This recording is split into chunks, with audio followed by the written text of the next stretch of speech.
故事做啲個嘅披風攏開到。我來自山下，我是熱愛嘅勇氣攏英雄，我是憧憬平庸嘅群島中嘅一個，我也是平庸，我是書記，我心無懼。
无所不至。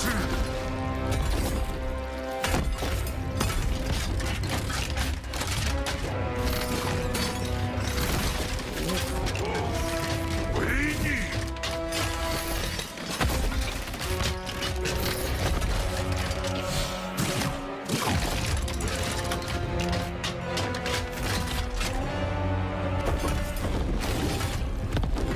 无坚不摧。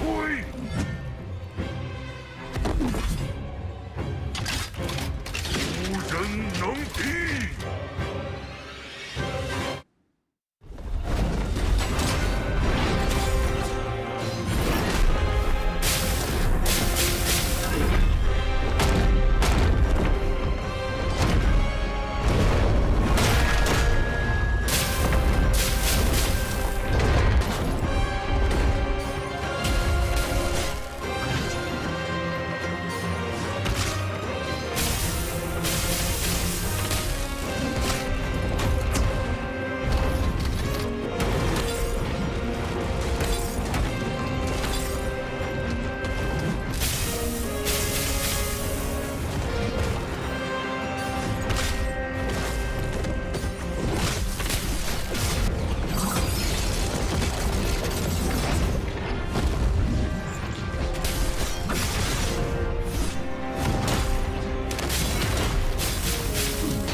can't eat.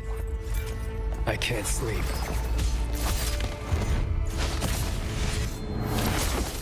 Because the closer I get to finding her, the more scared I am.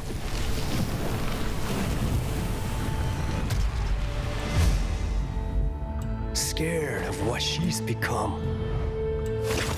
Scared of seeing the face of my baby sister twisted by the nightmare she's had to endure.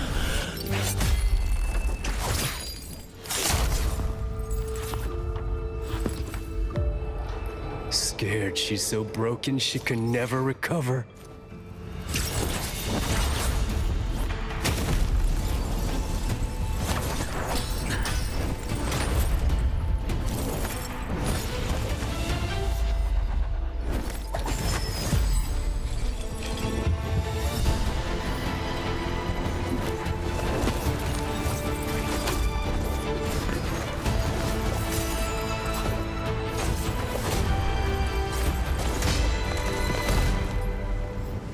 Stop it, Zai! This isn't you! But then I remember. No matter what's happened, no matter what pain and torment have beaten her down, she will always be my sister.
The same pattern from before here. We're going to see Akame go for the ultimate in return. Mines will throw the same here.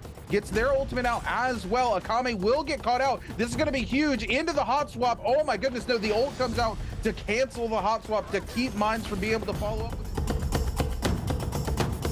left remaining alive as we get ready to see who's going to come out on top. Peach Lee with a massive parry onto Fat Milk. Fat Milk trying to turn things back around. Peach Lee, though, going to catch some more damage. We will see the bubble coming in from Fat Milk. Peach Lee will find the bubble again here in just a couple seconds. A massive parry onto Fat Milk. Fat Milk, no place to go. Goes back, finds the weapon. Peach Lee, though, with the chase still going. Fat Milk, no bubble available yet. And there it is. Oh, my goodness. The ult will save Fat Milk for the moment the bubble comes off of cooldown.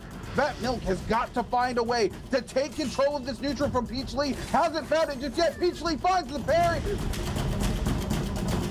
Akame, we're gonna see the clank come through again. Akame gonna overhold, looking for the potential to go into the meter dump. Roy Hee a little afraid from it, backs away, but we're gonna see Akame use the tech chase. Just to keep some space here. It looks like they're both trying to charge it up. Hold blue, keep priority in this fight. SOFM switching. They're both going on their ranged weapons, but Hong able to come through with that combo again as we're going to see the F come through. SOFM with a huge parry onto Hong and the ultimate combo into it. It's now a 1v1 situation. Emo going incredibly low. Akame getting very, very dangerous here. Knocking Master Demo able to knock Akame out into the circle. We're gonna see the ult get popped and he gets caught into the circle, into the one shot. Master Demo.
I'm only sorry it didn't hurt more.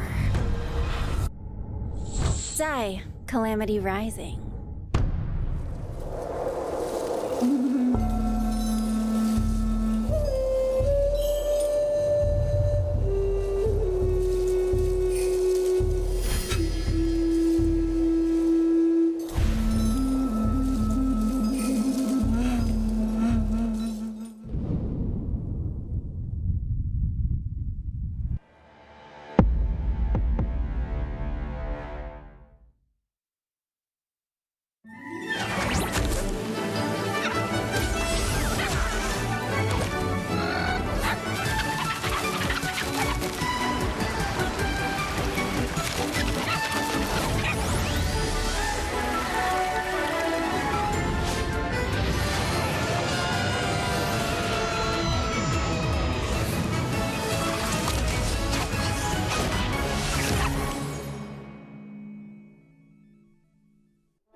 我是蓝小璐，我是浙江泰顺人，是下属民歌、下属分手的专心人。你最想负责的吧，在最穷国你们仨，小鹿也要穿凤凰装。我细时只就喜欢对着台山唱歌，喜欢坐山林都跑啊跑。唔是只，只有老人头上嘅盘王記可以教我定路族譜。我爺對我講，平王裝是不你在台先嚟以後將可以做嘅，所以我經常拿佢嘅平王裝對着將在看待新言，夢想地個台先嚟以後就像平王裝嘅樣子。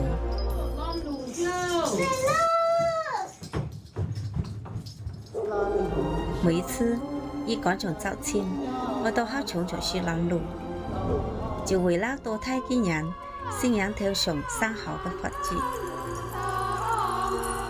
當時懵裡懵懂的，本人出上嚟好事情嘅活大會，更是台人為得老都唱對歌，其實都是平王包容我人唱台，就負我人自由嘅象徵。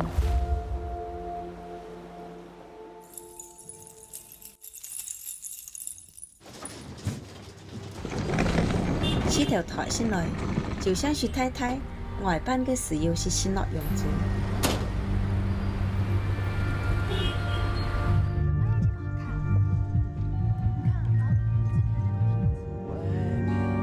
體驗生活也好，夢綠也好，出台小時都當然唔同嘅生活，去了好多地方。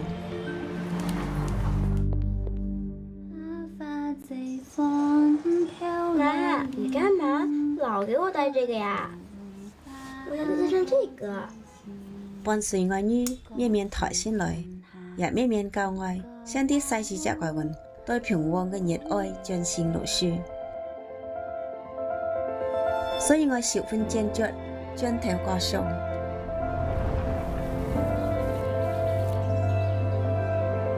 我啲過一次當作出發。我想對地個嘅體會當作有平王裝。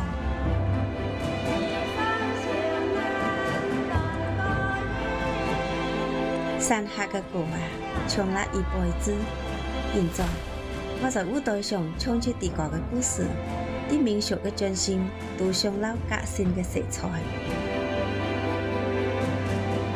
革新衣裳唔只是俾你在相處嘅標誌。而是俾我人勇氣，讓我人無拘無束做啲個嘅披風弄開角。愛來自山下，我是熱愛嘅勇氣弄英雄，我是憧憬平王嘅傳道中嘅一員。愛也是平王，愛是書記，愛心無懼。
我不治。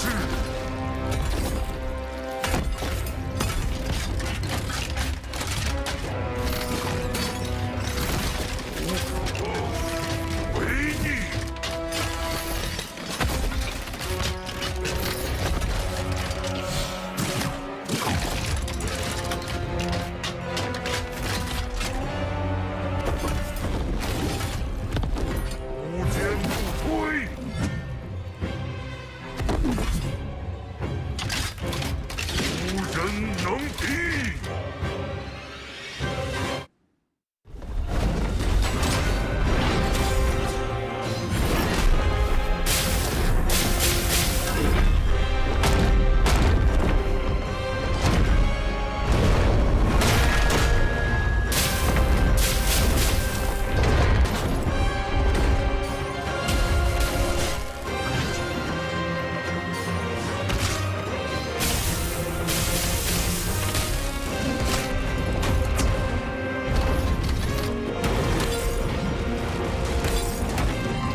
Hello, ladies and gentlemen, and welcome to the Asian Challenge for Trios Day 2. I am Raven PLZ, and I am joined by my great co-caster, Duncan Donuts. How you doing tonight, Duncan? I'm hot.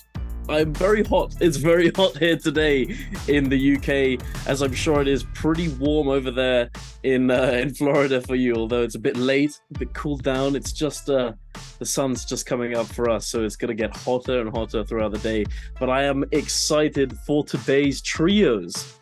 The first little look at competitive trios in a little while, especially considering all the additions, all the changes. I'm very excited.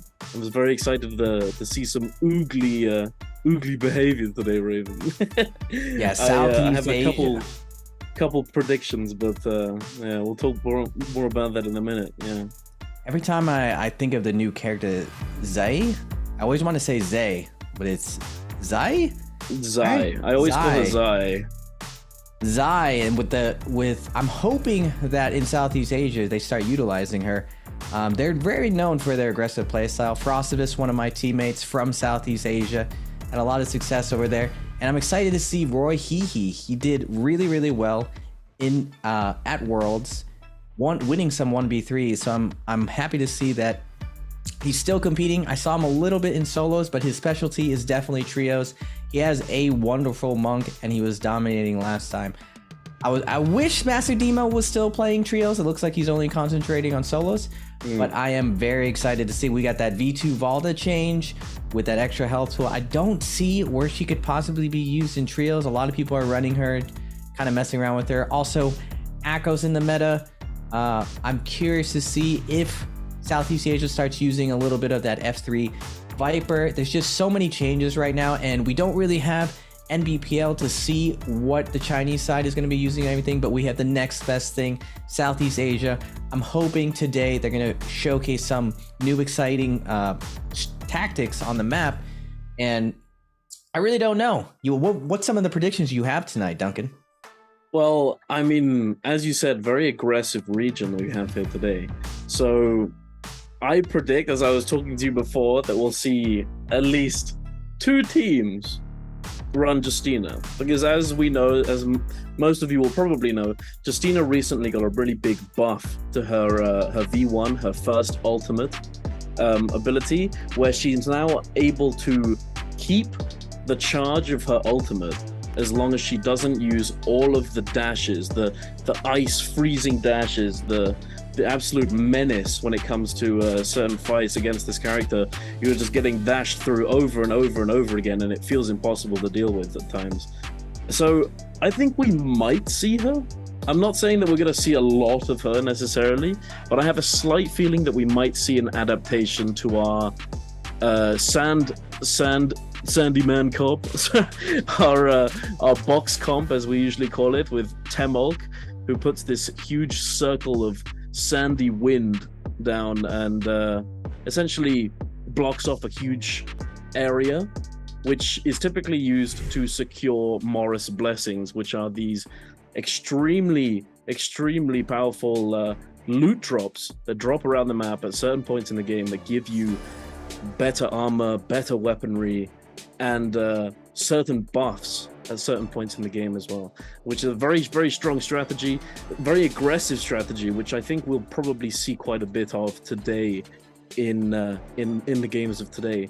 So I have a feeling that we might be heading back to the original box comp potentially, but it's hard to really say. And then on top of that, we have Zai being introduced into the meta, an extremely powerful character if her teammates are able to accommodate her and sort of facilitate her to either do a lot of damage and a lot of burn damage with her second ultimate, or to facilitate her peeling. So because all of her attacks are gold focus, which can interrupt almost anything, all the parries, all of that good stuff that you're going to use to try and punish the enemy team when they make mistakes, can be very well interrupted by Zai. So if she's put with the right characters, I think we might be able to see a little bit of Zai come out today.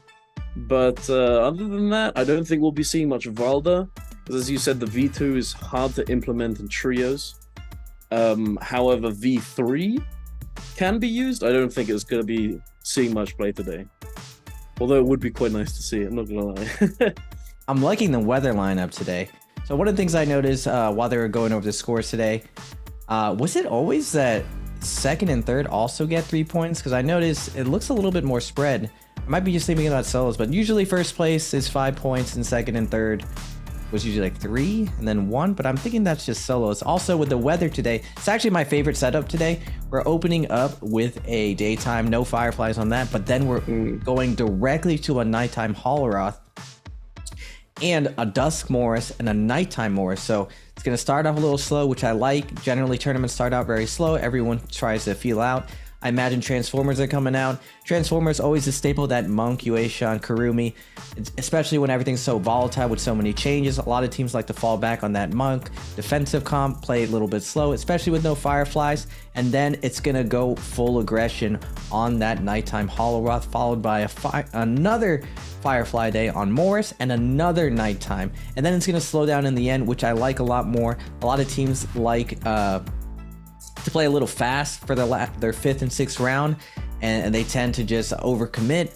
I like to see a lot of stacked end games. That's my favorite part of the game, to see everyone perfectly play for those end games, hold their spacing, not overcommit, just some good target selection, not really holding each other. Like if we commit to you, you commit to us, and we all just die together. That's just not beautiful NARAKA to me. I really love the CN play style of making sure that they maximize every single scenario and really utilizing every piece of terrain possible to get to that end game. So I'm hoping to see that from Southeast Asia today.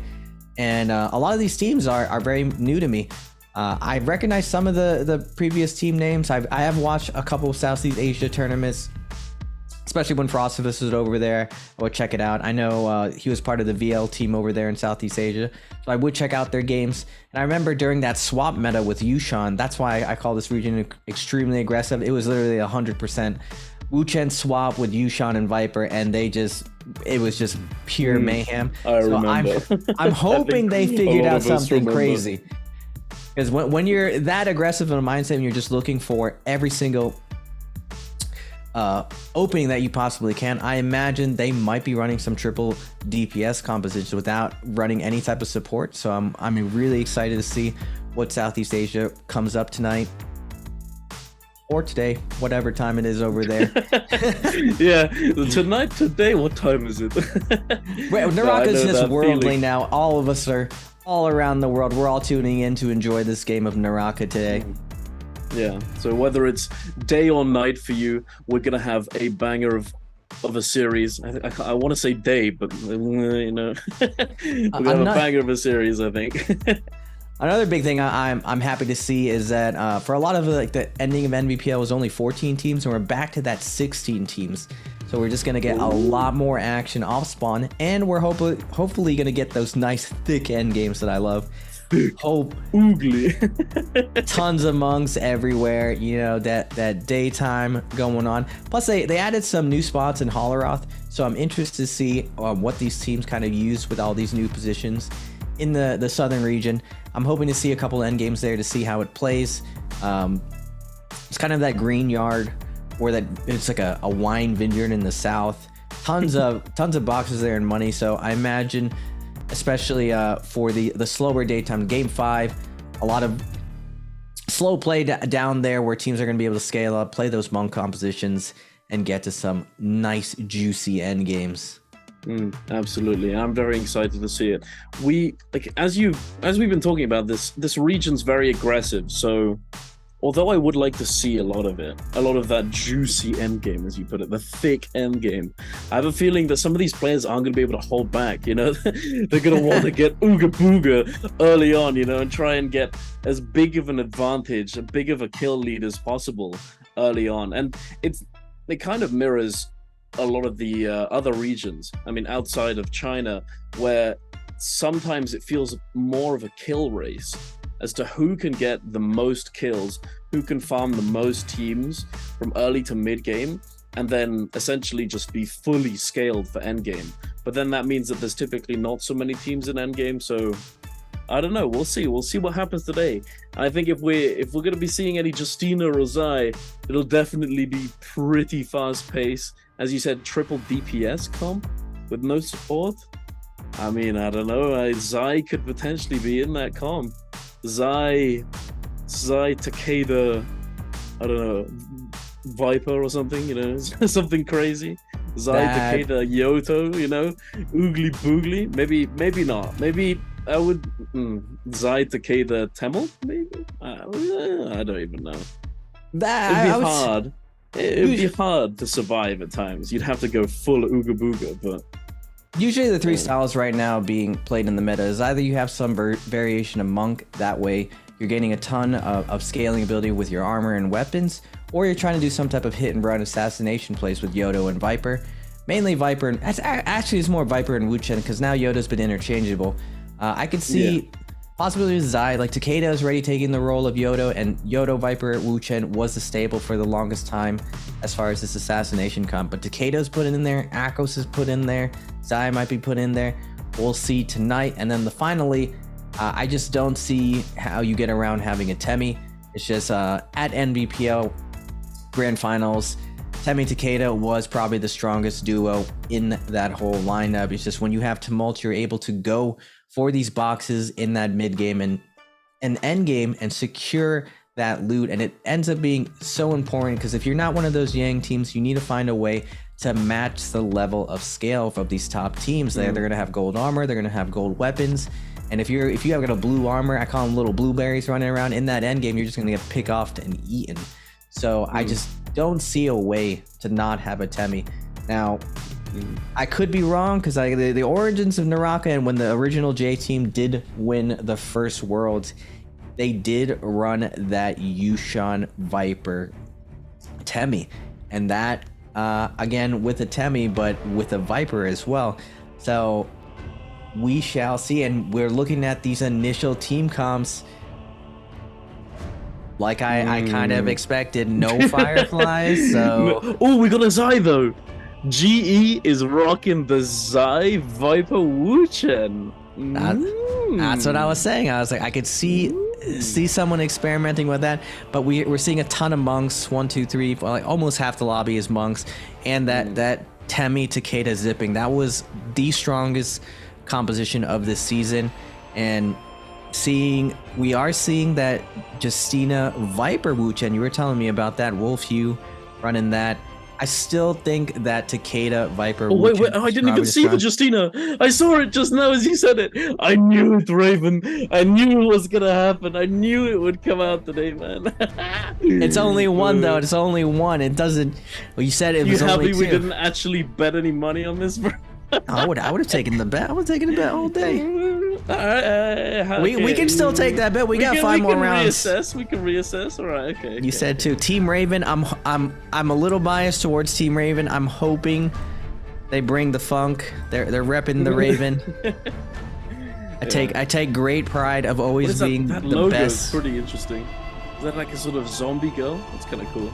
Looks like a lot of high yield in the north and coming off this off spawn. I'm guessing a lot of monk teams are going to come with that Sunwing. Kurumi with the mushrooms, the ultimate duo, RV and Mr.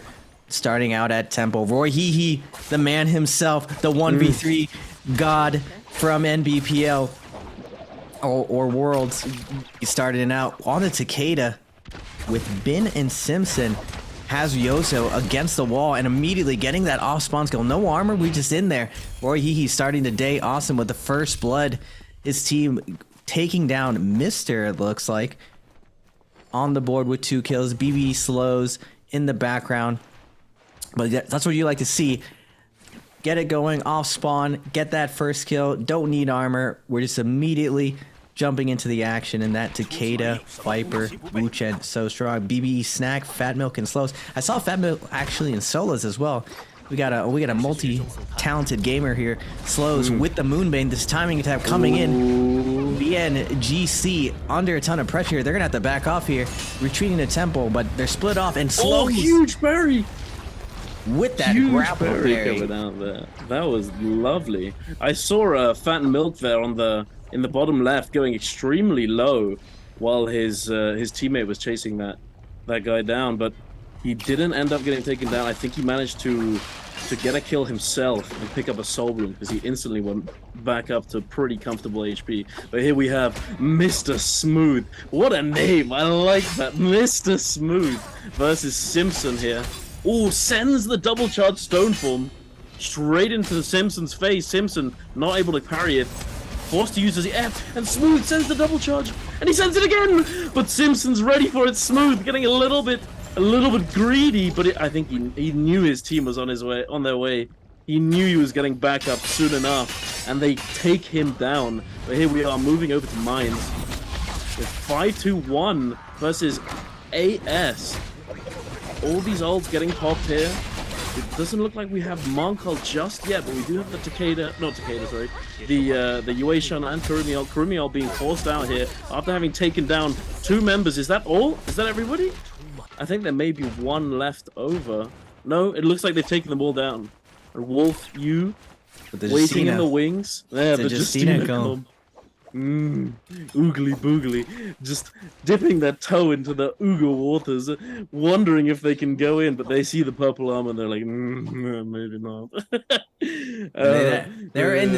They don't have ult advantage right here now. FA, I also recognize FA from last season. AIs and Mines. I definitely recognize these 2 names from a year ago. They're on BSC Pado. They have them against the ropes, already clearing out 1. Now they're just trying to clean this up. Pado. Max range, it looks like we're taking the crossroads. You go left, I go right. Whoever makes it out of here. Mine's fading back to make sure. Looks like he's going to cover the body. Make sure no one's doubling back. And we got the zipping Takeda Monk. Looks like the Monk did get assassinated. This is one of the reasons I don't like that composition. I feel like it falls really easily to any type of Viper composition. Mines with the parry. Hiyun getting taken down and cleaned up. That Viper comp is just so big, and now we're going back to Mines. Akame also saw him in the solo as well with the Yushan on, and that new skin, so shiny. Looks like they got the Moonbane already with the timing attack, cleaning this up. Very clean play from 5-2-1 Akame. INFs though, they're fighting back. They're not going out into that good night, even in the Moonbane. Going at it, zipping. A huge amount of damage here as well. He has ult back up, just popping it. They do have a chance here to bring this back. The overhold's coming in. Akame gonna back up, looking for that parry. 1 parry, 2 parry, 3 parry. Just keep going for it. The Monk's 1 HP. If Su can pick this up, he still has his Mortal Defiance. Oh, but it's gonna go down. He does there's get a the huge weapons third party coming in from Wolf Yu, the Justina comp. But he gets grabbed straight in the moon. Oh, and he gets double grabbed. Wolf Yu coming in for a timing attack and just getting absolutely obliterated by Pampy here. 5-2-1, pulling it back from a pretty desperate position. Thankfully, Wolf Yu having that Wuchen teleport available, being able to instantly get out of dodge, get out, res up, heal up. But it looks like 5-2-1 is not going to let them go so easily. They smell them. They can smell them from here. The oogly booglers with that Justina. They see them hiding, healing. They're going in. Pampy sending the wind slashes here, trying to find an opening. They do have Akame's Yueshan ult. Huge double parry coming out though. Can Akame survive? He cannot! Akame gets taken down before he's able to use his ultimate. Pampy now getting juggled by that staff. Instantly getting popped alongside his teammate, and Yin, the lone Kurumi, trying to make something happen, but instantly, just like her teammates, getting cleaned up by Wolf Yu, not having any ults to their name, and still taking down 5-2-1. Big blunder coming in from the Yueshan there, not using his ultimate early enough. Ambition. When I saw 5-2-1 going in there, even though they had that Yueshan ult, because the Viper is there, you always have the chance of getting silenced there, and they kind of overcommit and end up Yushan doesn't get his ult up, dies for free, and you hate to see it. But now BNGC with the stun looks like they're gonna get the full stun. Did they? Yes, they did. Looks like Kusogaki almost 80% straight to 0, gets absolutely deleted. Holy RD moly. and Claire. Looks like Symptom's not gonna let him go. You will not pass. And the silence comes in, and Claire against the buttery rocks, unable to go anywhere, getting juggled. Completely deleted by Roy Hee. And BNGC showing a ton of dominance, but look at all these teams. 7 kills, 5 kills, 5 kills, 5 kills. This is a high kill off spawn. 16 teams in a lobby, tons of actions going down. Now on the edge, MVP Peachly. I believe I saw him also in solos. Look at these multi-talented gamers. Looks like BK getting Sue against the wall, forcing out that zipping ult. Peachly with the Yushan trying to clean it up here. Scooping Tam with the sliding uppercut. BK not letting his Cicada go. Just trying to hold him down. Tam trying to double jump, get away. Unable to. A huge parry. What a great play by BK. I didn't even see that charge. That happened so fast. BK just knew when we're under pressure, we could release. feel it. That was ugly to the bone. BK just absolutely decimating INF here. Just with that katana as well. Not necessarily the strongest weapon in trios, but if used well, it's absolutely deadly, especially considering there's purple at this point in the game, and it looked as though INF only had white armors to their name. Not the best spot to be in. Also, I did want to comment on VNGC having picked up those kills in Celestra there after having died in Temple with purple armors. It's definitely a very good comeback for them, having died relatively early, or very early in fact, and then managing to scale up and come back and get those resources, get those armors to be able to come back into the game. Wolf Yu now getting a bit aggressive here at the Yang portal spawn. Choice diving in with that grapple LMB, and Fat Milk just saying no, just hitting that stone form release right in his face. Absolutely obliterating, shutting him down. But here we are into the Yang. BBE versus VNGC. Roy Hee with that F1 jumping into the air, grappling up, putting that F1 on, preventing himself from getting blue focused, and Slows now getting silenced while in his ultimate. He's not going to be able to slam. He might be able to get that second grab, but he doesn't look like he's going to be able to do so. Roy Hee now being released from his clutches, using his ultimate, using that blistering edge to burn down the monk. The Kurumi forced to use her ultimate. Ibin though getting taken down extremely low, getting ported out. Still has that Viper ult available, but he doesn't look like he's going to be able to use it. Gets taken down on the 1 HP. The Wu Chen teleport not able to take them out of danger here. Slows versus Roy Hee. Roy Hee getting a huge great sword slap. Pulse sword slap. It is a bit of a slap, isn't it? It does so much damage, but it doesn't look like there's much to be done here. Roy Hee not having ultimate. Wu Chen versus Yueishan in ultimate. They might be able to pull something out of the bag here. Slows finally taking down Simpson. Roy Hee in a 1v2 situation versus Yueishan, and he also gets taken down. Not a good thing for them here. Getting their Viper taken down early without even using the ultimate on her. Not what you want to be doing. Not the best of executions here in the Yang fight. Oh, that was stressful. I'm not gonna lie. I thought it was moving straight over. I thought it was ambitious at VNGC. Normally, Viper teams don't like to go into Yang just because that Monk Transformer team is just so solid. They're just able to hold the ground. Now on the outside, Wolf Hugh doing what Viper teams do, trying to grief these Monk teams as they go into Yang. They're able to hold Edward out. They do have the Kurumi down, and when Kurumi is the lifeline for these Transformer teams, Wolfyu coming back in after the poured out, getting the silence on the Monk. Looks like Yushan did get frozen by the decision, and now Edward, last man standing, trying to hold the ground versus Wolfyu. Can't do much, just gets it cleaned up, and Wolfyu with a great assassination onto this Transformer team, moving up to 7 kills. Justina. Ooh, God. I don't know. Is it the composition, or is it the fact that that whole team had white armor?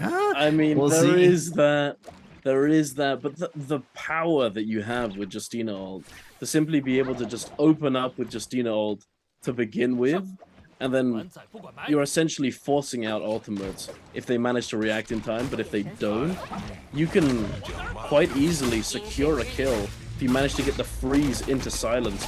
But here we are moving over to FA versus G. Wait, what happened? Oh, okay, they ported out. I was so confused for a second there. GE versus FA. FA forced to use their Wuchen teleport to get out of there, having been stunned on those buttery rocks. GE now resetting, chilling. Looks like Pampy's here, all on his own in a 1v3 situation. Oh, but his teammates aren't too far behind. BSC versus 5-2-1, both monk ults now being popped. Wait, I'm confused. Wait, what is that composition? Oh, it's Monk, Takeda, Zipping. I was very confused. I thought there was two teams and then one guy, but no. Looks like BBE are taking people down in the kill feed. I thought it was BSC for a second there. 5-2-1 Pampy getting it grabbed, not doing all that much damage though. BSC trying to take out this Monk, having come out of the Monk form. The optimal target doesn't have all that much, but he gets a huge parry onto KKRA. Taking BSC down. I think that was a double parry. That was huge. This is why I don't really think the zipping monk Takeda is any good. Just one ult on traditional transformers with the well-timed F3. They just absolutely dominate the fight. They were equally scaled as well, so it just shows that double gold F just does so much with the nerf to F3 Takeda. But now Roy I'm excited to see what he's going to bring today. He does get frozen. It looks like the Justina team is here. It's both you. They're going to be getting stunned here. Is their Wuchen going to save them? It doesn't look like Simpson's going to just absolutely shred Choice. Now Hong is trying to salvage the situation. Roy Hehe is down though. Simpson's actually going to have to salvage the situation. He does have his Wuchen poured up. It looks like that's a V2. He's locked out, and he's going to pour it out. Unfortunately, his two teammates did have Yang depletion, so he can't even port them out to res. He's just going to have to play for that possible res, try to build up some money, and it looks like, unfortunately, this Justina team is still having a ton of success. Actually, they're up to 10 kills, so I'm curious. Unfortunately. This dude doesn't believe the Uga. Doesn't believe Justina can work. Wait. I didn't say that it wouldn't work. I just didn't think it'd be that's not a new composition. That's an old composition. That was being run for a while. I mean, I saw it not all that long ago as well in NBPL. One team running it on one day and then never to be seen again. It's I think they were waiting. I think they were waiting to see if it could work. With these Justina buffs though, now I feel as though it could definitely work. Getting that silence plus freeze onto a target, it's virtually death. Like there's very little that you can do, especially when you're going into compositions that aren't Transformers, you know, like when you're playing against Transformers, obviously with that Yueishan V3, his third ultimate, his F ability in his ultimate allows him to prevent CC crowd control, which I'm pretty sure includes Justina's freeze. So if Yueishan's able to pop that ult, then the Justina's no longer going to be able to get those freezes and secure those silences and kills. But here we are moving on over to Yang yet again. BBE versus 5-2-1. Slows here, having been caught out without having used his Monk ult at the beginning as we usually see. And he gets grabbed again! 3 times he's grabbed! And a double grab no less. And 5-2-1 take them down with very little effort. Here moving on over to MVP versus RV. RV running that Viper ACOS Wuchen here into that traditional Transformers. Yueishan ult having been used relatively early. Monk ult coming out now. But the Viper ult being saved, having used the ACOS ult early to prevent the Yueishan, or no, essentially just to match the Yueishan. As a lot of you might know, when you're playing against a Viper composition, you can typically opt to not looking to not look to Monk ult at the very beginning of your fight. as you might not be able to essentially prevent yourself from getting silenced and stunned by that Viper. So a lot of teams tend to open up with their Yueshan ult to essentially give them a timer where they have to try and kill the Viper and prevent the Viper from being able to silence and then ult after the Yueshan ult has expired. But it can be risky. However, it can pay off if you're able to secure that Viper. But the ACOS coming in, peeling for the Viper, preventing her from going down, CCing the ACOS with those Tiger Strikes, it can be very difficult. And that's why we've been seeing a lot of Viper and ACOS together, because ACOS is just such a powerful unit in this team comp. There's only 20 alive already. 5-2-1 is just absolutely decimating the lobby. They even go against BBE, like the other juggernauts in the lobby, and just make them. Just Pampy is having a great day so far. What a great start from Pampy. Now moving on to INF Tam Tam. Takeda ult is popped. This is really trash terrain for Monk to ult. He might be forced to do it, but it looks like Yushan's gonna go first. Akame looking to peel, defending the sand wall.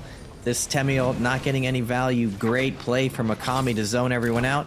Now Pampy able to put some more pressure. This 20% damage reduction that's looking real comfortable, pressuring INF. Gone, trying to get away. Zipping ults popped, but they're going to be going into 3-ban zone. Immortal Defiance is going to fade away. Pampy with these purple nunchucks doing a ton of work, just shredding through this Takeda. No chance from Su, and 5-2-1 keeps their streak going with 19 kills. Now going to BBE. They did have Yang depletion. Oh, they still have Yang depletion at minute 50. Under a ton of pressure. They need to find a soul bloom. They need to get this kill. It's looking like a mosh pit. We got RV. We got BBE. So much we got going MVP. on. There's everyone in here. Peach Lee, BK looking to get a good ult. This is trash terrain for a Monk ult, but Yushans are going crazy. Fat Milk doing a ton of damage with the LMVs. Monk ults go down. Slow's gonna get the stomp. BK taking a ton of damage already. Slow's putting him against the wall. BK shoving him back. Already down to half health. Peach Lee doing his best to peel for his Monk. Fat Milk on the side looking for an opening. Kurumi ult's going down. Slows holding the ground. BK getting a little bit of health back with his Kurumi popping up. F3's popping down. No damage will be going to Slows. The Monks boxing it out in the center here. I feel like Peach Lee has been in Yushan ult forever. Slows coming out of ult. It's gonna back up. He knows so many teams are here. They're looking to stabilize, but now RV, moment of opportunity. Toby with the big sap parry. BK trying to run into zone to hide, but BBE smells blood in the water. Coming down to take BK. Picking up the kills, but BBE is in the zone. That Shadow Corruption is building up. They can get held by MVP. Actually, MVP's all wiped out. And it looks like BBE stabilizes and they retake their place above Wolfview. That Justina team does have their Wu Chen dead and Transformers dominating this first game. Unfortunately, though, it doesn't look like we're going to have a very stat game. Just the Southeast Asia region just so strong and aggressive. I had a feeling. The bottom half of the lobby just getting annihilated immediately. And it's because of this team right here, 5-2-1, Pampy. Chasing down RV, looking like a snack. Toby, Q just backing off here. It looks like Pampy is just super stacked with those Canoon Jades. He has the Flame Breath. Looks like he's going to be picking up this bounty, and they're just walking down RV menacingly. We do have BBE rotating in from the south, from mines. 5-2-1 should slow it down, but I just don't think they will. They're just, we're gonna keep this going.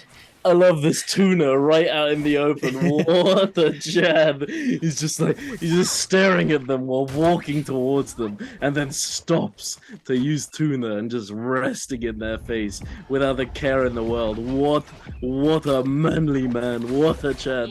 But here we are. Wolfview choice getting caught in the zone here, but the Justina freeze is coming through in combination with that Viper ult, but sadly they do have that Wu Chen port to get them out of dodge, get them to safety. Although Choice does actually have a decent chunk of his ult left over here. It looks as though Hong has been told to run. And the Justina is sitting in the bush. Hong taking that hit for the team here, trying to get away. Looks like he's trying to pull FA into a different team here, but he might just end up getting lobbied by the secondary team, by BBE. They do have that target lock. They do have those Kanun Jades. Sadly, it doesn't look like Hong is going to be able to make it out alive here. With The two valiant members now effort. taken down. Yeah, it's not looking too good for them. Wait, and they... What? They know... How do they know? What? They don't have the buff, do they? No, but there was two of them. Process of elimination. A couple True. bush here. I mean, true, but to go back to the exact same bush, still. I mean, perhaps they're looking for positioning. Perhaps they're looking to position in this general area anyway. Or perhaps they saw him go into the bush to begin with. It's hard to really say. But Pampy here, with that Kanun, turning up and forcing them off the spot. Hey, that's my loot, bro. Hey, can I have some of that? Yummy. Give me those resources. Get off that body. You got the kill, now give me the loot. And he's just chilling in the open without a care in the world. Pampy, I'm looking at you today, my guy. This guy is... he's got that chat energy, and I love it. I love to see it. Oh, good to see. But I mean, definitely looks like he's slowing down at this point in the game, considering it's a reasonably large circle still. Especially considering how many people there are actually left alive. We have 1, 2, 3, 4, 5 teams. 5 teams total. So not too much action is going to be going on just yet. Perhaps some range damage, as you can see here. PX Nye taking a considerable amount of damage there from that scattershot bow with the fire arrows. Considerable amount of damage. BBE here looking to aggress onto FA as well. Just trying to give off that alpha energy. Get off my lawn, boys. This is my spot. This is my hill. I've got the cannon jades. And FA not looking to contest here, looking to push further into the zone. BBE looking to chill here, but they are getting pretty close to PX. PX looking to contest this area, it seems. A lot of stuff is going on here. RV scrambling for just some peace and quiet, trying to find a spot where they won't be bothered for a moment. And I don't think we're going to be seeing... Oh, literally as I say it. We see a Yue Chanel being forced here. King Fong being forced to use his ultimate. His teammates not looking too healthy, although they don't have to pop more than the Yue Shan. They're definitely holding their ground here. BBE having to disengage, but Pampy 5-2-1 coming in, seeing the ult having been popped, knowing that this team is now vulnerable to attack, looking to aggress onto them, take these houses from them, potentially look for an opening, potentially look to take down that Yue Shan who's already used his ultimate. Yeah, usually Yue Shan in these end games are, when he ults, he's trying to create some space, and what is that? PX looks like they're able to claim those houses, and even though they're not as scaled as 5-2-1, they're able to use that house as a line of sight. Now BBE coming in to attack their rivals. It's been BBE and 5-2-1 this entire lobby, just going at it. 19 kills, 15 kills, neck to neck. Wolfew finally goes down, and it looks like it's gonna be just 3 Transformer teams with some scuffed Viper teams left, but the double Akos team does make it to this end game. I was just hoping to see. I know a lot of teams in the CN meta has been switching over to Takeda, but I still believe that Akos has a place next to Yodo and Takeda with a Viper and Wuchen. It's just that when Akos ults, he's able to do a little bit of what Yodo does and a little bit of what Takeda does. His lunge not as strong as a full team shove like a Takeda, and his Tiger not as strong as the triple slash from Yodo, but still somewhere in the middle, and that long alteration just makes them so versatile. And FA, I remember them from last year, always a solid team, always a very aggressive team. Now Pampy gonna pop that ult. As the zone gets smaller and smaller, RV have to port away, and they're forced into another team. PX popping that ult. We got a triple monk. Endgame. BBE slows up top, yoinking Akame. 5-2-1's Yushan is scooped up. Gonna possibly get loot, but his Kurumi does put the defense on. Pampy with the double grab though.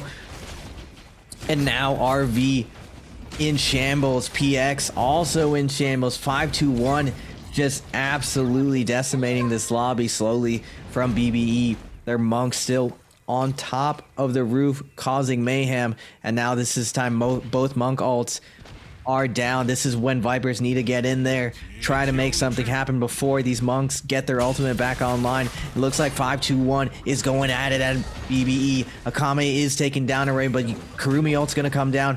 Pombi already has his second monk ult. Second monk ult comes down within almost 15 seconds. He's already back, foes. He's looking for the double grabs. He already got one of BX players in his hands. Slam coming down. Looking for a grab from RV. PX in shambles. 5-2-1 still decimating the lobby. They happen to pick up Akame. They have their Yushan back. He's ulted up. It's looking like 5-2-1 is gonna take this. Oh, the only team left in their way, BBE, struggling on the other side of the map. Trying to get those reses off. Slows is jumping in there. Pampy is low. He did drop form a little bit earlier, but he ends up getting picked up anyway. Finding the reset here. BBE just going at it with 5-2-1. It doesn't look like anyone's getting an advantage, but BBE's Kurumi is taken down. Looks like RV now on the edge with that Viper ult, looking to get a big stun here. Massive stun to a ton of players. Getting BBE slows in the zone there as well. Just as his Mongol was trying to come out, not able to secure that Monk ult iframe before he gets stunned and getting stuck inside the zone. Toby getting a huge amount of value out of his ult, but instantly getting taken down afterwards, getting caught in the zone, getting pressure there. But 5-2-1 still dominating this space. Pampy back up in ult. Third ult of this endgame, getting another grab, grabbing that Kurumi, slamming her into the zone, sending this other monk from PX packing, sending him away, slapping him in the face. Pampy circling this zone, trying to pick up a few more grabs, trying to get a little bit more value before his ult expires, but unable to do so. He does put that bell down. The opposing monk didn't predict that he was going to get out of ult there. I think he potentially could have gotten the grab into double slam, but it doesn't look like he was ready to do so. The 5-2-1 still looking like they're in a really good spot here. Akame now in his ultimate, having staggered these ultimates extremely well. Akame trying to get these players out of the trees, trying to lock them down for his teammates, just trying to do as much damage, create as much chaos as possible. When coming out of the ult, getting a huge hit from that pulse sword, but it's just nothing can take him down. He's still alive, and he still comes out on top. Hey, pulse, get out of here, bro. Get out of here. You, bro. I'm 5-2-1. Absolutely dominating this lobby. How many kills was that towards the end? I think it was 26, 27. Yeah, at least. That was insanity. And we were talking about potentially having a slow first game, you know, no fireflies. Ooh. Man, bro, you underestimated the oogly boogliness we have here today. But I mean, it's good to see, you know, like it's nice to see this amount of fighting and this amount of chaos go on a daytime Morris map, you know, like for there to be no fireflies and for there to be this many kills being put on the board by certain teams, you know, the top 3 teams, they had 19, 16, 14. I mean, the Justina comp doing extremely well, getting a lot of kills with no fireflies to speak of, no ult recharge, no getting that ult up more and more to be able to fight more and more. They're just cleaning up these teams, picking them off, picking off players, and just accumulating a huge number of kills based off of their execution and the way that they fight and their aggressive nature, you know, and it's really good to see. But I mean, well, I don't know, if we're getting this much fighting on a non-Firefly map, what's gonna happen when it hits Firefly, dude? Are we gonna have 2 teams in endgame? Like, what's gonna happen? Like, I don't know. I'm excited to see. What do you think we're gonna see here? I'm imagining 16 Vipers next round on Nighttime Holoroth. I just feel like if they're opening up with Viper on their first day with no Fireflies, this is just a comfort pick. So with the character point system, you're only able to play. Normally, the strategy is 2 comps. You play 3 different comps 2 times, so it's like 2, 2, and 2, or you can do 3, 2, and 1. And for the most part, with Southeast Asia being so aggressive, it wouldn't surprise me that a lot of teams are running triple Viper and with 2 Monk comps and maybe some type of Temi comp as well. I'm surprised the Cicada teams didn't do as well. It just looks like the Viper play in Southeast Asia is just too clean, too aggressive, and I just felt like it would you can't even say that that 5-2-1 and BBE were cleaning up everyone, because they literally fought each other in Yang and fought each other outside over and over. So all these other teams, this is what I was saying, that I was hoping not to see that a lot of teams are just alling in each other and just getting scuffed, so they're getting picked apart in that end game. So you saw a lot of these Monk teams, like when you have superior range in these end games, you're gonna get pressured into a bad position. You saw Pampy with his cannon Jays just pushing the other team into another team, and when those teams end up ulting, that's when those Monk ults come down, and they take advantage of all the chaos where they're safely behind their Monk ult. They have their Yushan as the backup just in case the Viper wanders in, and you can't really fry the Monk either. The Kurumi's there to defend them. So these teams are just getting picked apart, even though they have the Wu Chen F3 to put walls down to kind of defend against the Monk grabs. It's not enough when the other Monk teams they just have so much better range, so much better scale.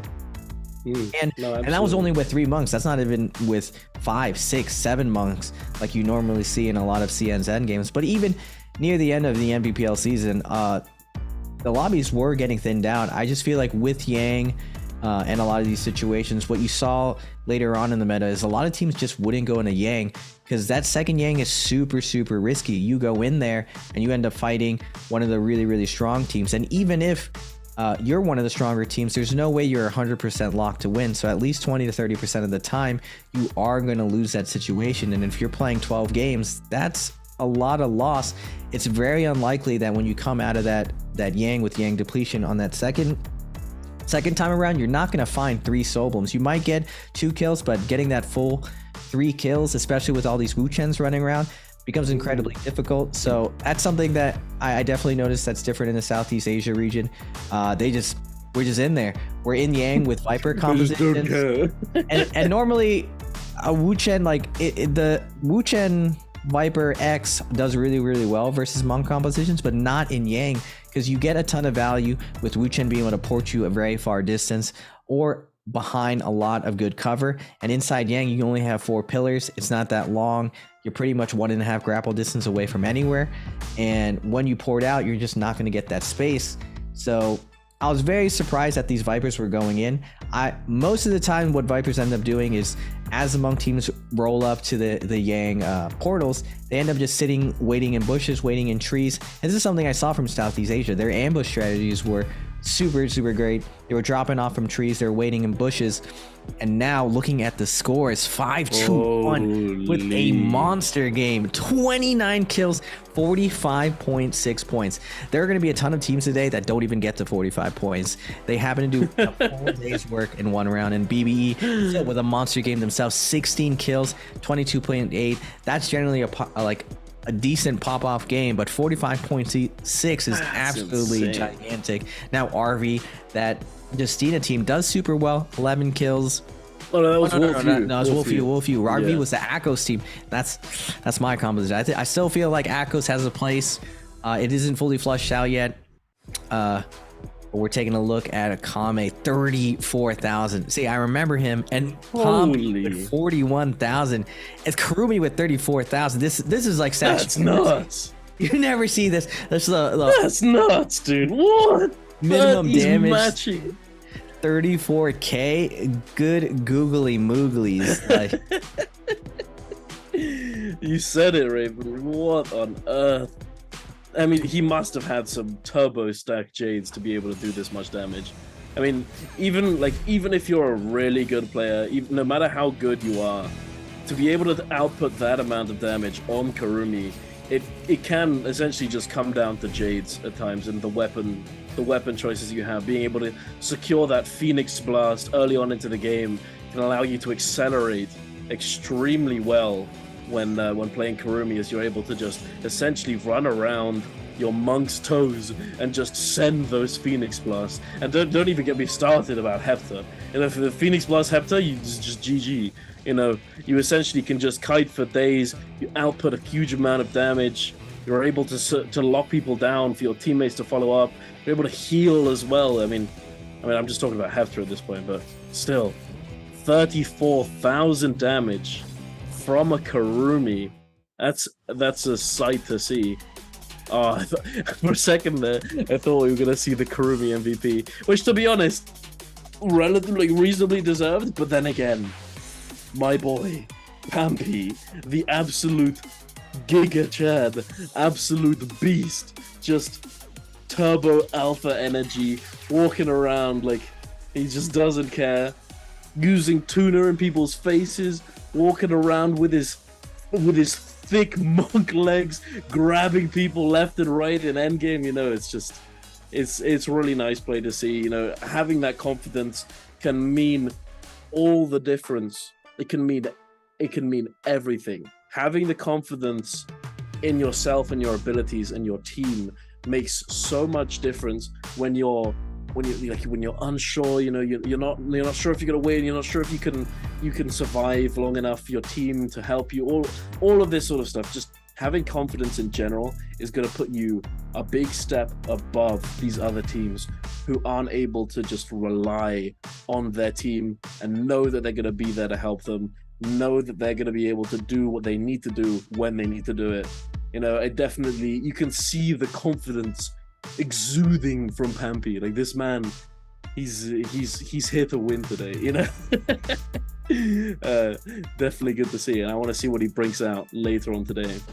Yeah, 5-2-1 just looked like there is a canyon of gap as far as their setup and everything. I saw great positioning from the Karumi Yin. She's hiding against the rock, not risking getting any grab, and that's only with 2 monks out there. Something you have to do in Transformers in that endgame, not really risk it. And they're a mile ahead of everyone with gold armor, good weapons. They have all the kills, and they're still not overextending. They're still playing very solid. It just shows me that they came super prepared today. And when you looked at Pampy's monk stats there, almost 18k of his damage came from his ultimate. So that means he's getting a ton of double grabs. He's doing a ton of damage to the other monk. That's how a lot of these monk matchups end up going.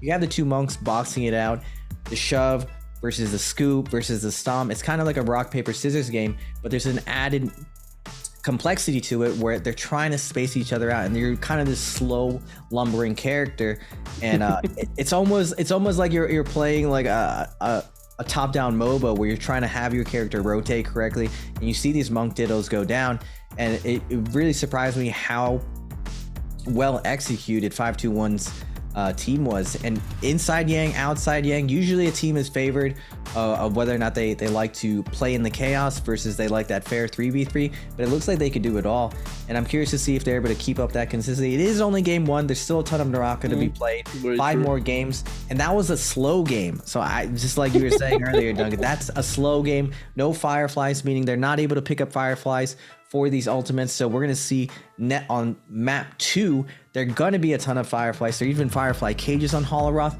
and unlike Morris, Holoroth, there's nowhere to hide. It's a lot of wide open places. They added a little bit more loot, so with 16 teams on there, I'm hoping that everyone spreads out a little bit more, we get a little bit more stacked. But I'm curious to see, I'm hoping not 2 Justinas, more than 2 Justinas, so I'm correct about this.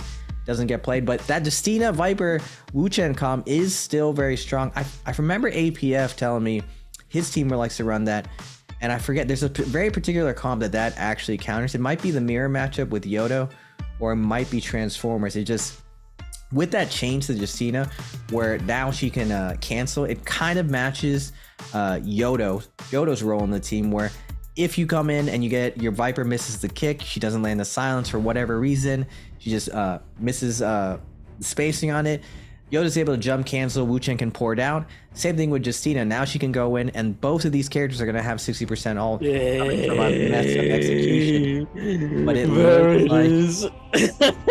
Wait a minute. We got the Temi Justina coming from...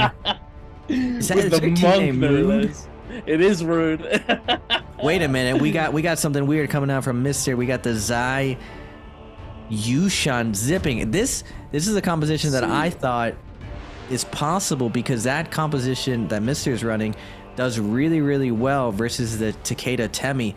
The Yushan just melts through, and that sustain from that Zai ends up being very powerful. I just feel like zipping has a really hard time. Normally zipping just does really well versus most compositions. Like, she's super anti-burst, and it's not really hard. Like, the positioning, she can get away a lot of things because her ultimate, unlike Kurumi Circle, which she has to be next. But it looks like good googly moo. We got, what is it, 7 teams in Empyrean Village. 7 teams in the north. Someone's gonna be king of the north, but I think they're just gonna be king of ashes. When you're all stacked up like that, there's such little loot, and they got 3 teams just south of them. That's 10 teams in the north. This is gonna be crazy off spawn, Duncan. Oh my god, you're absolutely right. And here we have 5-2-1 versus GE here. Pampy yet again on that monk, sending in the grapple LMB with the fists here, fighting with no weapon. Not see, like, this is the energy, you know, this is the alpha energy. 5-2-1 just does not care. One person has a weapon and they're just running this team down legitimately. They had 1 weapon and 2 members with fists. Like, if that's not alpha Chad energy, then what is? Like, oh my lord, what on earth are we watching? Here we are moving over to Grief Platform, as I like to call it. VNGC, Roy Hee on the chase here into FA, looking as though they've secured those Fireflies early on. VNGC, Roy Hee and his zipping both having ultimate available. Roy Hee looking for the parry, but unable to get anything here. Tech chasing them down. FAAs getting taken down extremely low, forced to use his F, but unable to get away from those purple nunchucks. Purple nunnies and purple armor at this point in the game. Roy Hee is sitting pretty right now. Very happy. He's got ult up yet again. The NGC in a pretty good spot. They've got a considerable amount of money as well. Looks like they're gonna be going over to the shop, going shopping, getting those jades, as we all know, are very, very important in the Mortal War, as they give you a lot more bang for your buck, so to speak.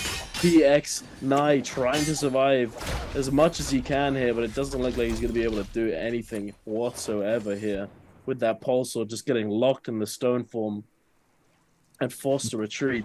Ooh, but 5-2-1 again. VNGC starting off strong. They do claim that platform with 6 kills. That's huge, and they're gonna be able to possibly complete the puzzle and scale up even further. But now we got 5-2-1. I'm telling you, the tactics. They already got the Moonbane ready. They got GE on the run, white armor, double blue armor. They're pushing them to flat ground. This is where monks love to open up with those double grabs. Akame leading the charge, getting in there, and GE just nowhere to go. Ayaya just gets immediately melted. Her team running left and right. Vico going left, just trying to make it to the porter, willing to go into zone. Hits the bell. Smart play. Needs a line of sight. It doesn't look like 5-2-1's gonna go. Vico gonna get hunted down though. 5-2-1 also having a great start. 4 kills already. It doesn't look like Vico's gonna get away. Bambi, your favorite, getting the uppercut. Nowhere to go. Oh, Vico just getting ult online, not able to get the port. 5-2-1 claims another victim, and they're up to 50 points already. The next team, oh my he has half of their points. That's actually insane, man. Here we are, moving back over to Yushan Ruins. The last remaining member of GE getting taken down, unable to do anything whatsoever. Wolf Yu versus RD, a huge pulse sword. Pulse sword swings coming out with that Temol ult down, with that Takeda ult pop. Nothing that RD could do here. It looks like they were running that Justina, but weren't able to do anything with it, it seems. Looks like they were caught in a bad spot. Perhaps they got ulted by that Temmie before their Temmie was able to put the ult down there. But here we are moving on back over to Grief Platform. Team Mister and Team VNGC. Mister running that Zai as well. I want to see how well this does here. Zai Yushan, this is the comp that I ran into personally. I thought it was very, very strong. You got that Yushan for that tempo wall. It's just so much pressure from these two. Now without a Monk stranding them, but it looks like VNGC is still doing very fine. Mr. Smooth still has the zipping ult up, and like I said, that pressure, man. Like what can the traditional Takeda Temmie zipping do? And VNGC was super stacked coming off the spawn. They came from platform and they did get taken out. I feel like that's a full counter comp to that composition, and that Takeda Temmie was completely dominating in the CN meta for a very long time. It had the most amount of success out of every composition next to Transformers. Now we got INF versus BSC. Haven't seen BSC yet. I'm excited to see what they do. Parry Bell coming out. Oh, but gets saved.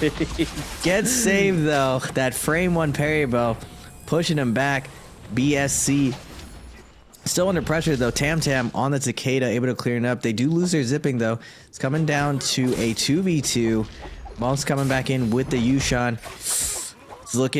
It's not looking very close. INF immediately gets deleted by the tag team of the Monk and Yushan. Now Pampy looks like he's 5-2-1's not doing so good. Multiple teams. Oh no. And there's the mosh pit going down here on the flat grounds. RD Kusogaki up on the high ground looking for the grabs. Gets the scoop. Oh, but 5-2-1. They've got the second Moonbane. They've got 2 this game so far. They get one, kill an entire team, go and buy another one. Oh my lord. That turbo stacked here. They lose a member, they just don't, it just doesn't matter. Moonbane, even though you can only buy those cheap blue Moonbanes in Immortal War, getting them on for your team can be a really, really useful tool at this point in the game, especially for Transformers.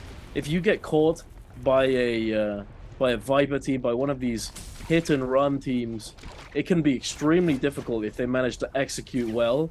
And having that Moonbane at your disposal to either prevent yourself from getting taken down in that situation, or to simply aggress onto a team without necessarily having to use your ultimates at the very beginning, it can be extremely valuable. But here we are moving over to MVP versus PX, and PX, they were winning at first. They had that Viper ult, but the 3-ban zone coming down, and it looked as though Peach Lee avoided getting stunned by that perfect timing on the 3-ban zone, and turning it around with some huge damage from MVP. Very nice to see. Very nicely done.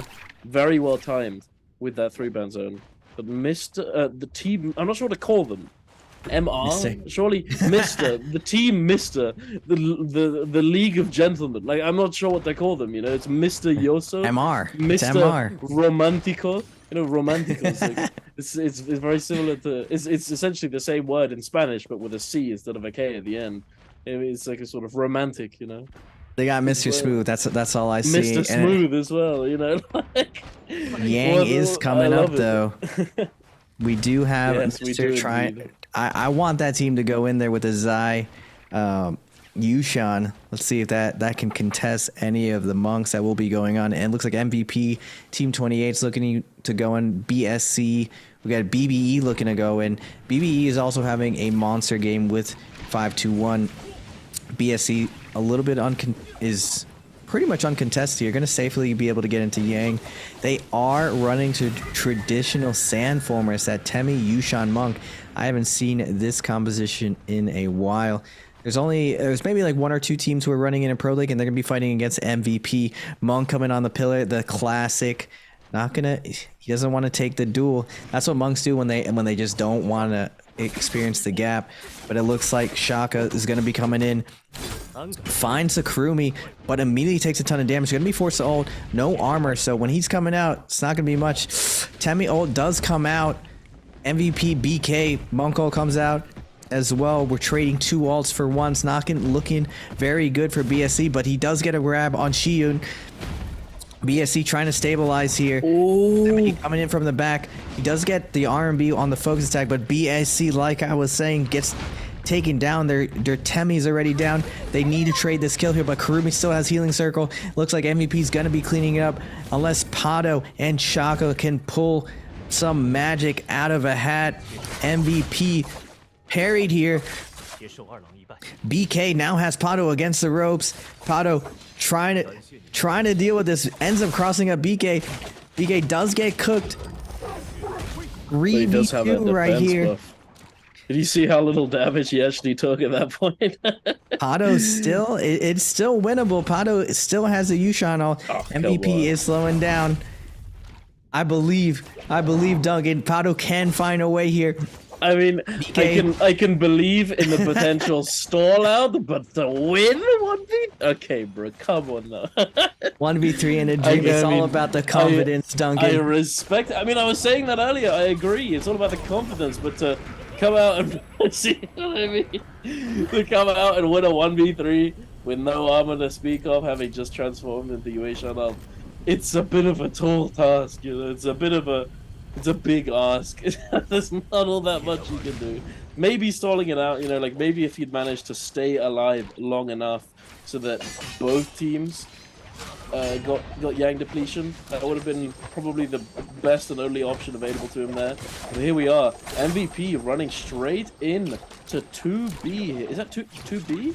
Like, no, 28. 2-8. I thought it was a B.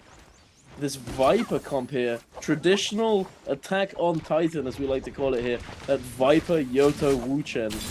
Getting that silence onto the Monk, but not really the prior target here, and immediately gets blown up by MVP. 28, Team 28 trying to salvage the situation, using that Yoto ult, getting a considerable amount of damage onto MVP. But are they going to be able to clean this up here, get those kills? MVP forced to pop both of their ultimates, and Team 28 now using their Wu Chen port to get out, having forced the ults, having griefed them sufficiently, I would say. Team 28's Edward still not opting to res yet, it seems as well. It looks like he's just waiting around, or perhaps he simply has to run a marathon to get to the solo altar. I'm not too sure here, as I cannot see the map. But Team 28 positioning themselves pretty well here. I'm not sure if they did do it on purpose. I'm going to give them the benefit of the doubt and say that they did. But they positioned their Wu Chen portal next to this Firefly cage, essentially allowing them to immediately take that for themselves once they ult out, if they do need to get those ultimates back up. But here we are, BSC versus VNGC, both Temmie ults getting popped. We have Monk in ultimate as well. Looks like it's a traditional transformer comp from BSC. Shaka grabbing into the distance, trying to get a grab onto VNGC, having already taken down one member, trying to clean the rest up here. But BSC, KKRA getting absolutely melted by those dual blades, unable to survive for more than a second. And it doesn't, like, I'm pretty sure they have Yang depletion here as well, so yeah, exactly. I think they did. I think one member got that soul bloom from the one member of the NGC that they took down, but the other two just didn't have it, so they die. They instantly just can't be res anymore, and they get cleaned up by VNGC. Very nicely done. I mean, it was a bit of a, they were in a bad spot to begin with, but they managed to pull it back. I think they managed to use the house to their advantage there, essentially preventing the Monk from being able to do anything, and then the Yueshan ult coming in afterwards wasn't really able to secure all that much. Sad to see, but yeah. Just brutal when your Monk doesn't have ult and you're stuck in zone right there. Takeda and Zipping, just that synergy between those two, getting those shoves in the siphon. We do have some free game codes here to the right. 3 codes, try out some NARAKA, get in there. Join in the battle royale. You can be just like 521 Pampy here. It looks like, I'm surprised that they only have blue armor. considering how much success they had off spawn. They had double Moonbane off spawn, but they weren't able to capitalize on. They did get third party and almost team wipe. They end up still holding in line. But if Transformers make it to the end game, they're still gonna have a great time. They can challenge. I think they did have Yang depletion there, though. I think they were on Yang depletion there.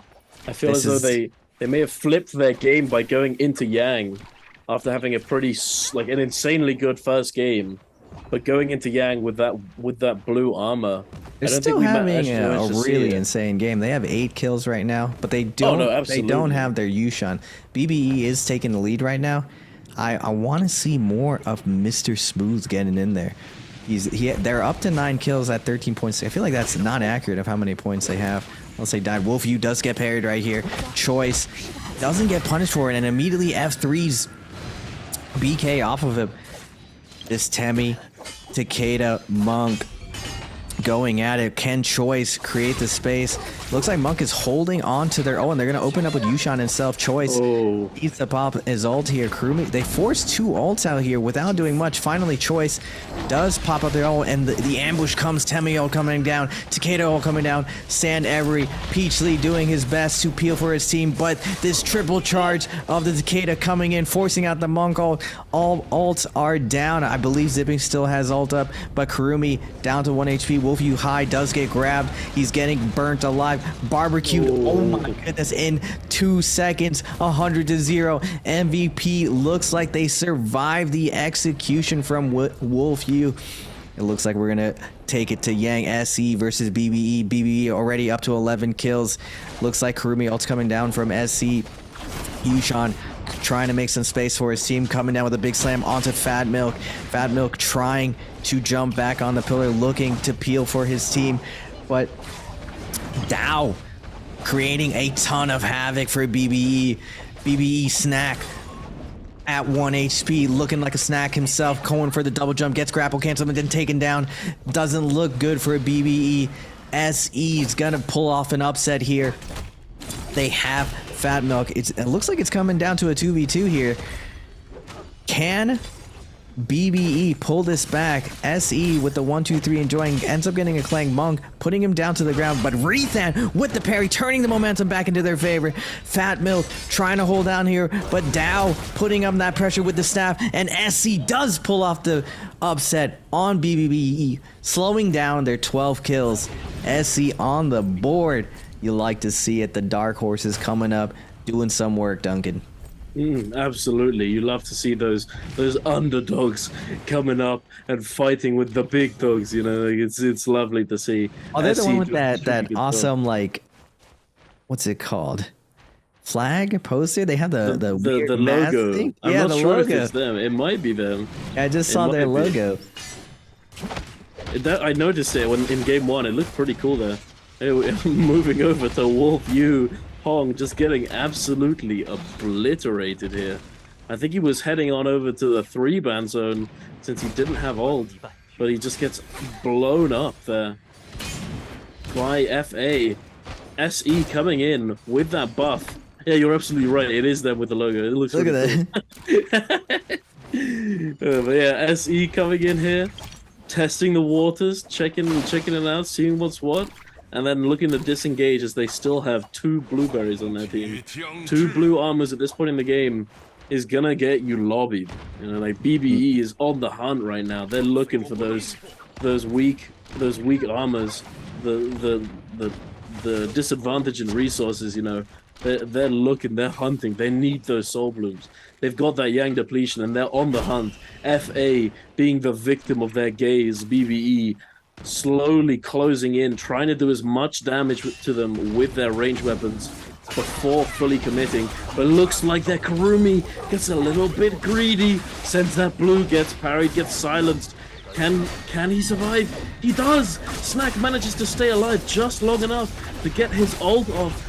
Huge peel coming in from Fat Milk. Fat Milk managing to use that Yueshan gold focus to just essentially peel them all off of his Kurumi. FA now unable to do all that much. Mines trying to kite his way around this building, trying to avoid the Yushan, but unable to do so, and unable to really safely go ahead and use his ultimate, as that Yueshan's just going to be able to negate most of the value from the ultimate. Not what you want when you're playing Viper. But SE here, coming in, smelling the blood. We do have this challenger bounty here, in effect. I'm not exactly sure which team has it enabled. It looks like BBE. So BBE is essentially just calling out to the entire lobby, hey, look at us, come fight us, bro. We need your souls. And BBE just in that monk ult right now, getting that huge double grab, huge amount of damage onto SE. Rethan forced to use that Kurumi ult, trying to stay alive, getting pushed here. Kodoithu, not sure if I pronounced that correctly, forced to use his monk ult as well. Slows coming out of his, getting immediately grabbed. Slows, can he make it out alive? It doesn't look like he can. He gets taken down, gives them a little toot with that poison splash, but it doesn't look like they're all that bothered. SE is again on the hunt, or rather on the run here. FA coming in to clean up, check out the loot, see what they can find. They are 2 ultimates down, so I'm not sure if they're looking to fully commit here. SE just sort of playing footsies with them with the grapples, grappling back and forth, cancelling it every time. Doesn't look like they're looking to do all that much, but BBE still on the hunt. They still need the Soul Blooms. Snack trying to catch up to this zipping infinite, or is it infinite? INF perhaps? INF Su on the... Goodbye, senor. Mr. Smooth, that's what I want to see. Mr. Smooth, that was smooth indeed, my friend. They're up to 13 kills. The Zai, Yushan zipping, looking successful. I mean, SE is doing some work. They're bringing it back. BBE does get their range slowed down. They were up to 13 kills. They still have 2 alive. They can back off and try to get a res here, but Mr's holding their ground, chilling out on that ballista if anyone wants to challenge them. This is the type of tactics I was saying that you need to do in order to slow down some of this aggression. Like, if you're very vulnerable, of course the team's going to come and check you, pick you off. But if you're holding a ballista, it's just not worth it to come down your direction. And you're seeing that this play from FA. They're one of the veterans from Southeast Asia. I recognize this team name for sure. And they're here outmaneuvering SC, not getting pinned. And if this Monk team wants to take this aggression, they're going to have to go into an unfavorable location with a ton of buildings. SC Kadoithu is not going to be able to get any grabs there. Looks like they're happy to just chill on the edge of this moonbeam. And BBE with their monks still missing Snack and Fat Milk. I don't know if they're going to be able to build up enough money to find a res here.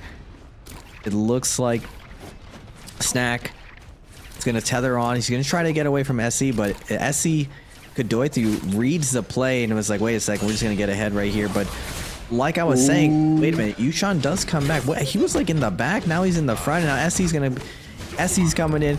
They see this Yushan, they want to take him down. Kurumi's all forced out. They have great terrain here to just back off, reset, but BBE is going to be taken down. Their Kurumi now gets melted, and now Fat Milk wants to disengage, wants to run away, see if he can place some placement points.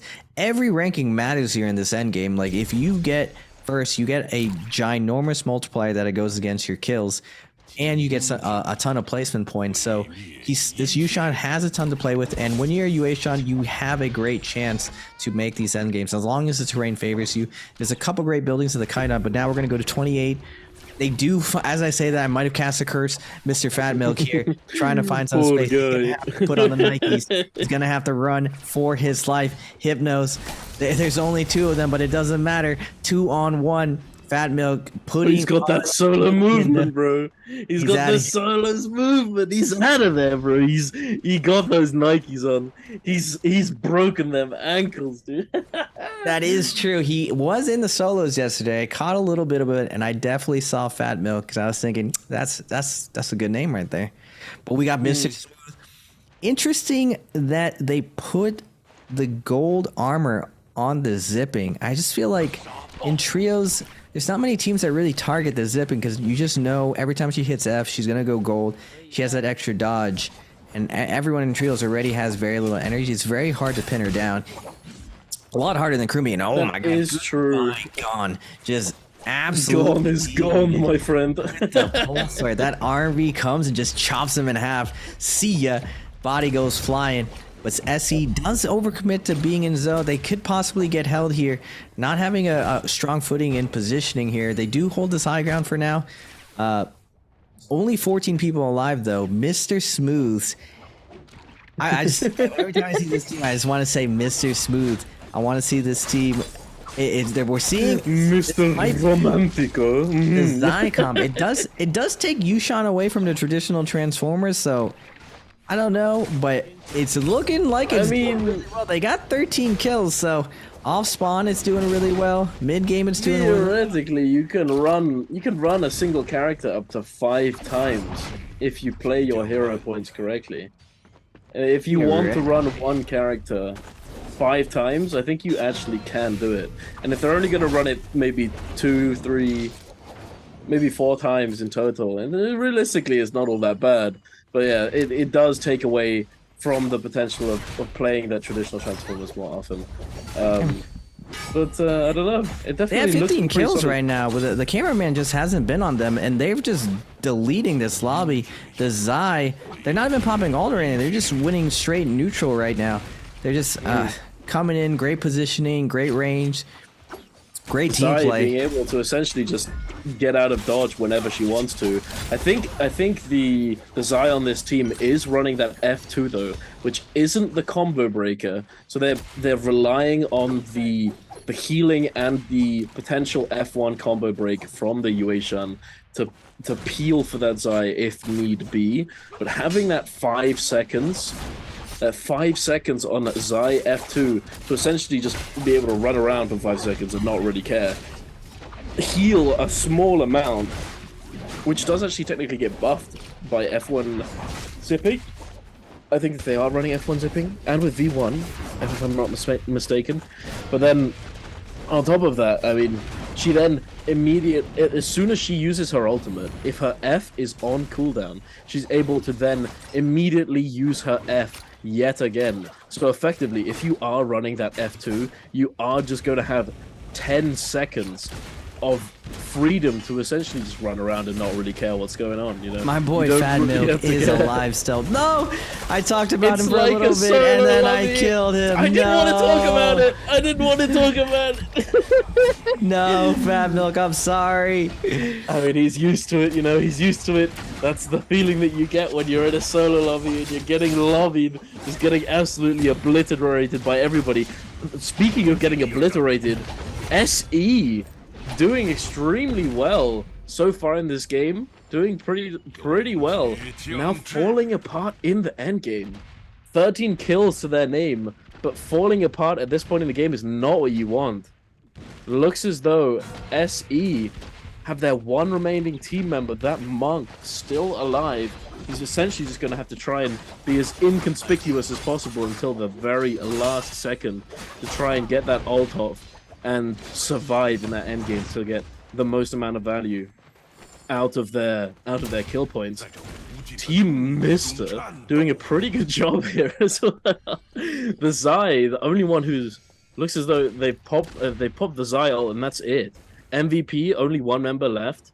FA looking reasonably comfortable, although they don't have their cooldowns up. They are getting them up relatively soon. Peach not able to really move at all here, hiding in that. But oh, movement! Peach, he's going for a runner. He comes out of the bush, sprinting up the building, trying to make as much space as he can from Team FA, hiding in that building. Team Mister, the League of Gentlemen. It's decided. League of Gentlemen. That's what we're calling them. Mr. Romantico. I love it. Mr. Smooth, Mr. Yoso. We got the League of General, Mr. Romantico. We got too many names now. We got FA on the high ground, setting on fire Mr. Yoso and crew. Yushan all does pop out though. It looks like they're also popping the Zai out. The melee is going down, but FA, the stun, trying to come down, but that V3 Yushan countering everything. Romantic. Oh, that's what you're saying, Romantico. It's his name. That's his name, bro. That's his name, Mr. Romantico. Last 6 players left. It looks like one of each. We got a piece of SC, a piece of FA, a piece of MVP, and just Mr. Romantico trying to clean up the last few. They still have the zipping ult, so it looks like it's gonna be a nice cleanup for Mister. And this new composition doing some work. I'm excited to see their stats at the end of this game, but Mr. Smooth dominating this game. Gold armor on the zipping. Peachly trying to survive, trying to get that second place. I believe second and third are even though in points. We got DAY2 getting knocked all the way in the zone with the grapple cancel. Popping. Oh, wait a second. Mr. Yoso is going to be taken down here, maybe. But he dies to the zone, though. He doesn't trade the kill. Oh, and Mr. Yoso does take the kill. Little bit risky. Peachly still has a Yushan also. This Wait, is Mr. Smooth, what are you doing? I think Mr. Smooth did lag out. I think he disconnected. Oh no, what's going on? He did lag out. The League of Gentlemen. Not like this. Mr. Romantico has to clutch his out. It's not over yet. Oh my lord. He does save his ult. It looks like he is gonna clutch it up. Man, this was really close. Didn't need to be this close to it. It looks like they just had a DC right here. But what an definitely looked like he DC'd. He just either he had that much confidence in Mr. Romantico that he just didn't care and died to the zone, or he did DC. Maybe we'll find out, maybe we won't. But what an end with the Zycom coming out and clutching it up, doing extremely well. And as you were saying, that pressure with the Yueshan and that Zai, it just feels very, very powerful. And then having that zipping for the healing, for that constant sustain through the fights, you know, it could be one of the better comps right now. I think I've been messing around theory crafting with Zai recently ever since she came out, and I've run into a few comps that I think could work, but this one definitely seems like one of the winners, one of the strongest, safest, and most stable comps, I think is the best way to describe it, because it's very stable. It has the zipping, it has the Yueshan. There's not too much risk involved, realistically.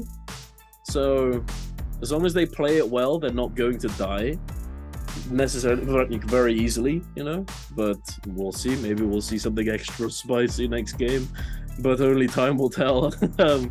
But yes, the League of Gentlemen, extremely well played. I love it. Mr. Smooth and Mr. Romantico. Mr. Yoso needs to find a better name, because Yoso doesn't really mean anything, I'm not gonna lie.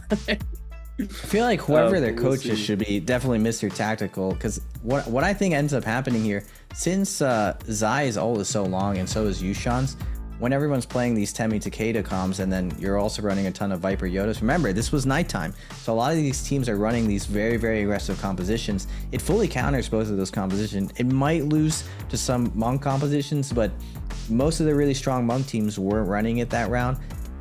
And these teams had a ton. We did have 5-2-1 playing it, but again, on Holoroth, it's very hard to play safe. It's very hard to get away from these Viper teams, so they're not able to get that same amount of scale that they did last time. And you're seeing a ton of success. Like a lot of that end game, I didn't see Zai really ult. I didn't really see their Mr. Romantica ult, their Yushan. They were actually just played a lot of strong positioning, and they were just picking off stragglers the entire time. And anytime they did get in threat, their Yushan was ready to go, countering any of the Viper ult with his V3, stopping any stun and everything. So that was a composition when I briefly played on EU with you guys, where I was like, man, you were running the Temi Takeda zipping, which originally in CN they call it the brain dead comp because it's how strong it is. It's just so easy to play and it has so much success. But when we ran into that, I was like, man, Yushan just runs through the Temi ult, and Zai and Takeda, I mean, it's not fully dominant, it's not exactly even, but I remember the guy playing F2 and he's able to delay so much time. So initially he opens up, and if you go on him, if he's able to get that F2 off and you don't burst him down, which he's most likely gonna get off, he can just run around in a circle and you've just wasted your entire opener. And then when he ults, it resets his ability and he's able to do it one more time. So that's 5 more seconds that this very, very disruptive character can just like chill and do whatever. Now when Takeda ults, you can still hit him at any of the time. Now granted, he will be able to cast a ghost on you and shove you away from him. It doesn't matter what you do to him, he'll always be able to cast a ghost, but he himself is not going to be doing damage.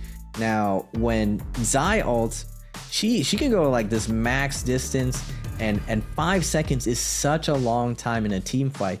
Momentum swinging left or right happens within 1 or 2 seconds. If someone lands a good focus, if someone lands a parry, that's all of it takes. And so 5 seconds, you have to make a decision. Am I gonna let this crazy character with whips going around and whip us in the back as we try to execute on someone else? Or do we try to go on her where she's gonna waste almost 10 seconds of our time every time we focus for her? We get anywhere close, she can hold gold focus, crouch cancel, and just go into this intangible form and get away.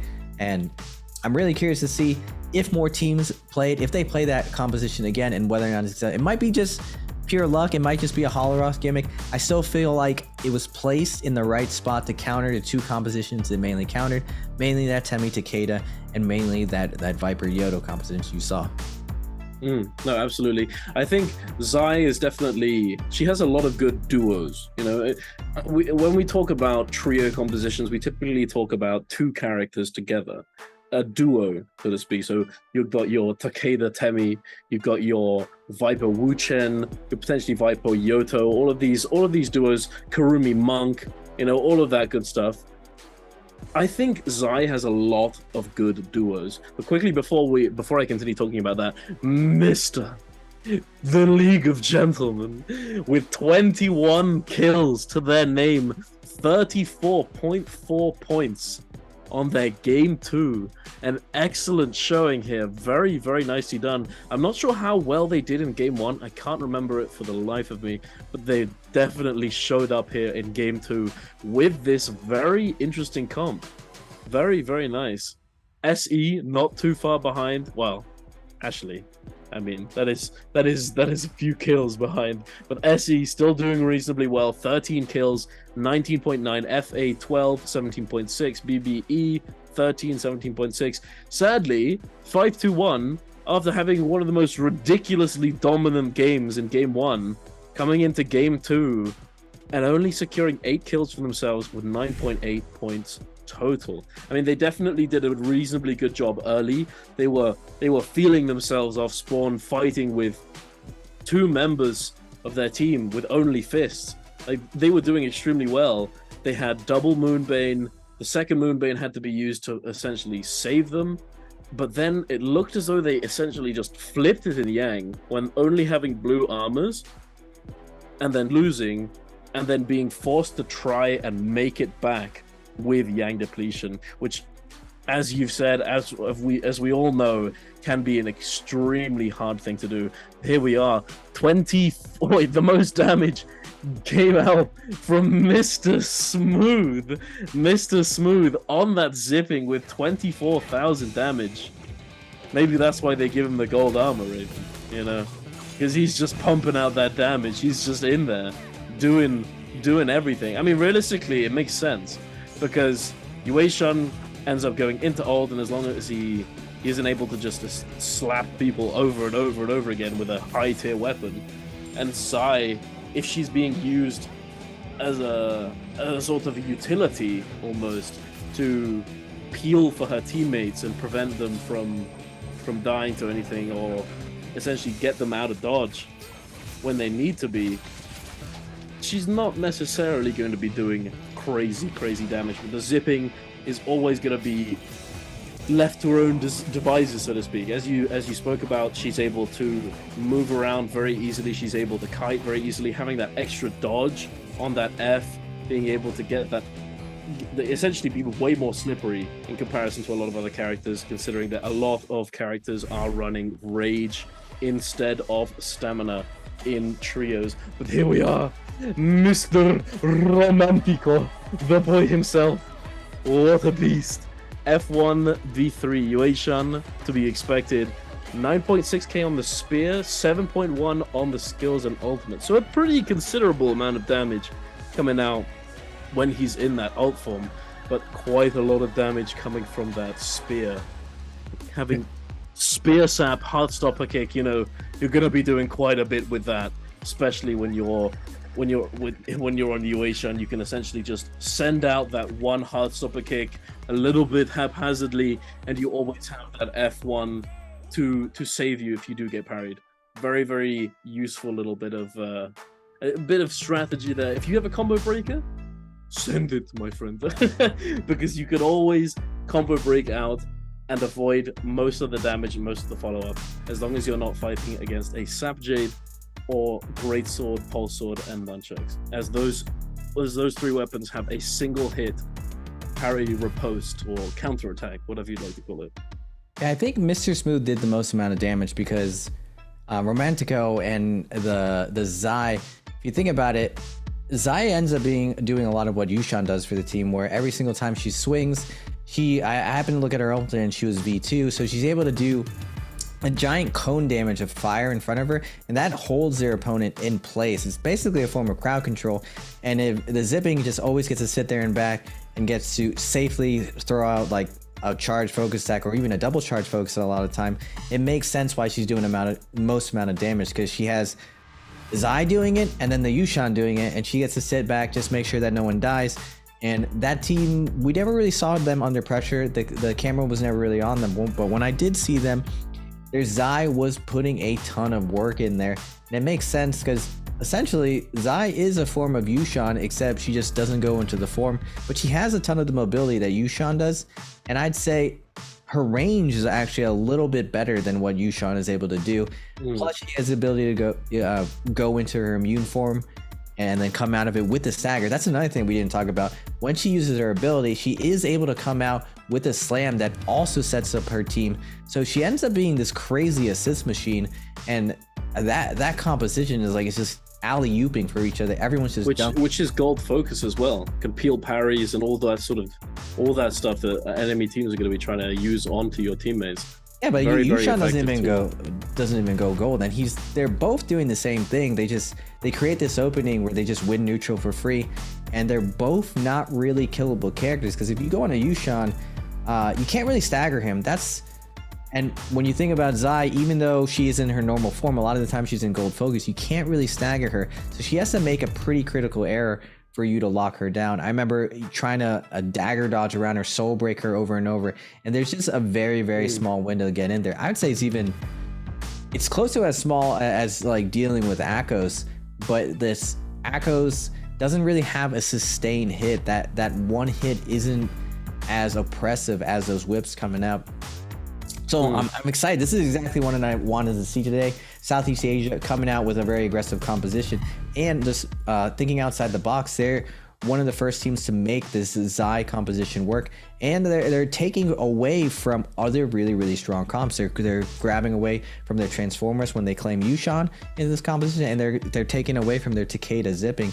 So I imagine, if I was to predict what kind of Mr. is going to do going forward, they're probably going to play a ton of Viper, because they didn't really use Wu Chen Viper or Yoda, or they run Wu Chen Viper Takeda, so they still have a ton of options open. It looks like they're just going to stay very aggressive, and I'm happy to see it. Game 3 coming up is still going to be another Firefly day. It's going to be Moore's Firefly, so I imagine it's going to be just as aggressive as this one, especially after what everyone saw this game. They're like, wait a second, do we even play Monk? I'm not really sure if they have to lock in their compositions today, but this is what I kind of expected from Southeast Asia. They were going to come out with the super aggressive Viper composition, and granted, we're seeing the first counterplay to that. That Yushan and Zai zipping is the first counterplay we've seen against this.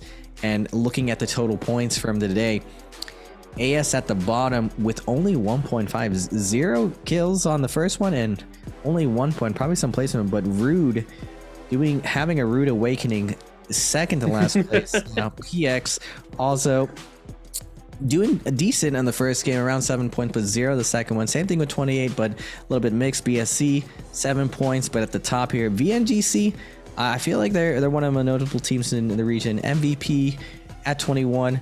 A bunch of these teams tied. SC, Wolfhue at 20-ish, then an FA, but now Mr. BB and 521 both having really, really pop-off games. See, Mr. didn't have a good first game, but having that one good game puts you back up on the leaderboard. It's still very early in the day. We're only at game 2. We're not even at the halfway point, so there's a ton of NARAKA to be played. Any of these teams can possibly pop off and bring it back.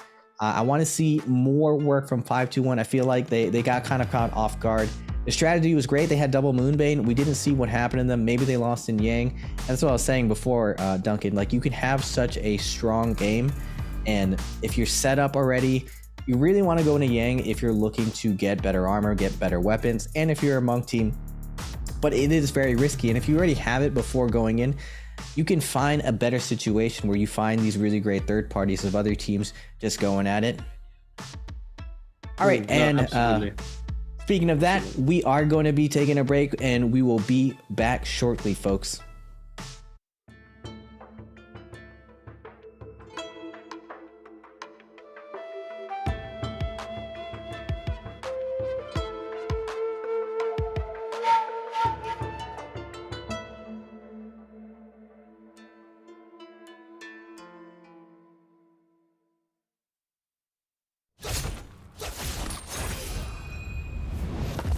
I can't eat. I can't sleep.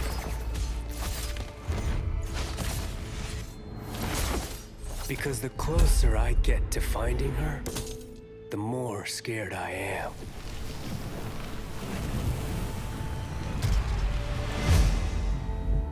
Scared of what she's become. Scared of seeing the face of my baby sister twisted by the nightmare she's had to endure.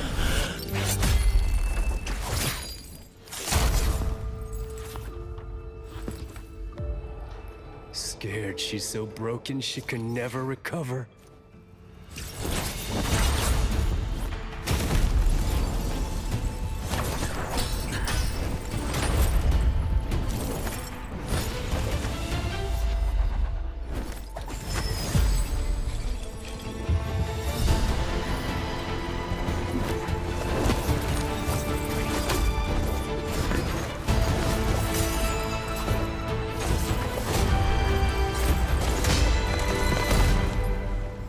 Stop it, Zai!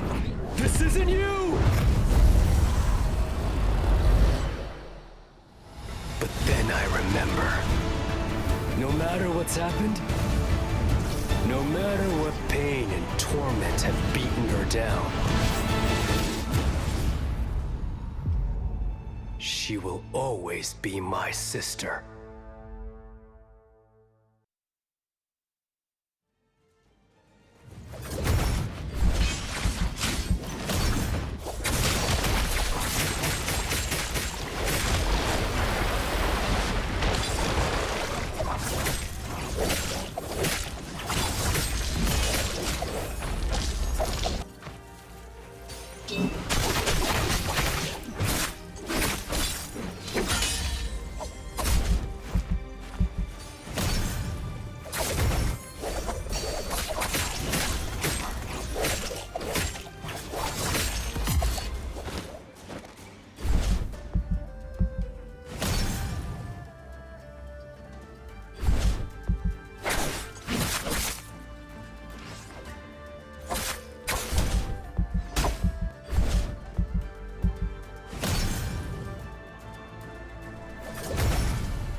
And we're back, folks. Welcome back to the Asian Challenge Trios Day 2. And what an exciting day we've had so far. 5-2-1 with basically doing their entire qualifying round with one round.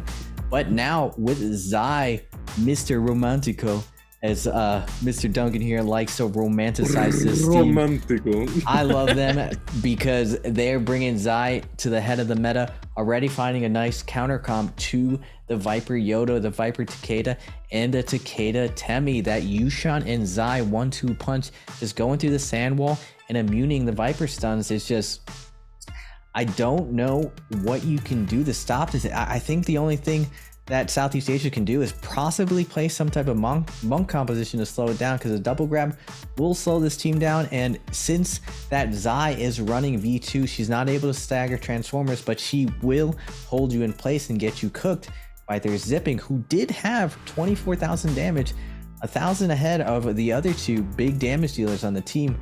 What do you think you can do to slow down this composition, Duncan?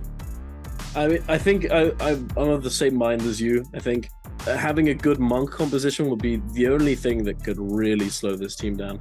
And I have a feeling that this comp was played specifically on this game, on this map, because as you're going into Holoroth, a lot of teams know that because there's so much open space, there aren't as many buildings or trees, having a Temul to be able to put that sand wall down, that big sand circle of death, to essentially protect their entire team or to lock down entire teams is very, very useful, because it provides you with cover, essentially. So you're much more likely to run into Temulk teams when you're going on to Holoroth maps. And I think that this team comp was essentially designed for this kind of game, where they weren't going to run into all that many monk comps or traditional transformer compositions with the Yueshan and Karumi. Although they did find a few, they didn't end up making it to the end game intact, so to speak, as they ended up getting picked off by all these other Viper and Temi compositions. So I think it was essentially just a targeted composition for that map. Because as you can see here, we are moving on to game 3 back onto Morris, and they're back on the Takeda Viper Wuchen, an extremely strong composition, as we've mentioned time and time again. Very, very good into certain comps, especially into the what was it you called it? The brain dead comp, the Temi Takeda. Yeah, Temi Takeda zipping. And since it's so easy, this composition, I feel like it does essentially just beat this composition a lot of the time, as you have that Viper silence to I had 40 seconds. Takeda. Oh, we just jumping in there. They said 40 seconds. I want to look at those team compositions more. I think we did see a Zai. We saw a Zai with Temi, I think it was. There was a Zai sure. Temi, and there was a Zai Viper. There was a Zai Viper and one more Zai. I wanted to point it out, but now the memory slips me. But more Zais coming out from Southeast Asia, and I'm wondering if Temi is a better partner. Oh, they did Temi Yushan Zai. Now off spawn we have Mr. Smooth and PX.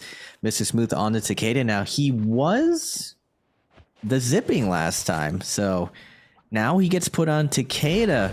I like that. Support going straight to full Uga, position 1. Now BSC though, off spawn, no armor, completely split. We have Ming, Tatsu against the wall. Ming ready to get taken down. Tatsu now has to recover for his team. Kara from BSC is really low. The Kurumi trying to survive. Also the Monk Shaka really, really low.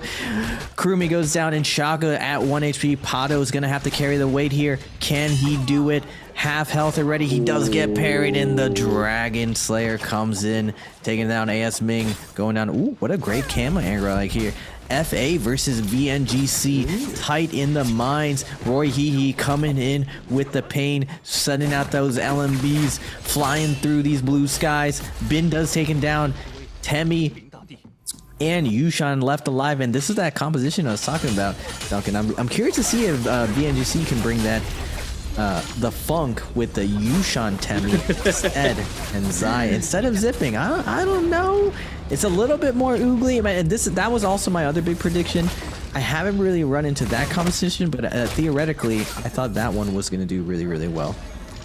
No, absolutely. I think that Temi does work for sure. I think it definitely provides a little something, you know, a little something, especially on this Morris map, as I was talking about, how we're less likely to see other Temulks, which means that you're less likely to get griefed by other Temis, essentially, where other Temulks can go into your sand wall, throw out those wisps, and essentially just be a menace and be irritating, and not really having to worry about other Temis ulting you before you ult them, etc.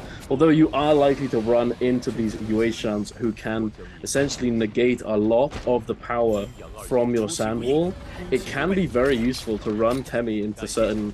Essentially, it kind of becomes a hit and run where you commit Temi ult at times, and you can also use it very effectively to secure boxes, to secure those Morrises, be able to get you either those buffs, the resources and armor, or both.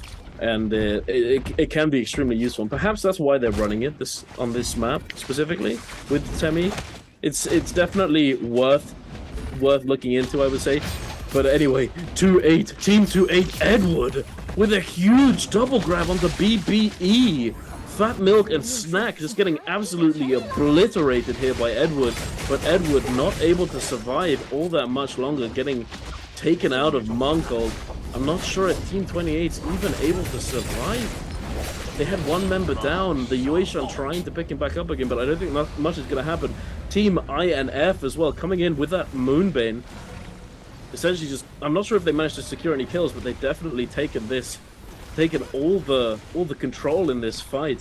INF now on the chase. They've got that Zai, Monk, Yueshan. Very interesting as well. Not really sure how well it's going to function. I mean, it kind of works similarly to how potentially Monk, Yueshan, Yoto. Wait a minute, I didn't even see this composition. Yeah. I mean, this could potentially work, but you have to be careful. If you're not careful, your Transformers can die. We're gonna call this Zyformers. It's going over. It's gonna work. We got SC right then against the wall, getting taken down because Zyformers is coming through, absolutely decimating that support to the Monk. Now GE and AS going at it in the north. King of the North. Who will be the king today? GE versus AS, and GE's going to be porting out here. They still... Wait, how did they port out and still have Wu Chen port out? What? How does he... Wait. What? Oh no, I think the other team ported. Okay. Wait, hold on. I'm so confused as well. That was just, oh, we got INF, we got Zyformers. Yushan's already down, not ulting. That's not Zai's fault. It's not the composition, but RV going to be grabbed here. Lob getting his first grab of the day on camera. RV with the Echoes coming down, looking with the stagger. Lob looking for the double grab. A ton of teams coming in to pile in another mosh pit. We got SC to the north. No. RV, Tobe cleaning it up. These Viper composition, it's just... Southeast Asia is just filled with Vipers. Even though there's not 16 Vipers in the lobby, it feels like there's 16 Vipers in the lobby. Every look, there's just a flying in Viper coming in with the sun. We got 9 players all on this rooftop. BBE Fat Milk is just holding blues, looking for parries. Pops the ult, gonna get some saggers. Toby is the king of the roof. Fat Milk does slip off, not able to get any value off this ult so far, and it looks like RV's gonna pour down, dodging this Takeda on Fat Milk, not getting the fat juicy armbies that he's looking for. And Team 28 sees that Wu Chen poured out, gonna be chasing it down, and it looks like BBE is happy to just swerve off, and RV's gonna have to hard grapple away, but Team 28's coming in. Toby flying in with the silence. 28 Edward getting that awesome Munkle. He's gonna have to deal with this Munkle. No. Does the Yushan pop the ult? He does. Toby does get grabbed here. Looking for a double grab. Edward creating a ton of space for his team. I don't know how he got this done. The Yushan ult is not ult. He did not get 7. It looks like he iframed. No, he grabbed the Viper out of her ult, canceling it.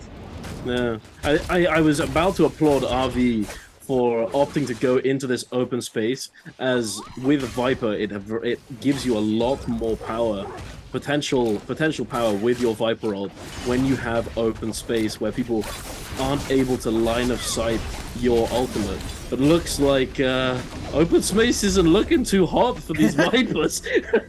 Snack and RV's Viper getting absolutely decimated here. I told you, there's just Viper in the bushes, just everywhere in Southeast Asia. Just everywhere you look, if you're out in the open, someone's watching you. There's a team lurking in the shadows, ready to jump in and just all in you. And again, Edward somehow has his ultimate up, and BBE Fat Milk has to piece out. It looks like they lost their zipping, But Edward, I swear to God, he was just ulted out in the open. I think he was. I think he took both soul blooms. No, wait, all three, I think, actually, because he took the 2 from RV, and then when they got the kill onto that Viper, I think he must have taken that 3rd soul bloom as well. And considering the amount of rage he's probably running, I think it adds up at the end of the day. It's kind of ridiculous to see in action, but the numbers don't lie, you know? Rage plus 3 soul blooms with Immortal War soul blooms giving you far more rage, essentially double the rage that you would get. Your boys, though, 5-2-1, they're already eliminated. And Mr. NBB, I feel like Mr. has taken my heart. Mr. Smooth Cluster, they're innovative. Same here, dude. Mr. Romantico, I feel like, and FA slowly catching up. But this guy just screams Ricardo to me, man. Mr. Romantico. He could easily just be Mr. Ricardo to me, you know? But an absolute legend. But yeah, no.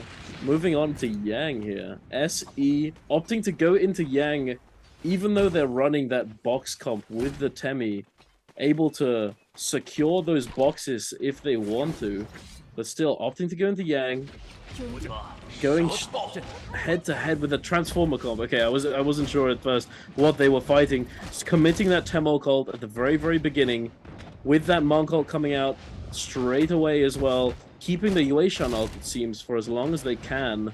Trying to play simply off of this Monk ult. KKRA holding that Kurumi ult as long as possible until Shaka really, truly needs it to stay alive. But SE, I think they're sitting reasonably comfortably here. Although the Yueshan ult is still a threat, they have forced out 2 ultimates for the price of 1. SE down now, popping that Takeda ult, sending those pulse swords, wind slashes? I don't even know anymore, I can't speak. KKRA just getting absolutely torn apart. Kado trying his best to do anything he can. Ooh, huge parry there from Shaka. Managing to take down one member, Rethan, although he did have ult up, he wasn't able to survive. I'm not sure if he just couldn't press it in time or what, but you never want to be dying with ultimate, especially as Zipping now being moved on over to a 2v2. SE still having the advantage, and okay, 2v2 Omega Law, they just get obliterated. SE having opted to go for the Yang fight as opposed to securing the box, come out on top.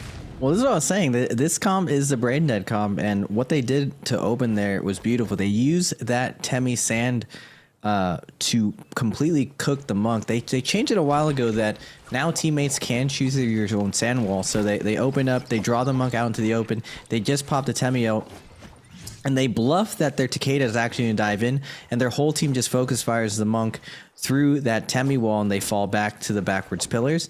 It forces out the Kurumi ult, and they essentially traded 2 ults for 1. Now, Yushan versus Takeda ult, it might seem like Yushan does have a little bit of an advantage there, but that shove just sets up his teammates so much better than Yushan because he can do it at range. Yushan has to be up front, while that Takeda ult just is a giant cone in front of him, and they're able to snowball that effect even without the zipping ulting there, dying with ult up, that they still win with that strategy. And it's another variation I've seen of we call it Monk Fry, that they pressure the Monk so beautifully that usually you'll do it with a bunch of long swords, but that's the first time I've ever seen it like purely out of range, and I think it was really off that bluff that SC did. Speaking of SC, they're in a battle again versus AS, but AS is already running for the hills. SC Dow though chasing them down, popping that ult. Viper ult does come down. They're able to they have no counterplay. They're just gonna pop the zipping ult, doesn't matter. Anti-burst, now they're going to keep on to business. AS trying to get away, but like I was saying, the Takeda ult with the shoves just obliterating everyone. Nowhere to go. AS trying to get away. Akos leapfrogging away, but there's nowhere to go. It's just wide open ground. Dow, no more ghosts left, but still in hot pursuit.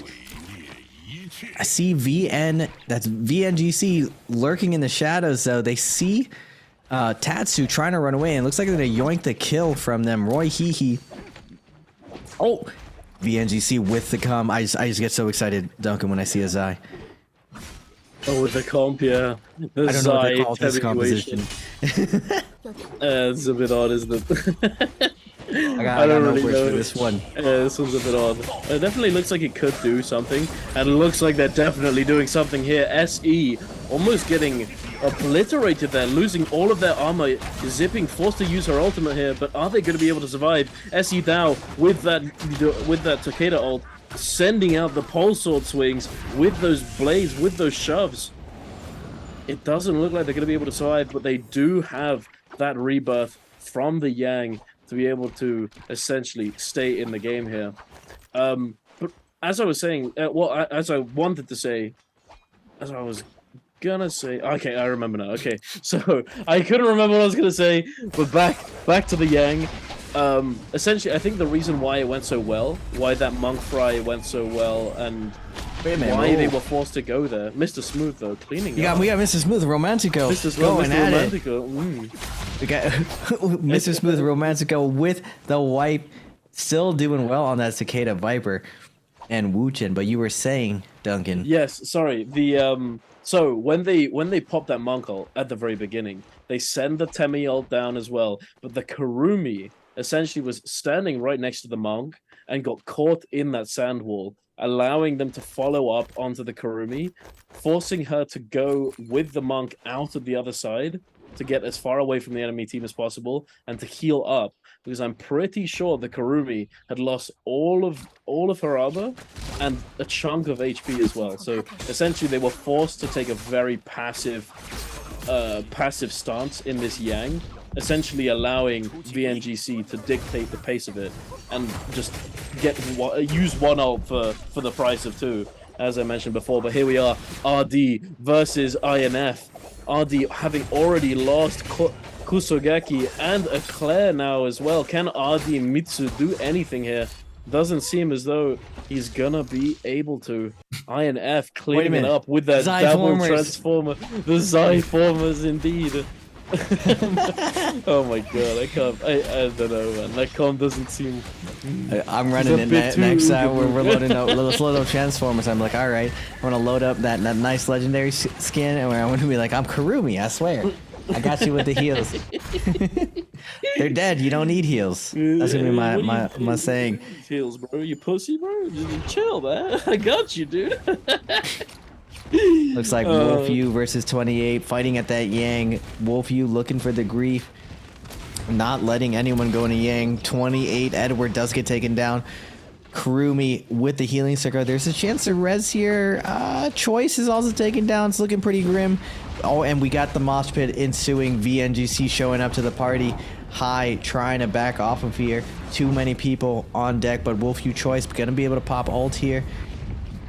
That Yushan is so far into zone, but it is I'm not really sure what he was doing there. He was just sort of jumping around in the zone, taking a huge amount of damage for seemingly no reason at all, other than to be a target, I think. I don't really know. Choice now being forced to use his ult whilst in the zone.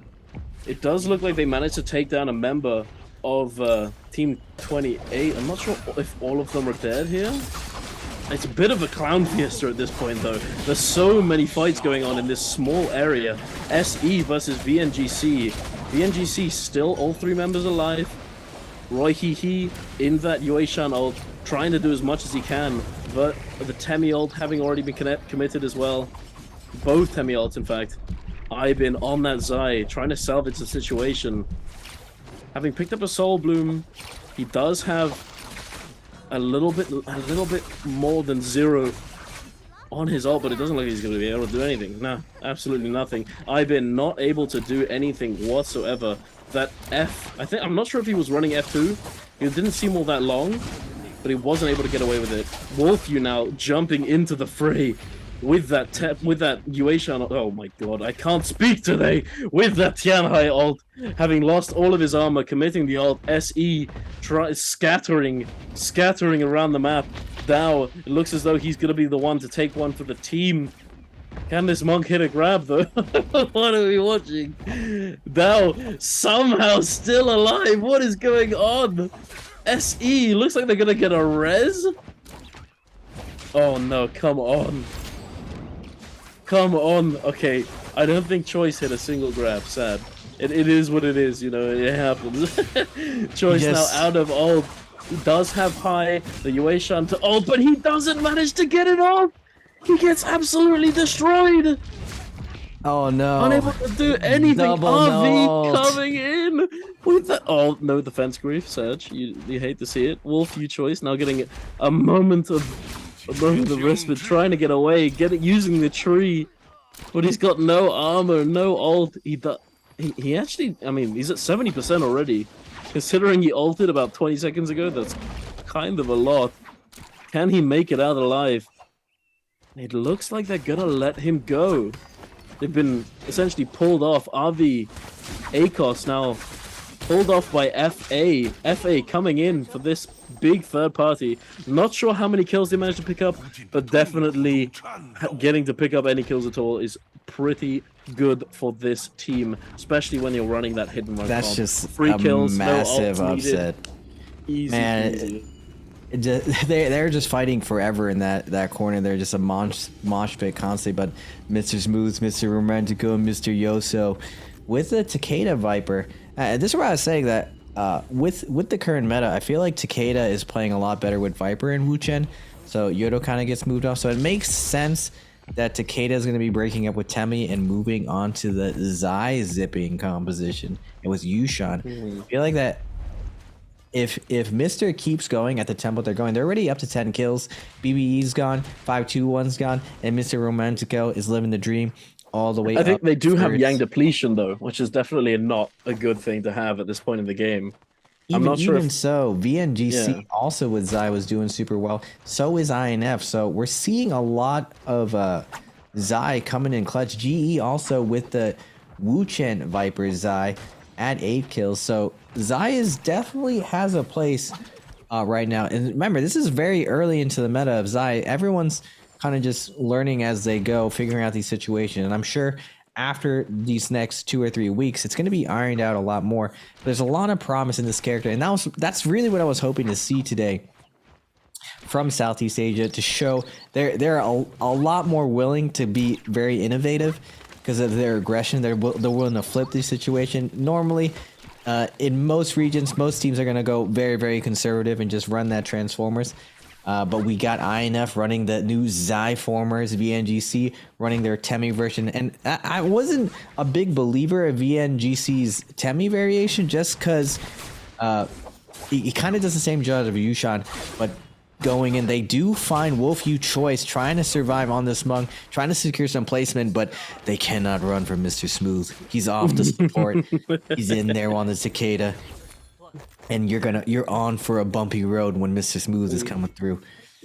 Absolutely. I mean, was he even really on support on that zipping? He was outputting the most damage, you know. Like, I mean, do you remember when we played support doesn't mean you're healing. And I played support doesn't mean you're healing. I know. You're not a healer. You're still doing damage. Exactly. You just can't die first. You can't be dying with ult. That's the cardinal sin of trios. Every time I see one of these teams dying with ult, that just can't be happening. You got to press the key. It doesn't matter if you misplace it, but if you don't press it and die, that is the sin of trios. You cannot be going around not pressing ult. We had INF gone or Goon closing out, and this is the Zai formers. I'm telling you, they toast another Takeda team, and this is what I was saying. Even though Takeda has so much pressure with that ult, it's just not enough. We got FA Loves running the classic Yodo, but their Wu Chen is down again. Support with ult. This can't be happening, Duncan.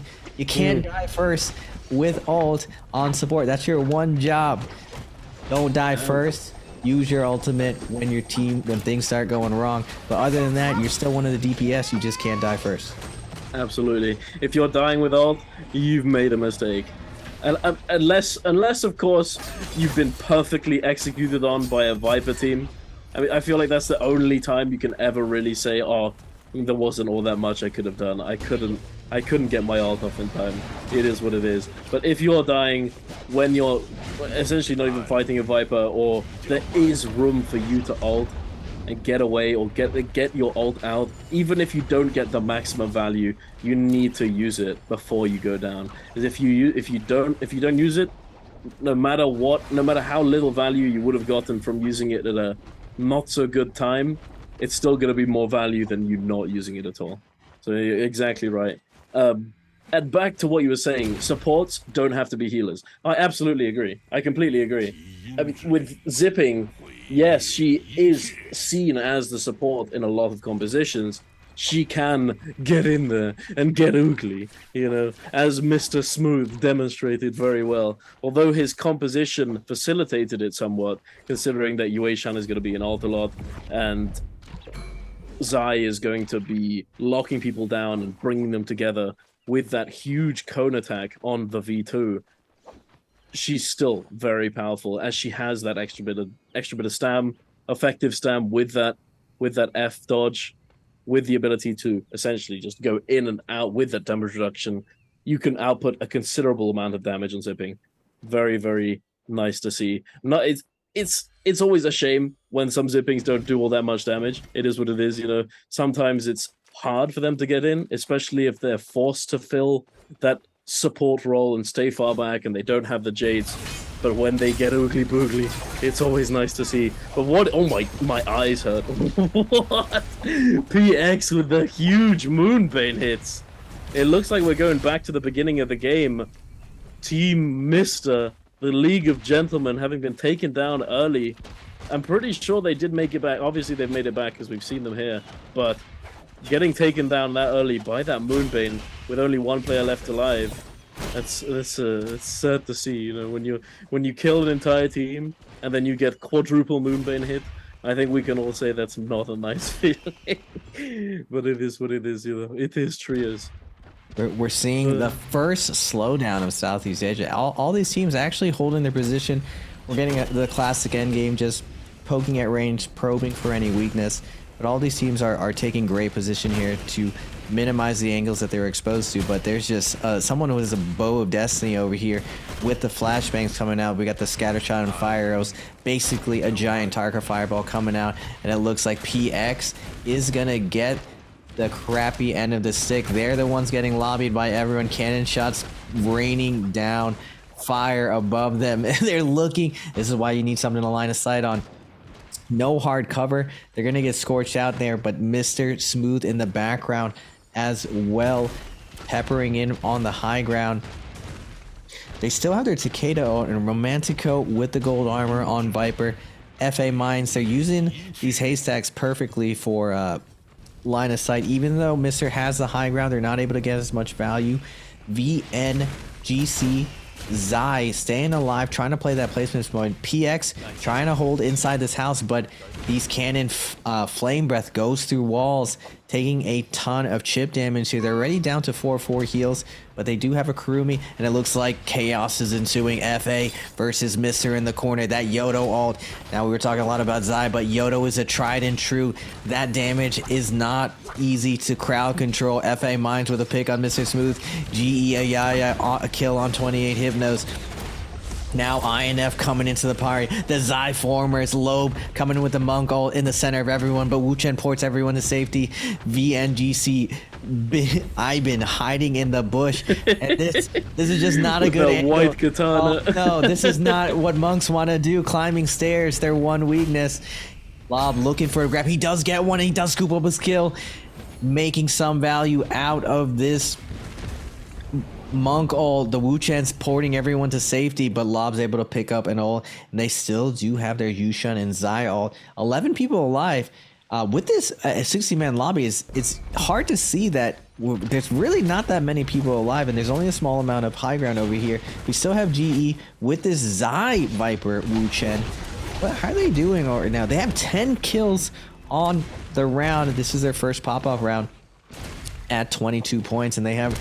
It looks like if they close out the south, they can close the distance, and it looks like Southeast Asia, man.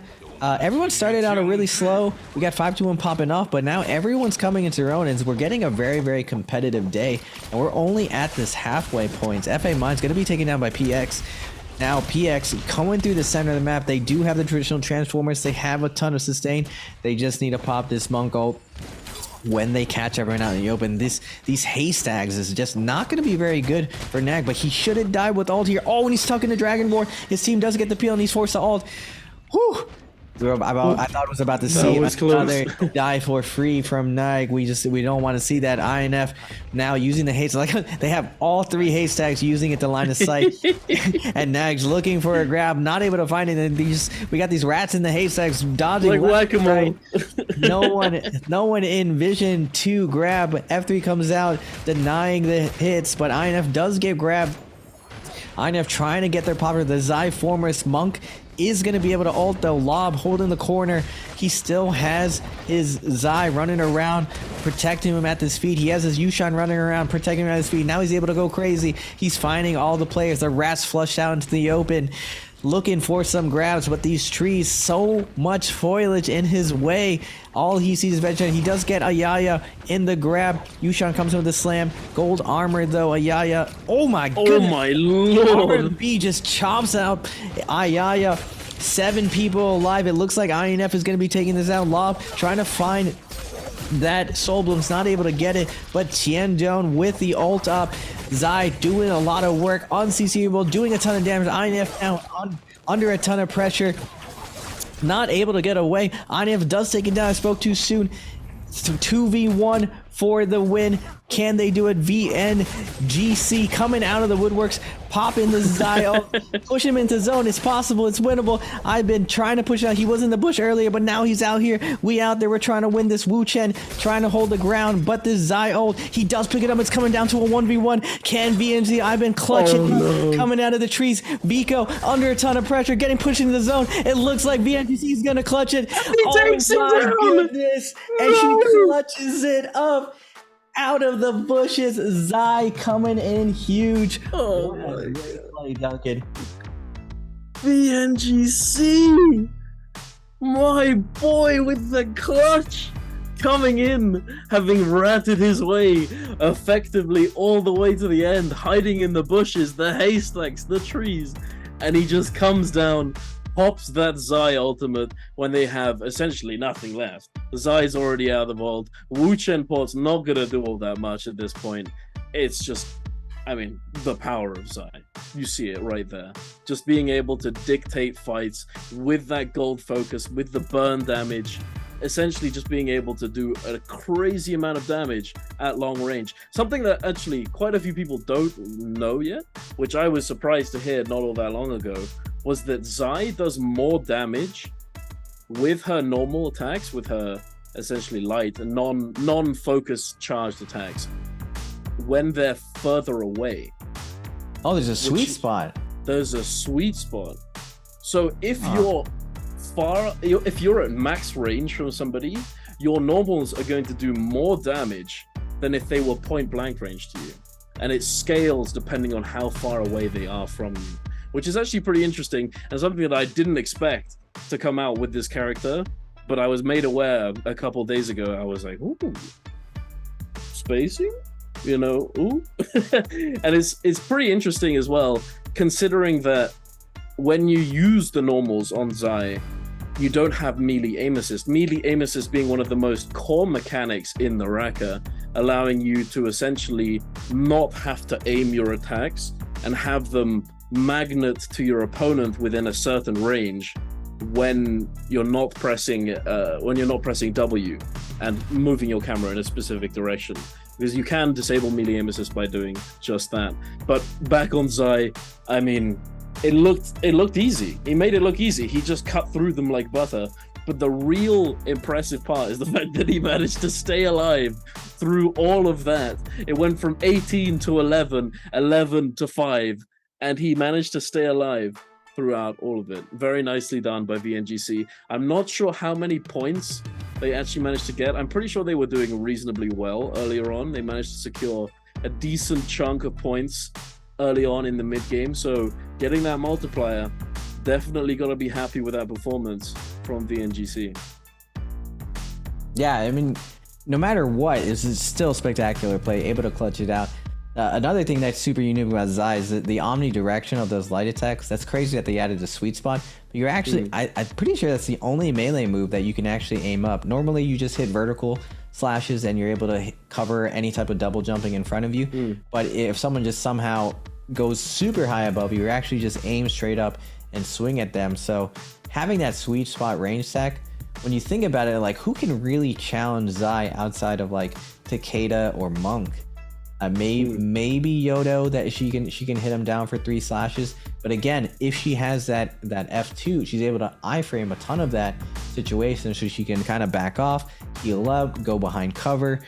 We're seeing now kind of the missing piece. I feel like a lot of people opening up with Zai was using that F1, just because when you're Takeda, a lot of the times you can get 100 to 0 if you get lifted off the ground. So a lot of these Zais are like, well, I'm kind of like Takeda, so I want to have that gold F break just under stagger. I'm able to get out.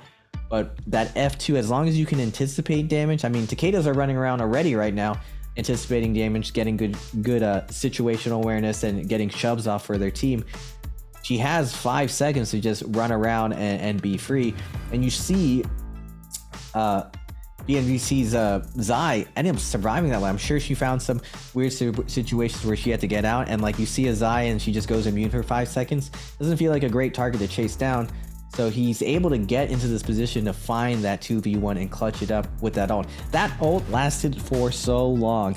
He found the perfect spot to come in, pushes one of the teammates into the zone, holds him in zone with that max range whip, and then he's versus a Wu Chen. A Wu Chen is never going to beat this Zai here. Like, the best he can do is maybe go and try to grapple up the tree and try to stall it out, but he had at least 10 more seconds left on that ult, and she can chase you, like, just because, unlike Yushan, like, one of Yushan's biggest weaknesses is trees. Like, you go up the trees and you can't do anything. You just, it's like, oh, you beat me. You found my one weakness as this crazy demon lord goddess thing, and you just went up a tree. I can't catch you. I can't climb. You got me. But Zai is able to just look up, grapple. She has an LMB in midair. Feels kind of wonky, but it has a ton of vertical range. When she like spins around the chain, she's able to cover a lot of distance. So I just don't see how Wu Chen ever really finds a position there. There's no parry, so there's no big comeback mechanism. The best he can do is like trade with or horizontal, but he's risking sitting there with a Zai in front of him charging up a gold attack. So I feel like that he has to like completely read the situation and find some way to shmoo, break some ankles, like double jump into some type of tap job and iframe the situation. But again, all she has to do is crouch cancel, just instantly light as he double jumps, and he has no option. So really interesting stuff from Zai, and this is really what I wanted to see today from Southeast Asia. I knew they were going to come out with some great stuff, especially with their aggression and their willingness to try some new things. A lot of innovative stuff going on today. And I thought at first, what I really didn't want today is a blowout, and it looks like a ton of teams in these big tournaments, you start off slow. It's very hard to pick up. Some teams like to open up with a very defensive kind of heat up as the tournament goes on. Other teams like to open with Vipers and just go really fast. The problem is you go really fast and you stumble, you crash and burn, you got goose egg, you got nothing. But you just keep, if you are confident with your skills and you keep at it, now we're seeing a ton of teams up there in the 37, 38 points, and the leader is only at 50. 12 points is not a big lead, Duncan. No, absolutely. It's not all that big at all. You can make that up in one game, easy peasy, you know, and we've got 3 games to go today.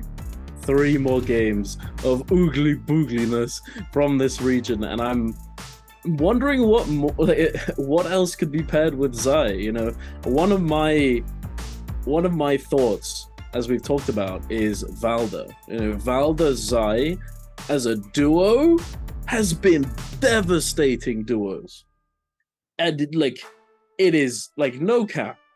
The synergy between these 2 characters is insane. Being able to proc that soak with the fire damage from the V2 wave from Zai, if you just manage to put a 3rd character alongside it that works efficiently, it's going to do very well. I feel like, as we've talked about many times, comps are based typically off of duos. You know, 2 characters that work really well together, and then 1 more character that essentially makes up for what that duo cannot account for. So I don't know. We will see. I do doubt it that we'll see Valda, but here's hoping, you know. Maybe he clutched it up. He took the first place, and they end up clutching it. They take first. They were definitely not in first before going into that. with 16 kills. He scoops up a couple right at the end at 27.4. His team is definitely hyped. They're going to be riding that momentum the next one. But INF also with 16 kills, doing really great, 23.8 points. GE with 12 kills at 19.8. FA with 13 kills, 17.6. Mister at 11 kills, 14.2. SC with 13 kills. Dude, so many teams almost at the 10 kill mark, like the top 7 all at 10 kills. That's just a really good game. Even though, and this is why it's really important to play placement and VNGC, even though you're one player in, you want to never give up all the way until the end, because he finds a way to clutch it up, gets that 5 placement points and the fatty multiplier. And now we're looking at, wait a minute, Roy Hehe Iben, is that Roy Hehe's on this team? Yeah. I didn't even notice Roy Hehe You was didn't on even realize? I didn't even realize Roy Hehe was on that team. Yeah, he is. Was He's it was the Iben. It was Iben who clutched it up for the team, though. Running that F2V2. Yeah, Not doing look a at crazy Temmie's amount of own. damage, but look Yeah, at how long he survived in comparison to his teammates. He survived for an extra 10 minutes-ish, if you account for both teammates. One teammate dying at 15-ish, and then another at 18. You know, that's a considerable amount of time to stay alive all the way through till the very end and securing that first place spot for themselves. Yeah. I mean, it's very lucky that they got that many kills early on, because I'm not sure he managed to pick up all that many to begin, or the team managed to pick up all that many to begin with. But did you see that just now? PX's Moonbane doing absolute work, completely obliterating that team. What on earth? That was ridiculous. But yeah, no. Yeah, well, Extremely well played from PX's. what you were saying before, as far as synergy between duos, I feel like in duos it's its own little thing, and synergy between two is important, but there has to be a triangle synergy, and that triangle synergy always has to answer a question: what do you counter? And in trios, you have to be able to counter Monk, you have to be able to counter Viper, and you have to be able to counter Tembi. If you don't counter those 3 characters, your composition is not going to be good. In duos, there's not as much threat from that 3rd character, and that the support character usually is paired up with someone else, and a lot of the time in duos, you don't really see fierce competition in duos. Like, you're not going to see any of these compositions really tested in duos. So Valda, Zai, I just don't see that working outside of duos. That's just a for fun mode. All of the strongest players are in trios, and it does make a huge difference when you have that 3rd player ready to throw a focus attack or something else. Especially when you're talking about doubling up 2 offensive ults.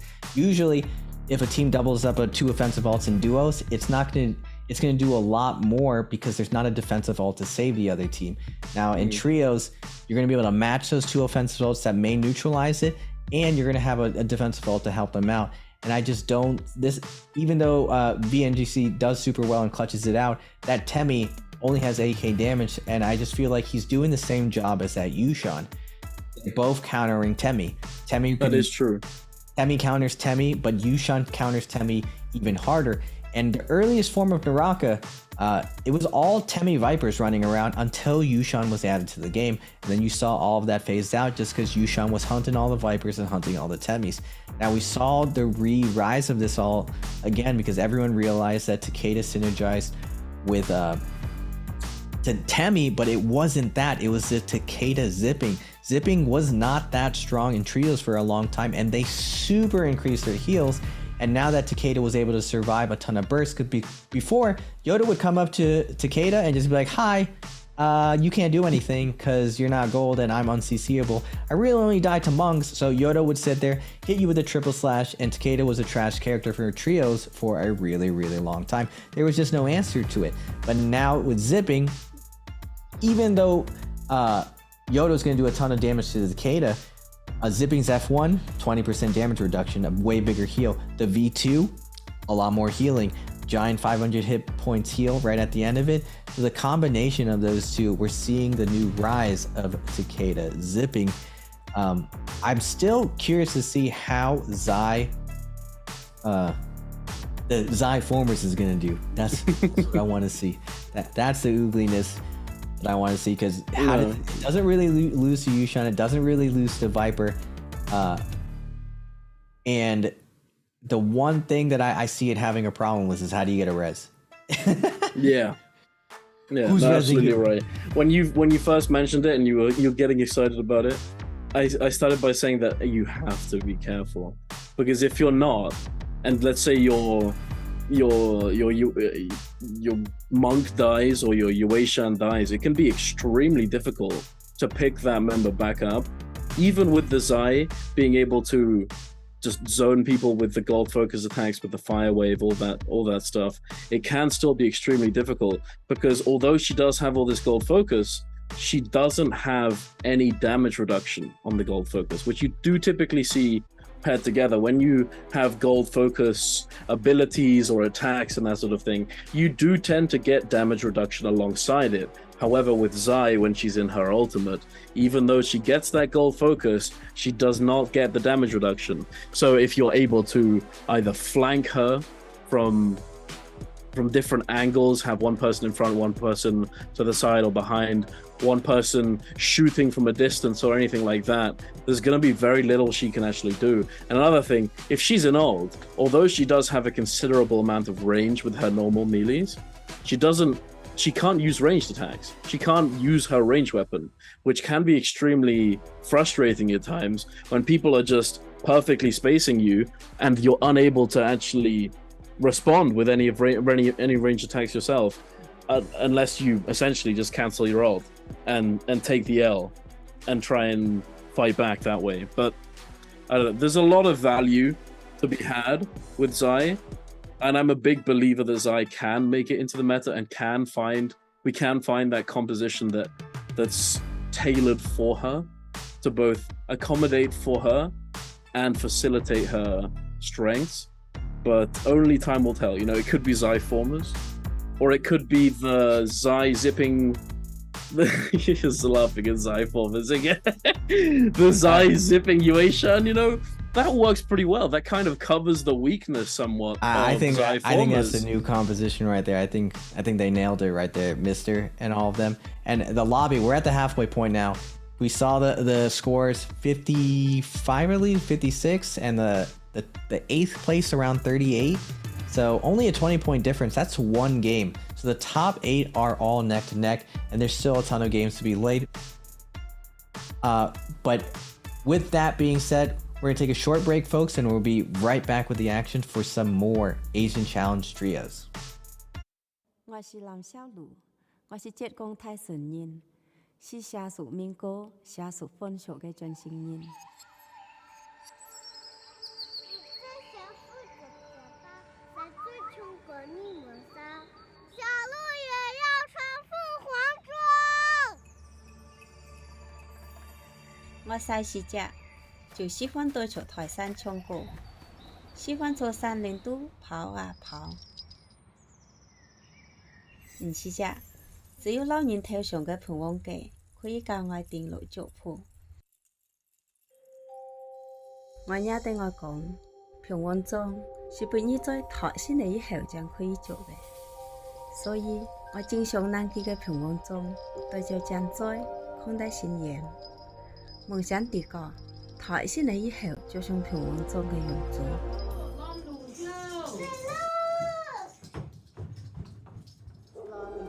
每一次一趕上早前，我都好搶着去攔路，就為了多睇幾人信仰頭上生好嘅法子。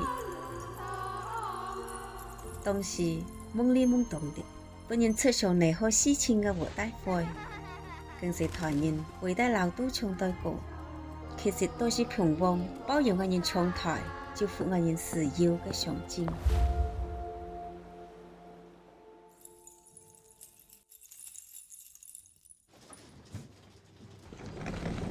呢條台先來，就像是睇睇外班嘅時要是先落樣子。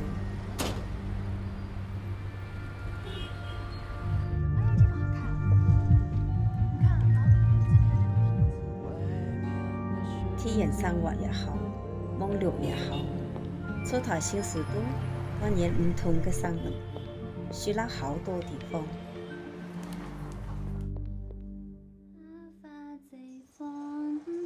妈，你干嘛老给我戴这个呀？我想戴上这个。伴隨我於面面台先來，也面面教我相啲細節只外文對平旺嘅熱愛進行落去，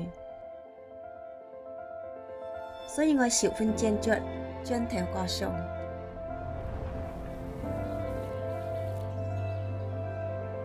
我啲過一次當作出發，我想對啲個嘅體會擔作用平旺中。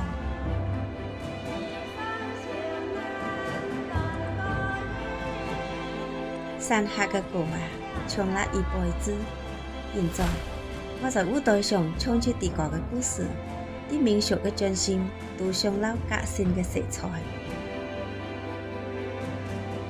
革新意義唔只是俾你在相處嘅標誌，而是俾我人勇氣，讓我人無拘無束做啲個嘅披風弄開角。愛來自山下。我是熱愛嘅勇氣弄英雄，我是憧憬平旺嘅全島中嘅一員。愛也是平旺，愛是書記，愛心無懼。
And we're welcome back, folks. We're back to the Asian Challenge. Trios day 2, and what an exciting day it has been. We've finally seen Zai come out. We're hoping to see some V2 Valda. I know you want to see it, Duncan. No, not even V2. V3. Oh my goodness, that's just asking for a lot. They did buff V2 Valda. She's been absolutely crushing it in solos. I believe she crushed it yesterday, even in Southeast Asia. So I'm curious to see if Southeast Asia can show me some more innovative stuff. It looks like they've already found the composition that I want to try out. Zai, Yueshan, and Zipping. But also trying out some even crazier stuff that Zai Monk Yueshan, even Zai Temi Yueshan. Trying everything out. Even in the traditional Viper Wuchen comp, putting Zai instead of Yodo and seeing some success there. It's still neck to neck. A ton of teams in the top 8 are all one good game away from each other. We're at the halfway point. Anything you want to see coming up? Any predictions, Duncan? What do you think is going to happen next? It's hard to really say. I think we're probably going to see a bit more of the same. As, quite frankly, I'm not sure if these teams have had too much time to experiment with new things. You know, we have seen a bit of Justina we hit the threshold, Raven. We did see more than 2 teams running it. So maybe we'll see more of her. Maybe not. But we are definitely gonna see a bit more Zai. I think she's definitely. Did you see 2 teams? Hold on. We did say 2 teams. You said more than 2 teams. No, I said okay. Well, here you go. What does it matter? 2 teams more added to the list. There we go, baby. Wait a minute. Wait. Did we see another one? There's 2 more. Wolf U running it again, and now 5-2-1 are running it. They're running the old school Justina Temi Matari. Oh my god, they are running the old box comp. Hey. Well, actually, interestingly enough, we are seeing the Zai Temi Matari coming out as well, which I think could work. Zai does fit that sort of role that Takeda has been filling for a considerable amount of time now. Although, I mean, this was the original box comp. The original comp with Tamulk was Tamulk, Takeda, and Matari, which then moved over to Zipping, it moved over to Monk. Essentially, the 3rd slot has been interchangeable ever since the synergy between Takeda and Tamulk was discovered or made popular, so to speak. So bringing it back to the OG, but then replacing Takeda with Zai, definitely pretty interesting. I think it definitely can work. It has pretty much all the tools that it needs to survive Vipers. Potentially not so good at killing Transformers, considering that you don't have real stagger, and it can be somewhat difficult to stay alive versus them, considering that you don't have that zipping healing. However, I do think it's definitely going to be a powerhouse of a composition if played correctly and if played into the correct team compositions. But we'll see. We'll see. I mean, as you asked me, what would I like to see? You know what I'd like to see, bro. You know exactly what I want to see. Oh my god! I just thought about it. I just thought you. We're never gonna see it. That's too much. We're never seeing it, Tucker. But we are gonna see VNGC landing outside the new. Well, I guess it's not really a new spot anymore. Right outside of Wreckage, coming out. Doesn't matter that they have no armor, and they're gonna immediately jump onto, looks like FA here. FA running a composition that I want to see do well, but Ben getting staggered by that Temi ability, slowing down their pressure. Roy Hee coming in hot though, showing that dominance. But Minds already has, and then we're seeing does the Zai beat the Yushan though? It was even down to the clutch 1v1. He doesn't have any stagger here, but this is what I'm saying. What Yushan loses to? Verticality. Yushan just cannot climb, and this is something that Zai is just able to do. She's able to create this space. Wait a minute, did she keep a lot of her ult? She canceled it. She has 45%. No. She activated ult and then grabbed Soul Bloom, I'm pretty sure. Okay. That's a little crazy, but Roy he now has Minds exactly where he wants them. The F2 is gonna come out. He's gonna stand still. He's gonna go for the lunge. Doesn't get it. Roy he too smart for that. Going with the tab dodge, and Minds just getting melted. Roy, he's a solo player. We've been here before. We know what's going on. But GE now inside Celestia. Again, Southeast Edges, they don't need armor. We're just getting in there right away, trying to go for these 50-50s. Vico not winning in the flip this time. GE's look like they're going to get taken out by Mr. Romantico and Mr. Smooth, claiming that victory with that Matari Temi Takeda old school composition coming in clutch for them. I'm really curious to see if this composition is able to do well versus all of the new age thought. We have a ton of Zai here. How is this Matari going to interact with all of these new characters? It's even with Akos running the Akos Viper up here in Sunwing. I think it's actually a really smart idea. And I'll tell you why. So versus Zai, you have the ability with your ultimate on Matari to use the backstab gold focus to interrupt anything that Zai looks to do. As we know that the backstab goes through gold focus, but hold that thought for just a moment. We are getting pretty oogly boogly here. 5-2-1 with their Justina box comp, looking to fight this Zai Temi Yushan? No. I can't even tell. It's too much of a mess. But they look like they're doing pretty solid, having already taken down a member of MVP, Yueishan Zai Matari. Interesting.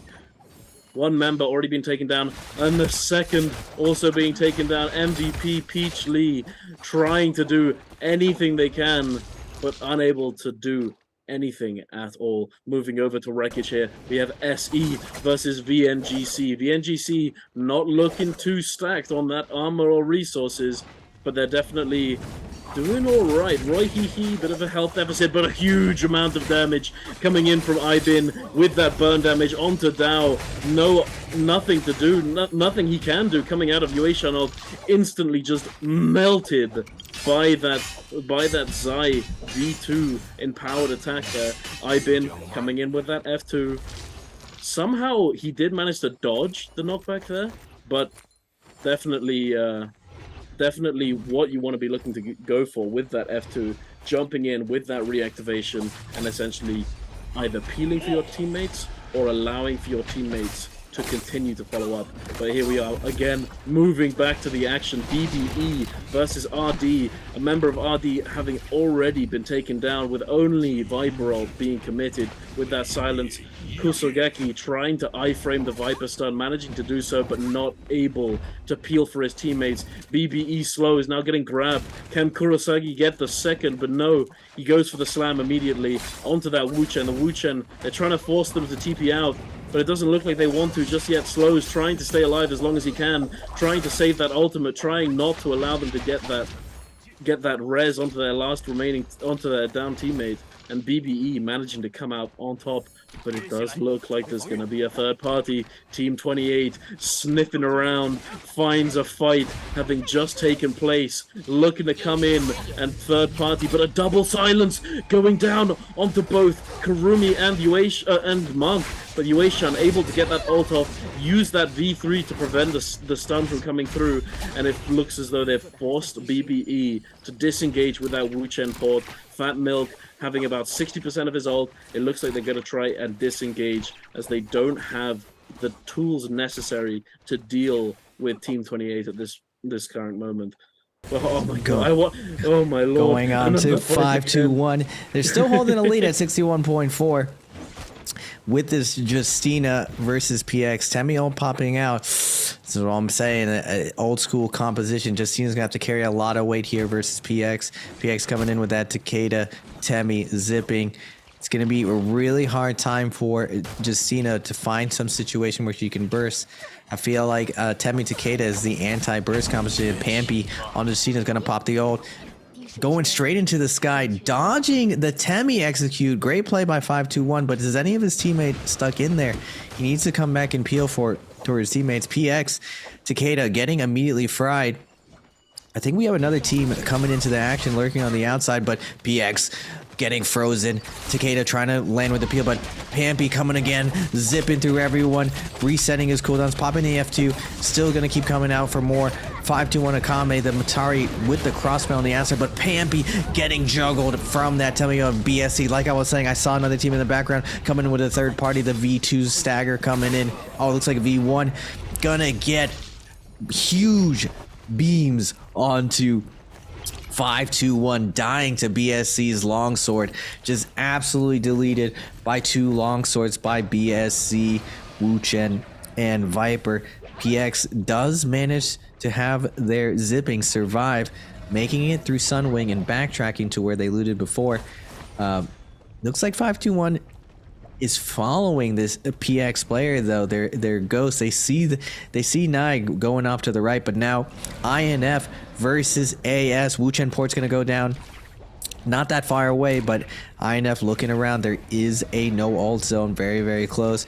AS is gonna back off here, but INF does spot them.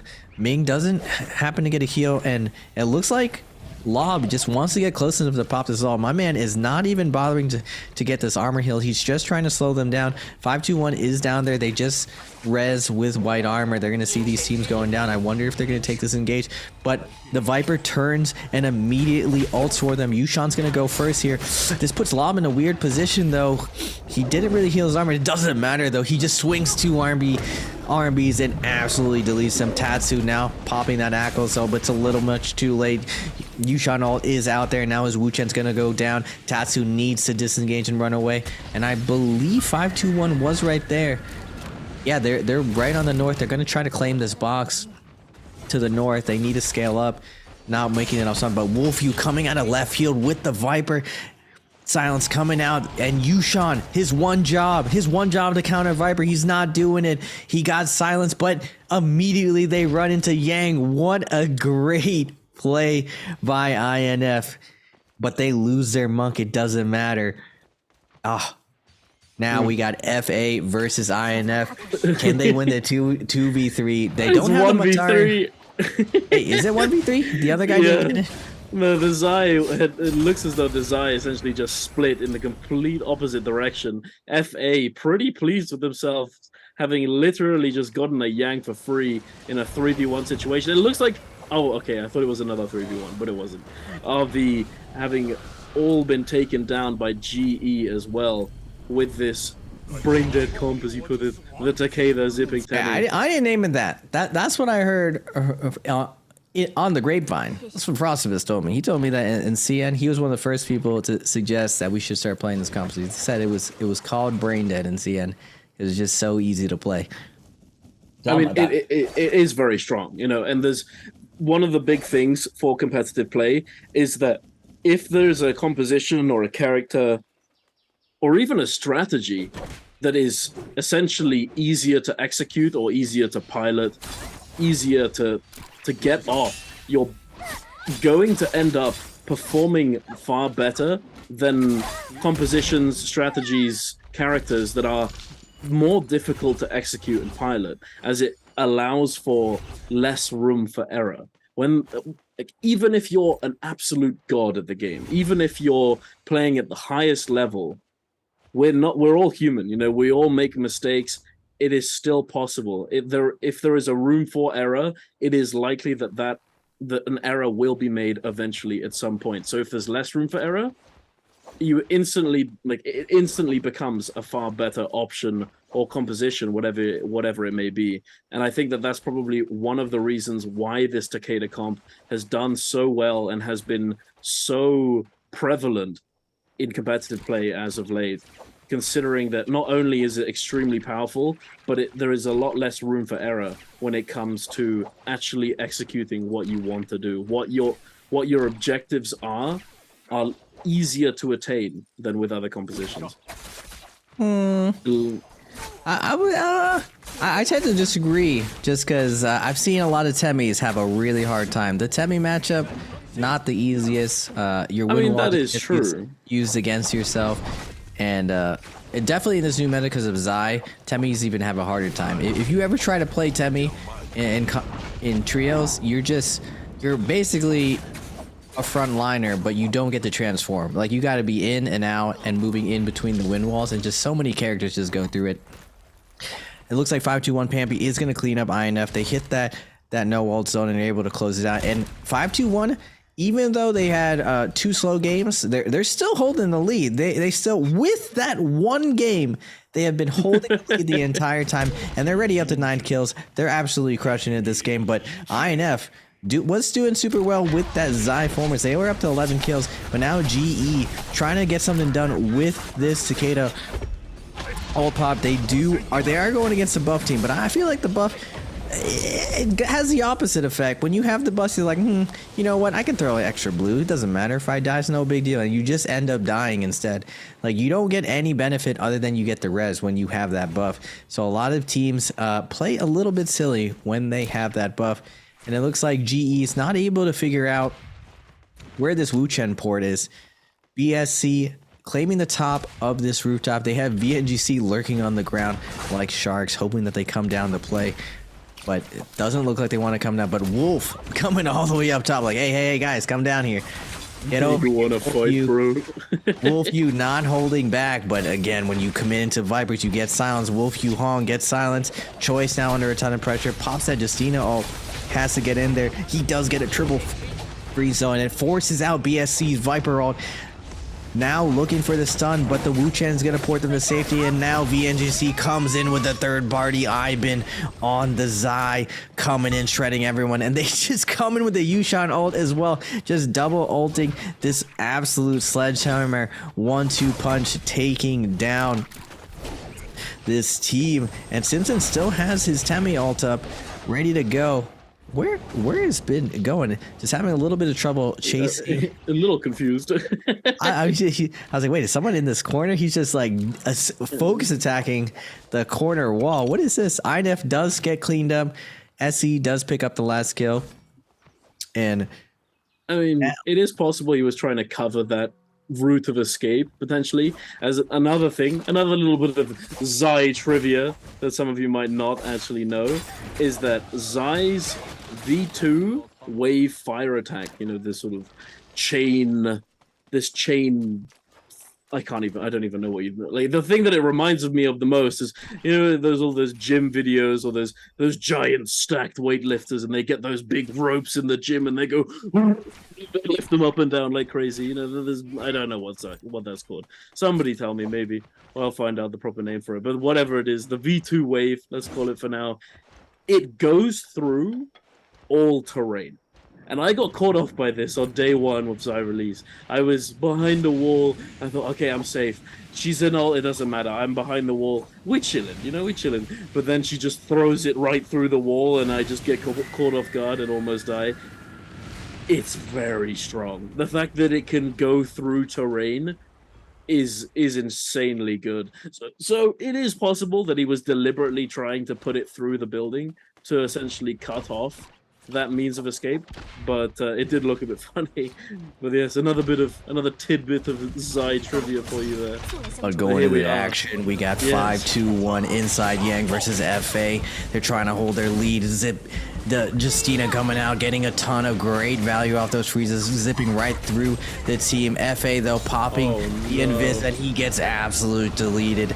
Justina not doing a ton of work versus this modern day Zai, this menace, this gold focus machine, just whipping Justina into the pass. Get out of here. Now we got 28 versus TE. Monk with a double grab, the tried and true, the solo carry Edward making his presence known. Now SC Dow trying to win the 1v3. Can he do it? He does have Krumi at low health. If he can pick this off, get Yushan to overcommit and then parry Monk, it's possible, and it's not gonna happen. He gets taken down. Man, that was a fast Yang. I'm pretty sure that was a fast Yang with under 30 seconds. That was a slaughter. And that's what I'm saying. Justina is overrated. That character, is overrated. Zai, long live Zai. He just goes in and gets deleted. Edward comes out and FA's just waiting, saying like, "Oh, what's up, guys? We got a Temi ult for you." Edward's like, "That's fine. I got a Monk ult for you. We're ready to get some grabs going. Doesn't matter. What you got for me, FA?"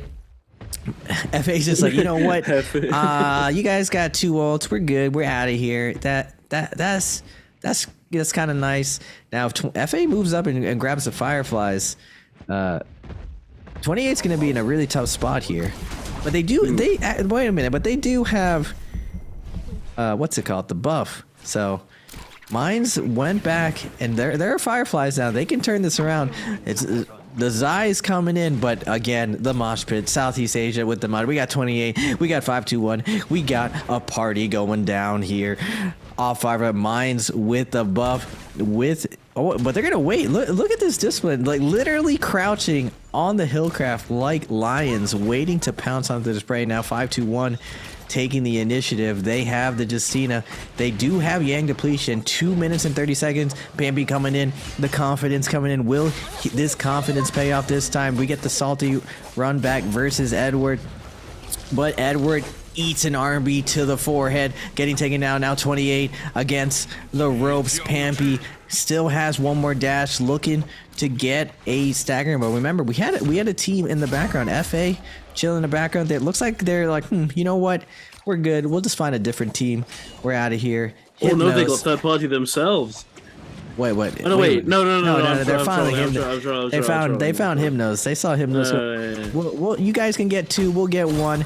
We're out here getting the free kills. Hypnos has nowhere to run, nowhere to hide. Gets bonked by Ace. FA cleans up with 5-2-1, and 28's out of here. They just get absolutely suplexed out of the lobby. Absolutely. It looks like it's just about to get oogly as all hell over here. MVP now getting chased down by SE. FA reasonably close by, just watching, waiting in the wings for their opportunity, their optimal third party. Peach Lee not having ult up just yet, getting taken down extremely low, trying to survive, but a huge parry coming out. SE getting chopped down, getting held at bay for just a moment.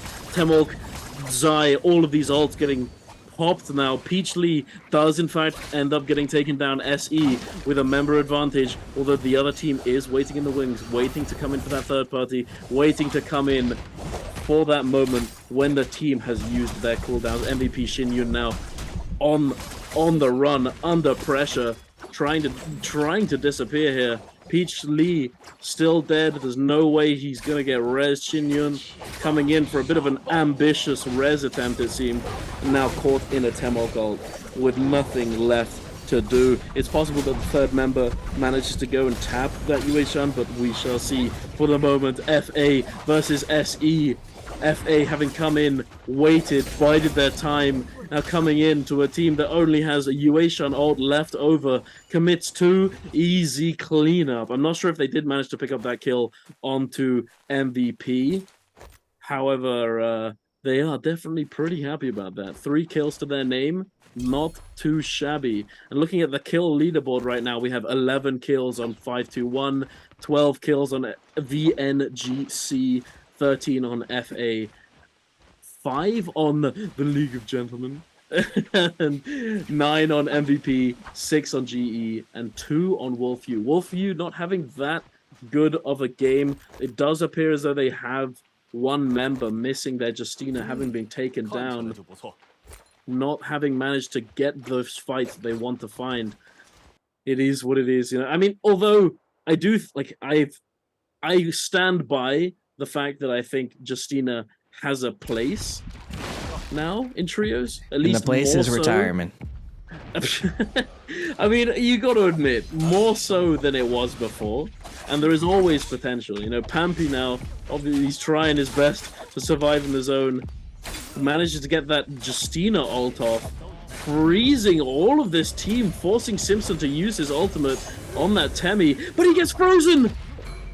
Pampy's gonna pick up the kill for himself in a 1 versus 3. He does get caught in the Temolk ult now. Temolk ult is about to come down. Pampy not stuck for long, using those dashes extremely well. Ibin trying to fight for his life. And Pampy 5-1 with this 1v3 into 2v3. VNGC Roy Hee now trying to survive, trying to do as much as he can, but he just gets taken down. What were we saying, Raven? What were we just talking about? No. You can't count not ulting, watching a Justina ult. They're like, we got a 2v3, we're just not gonna ult. That was a 3v1. No, it was a 2v3. 2 of them were alive, and they just. I know, but she wasn't there. The Matari wasn't there. Matari ulted. She turned up afterwards. Yeah. She came back, but no ults inside zone. That don't count. That Temmie ult. That Temmie ult late when I've taken a massive focus attack. Now we ulting. That is troll. You just when a Justina ults and she comes into your team, and then all of you are stacked up and you're just getting staggered over and over, and none of you ult, you're asking to die. That's not a Justina thing. That's just a massive mistake. I saw nothing from actual characters that actually made a difference. That was just pure troll from their play. It's great play by Pampers, but it's not Pampers. Mr. Whatever his name is, it's just not. There's no way. He makes a great play as an individual, but it's not the character at all. I mean, I understand. I do get that perspective, but The Some fact plays that he are was because able other to plays turn are it bad. Other plays that are quickly. because I mean, it happened all in a split second, you know. I mean, obviously, you should be ulting. Even if it's the 3v1, you should just ult. Get the kill, you're going to get the Soul Bloom, you're going to get your ult up pretty quickly after that. It doesn't matter. Just, no, it's not that you should commit just the ult. There are certain ults that are high input. I'm not saying Justina can't do stuff. It's just if you, all the current characters, when they ult, they beat her ult. If you don't ult, she beats you, obviously. You can't last second ult versus Justina because it's a snowball effect. Especially when you're in zone. So they're also inside zone. There's a lot of things that had to go right for Mr. 521, that team to pull that off. That I'm sure I'll give right you there. That. I'll give you that. There's more to be seen. I know right now they're looking at each other. It's just like no ults. Just none of us. I thought you were gonna ult. No, I thought you were gonna ult. Well, I thought we were gonna die if we don't ult. That's the conversation they're gonna have right now. They just came up with the big clutch to the big throw. That's what I saw right there. I mean, you are right there. You are right. They did essentially just troll. They could have played this a lot better. They did essentially allow for the clutch and for the comeback there. So I get it. I understand. But still, the fact that he was able to turn that quickly with that, it all happened in virtually a split second, you know. And although a lot of ultimates can counter Justina, the fact that things can go so badly wrong at the drop of a hat. Pampy's just going crazy. I mean, look at this guy, man. He's just tearing it up. He's just dashing in, dashing out. Everyone's ignoring him. Look at this. This is pure ignore. I mean, committing to catch a Justina is not all that easy, you know. Like, you do have to commit a lot of grapples and resources to be able to catch her if she's trying to get away, you know. Akame now getting taken down. Pampy on his own, on his lonesome. He's managed to do things in the past, but it doesn't look like he's gonna get allowed to do anything here. He has no ult available. Sends the charge on the dual blades, but gets the parry covered by the teammate. Mr. Smooth now smoothly going into the zone just to deny that kill. Knows that there's no reason for him to go and die to that team. No reason to go and give an extra point to FA. But this game ended so quickly. I feel like we were discussing some things and then all of a sudden there was 5 people left. It was madness. There's 15 people left by the time Mr. Justina clutched it up there. But like I was saying before, Zai's team with Temi and Matari, that was a way stronger composition, and they end up wiping the lobby. FA and BNGC, I remember seeing both of their names when I did watch Southeast Asia a few months ago, and now that we're past the halfway point, they're heating up and they're already catching up to 5-2-1. 5-2-1 running that Justina. Gonna lose the lead now because they're running Justina. I'm gonna stick to this. Justina is trash in trios. I will never support this, especially after I watch one of my teammates choose Justina. I'm gonna go Super Saiyan mode. Immediately goes in, gets Temi ulted and dies. There's no Super Saiyan mode with Justina. Bambi does do a great job right there, but it's because the Temi did not ult. Temi ults there, none of that happens. She just gets her ult, just gets completely denied. She sits there and she watches. There's no excuse. I mean, if he manages to ult more than just the Justina, then yeah, I agree. But there's more on that team, you know. It's not just the Justina. There's more things to pick up the slack there. You know, like they were running Justina, Temulk, Matari.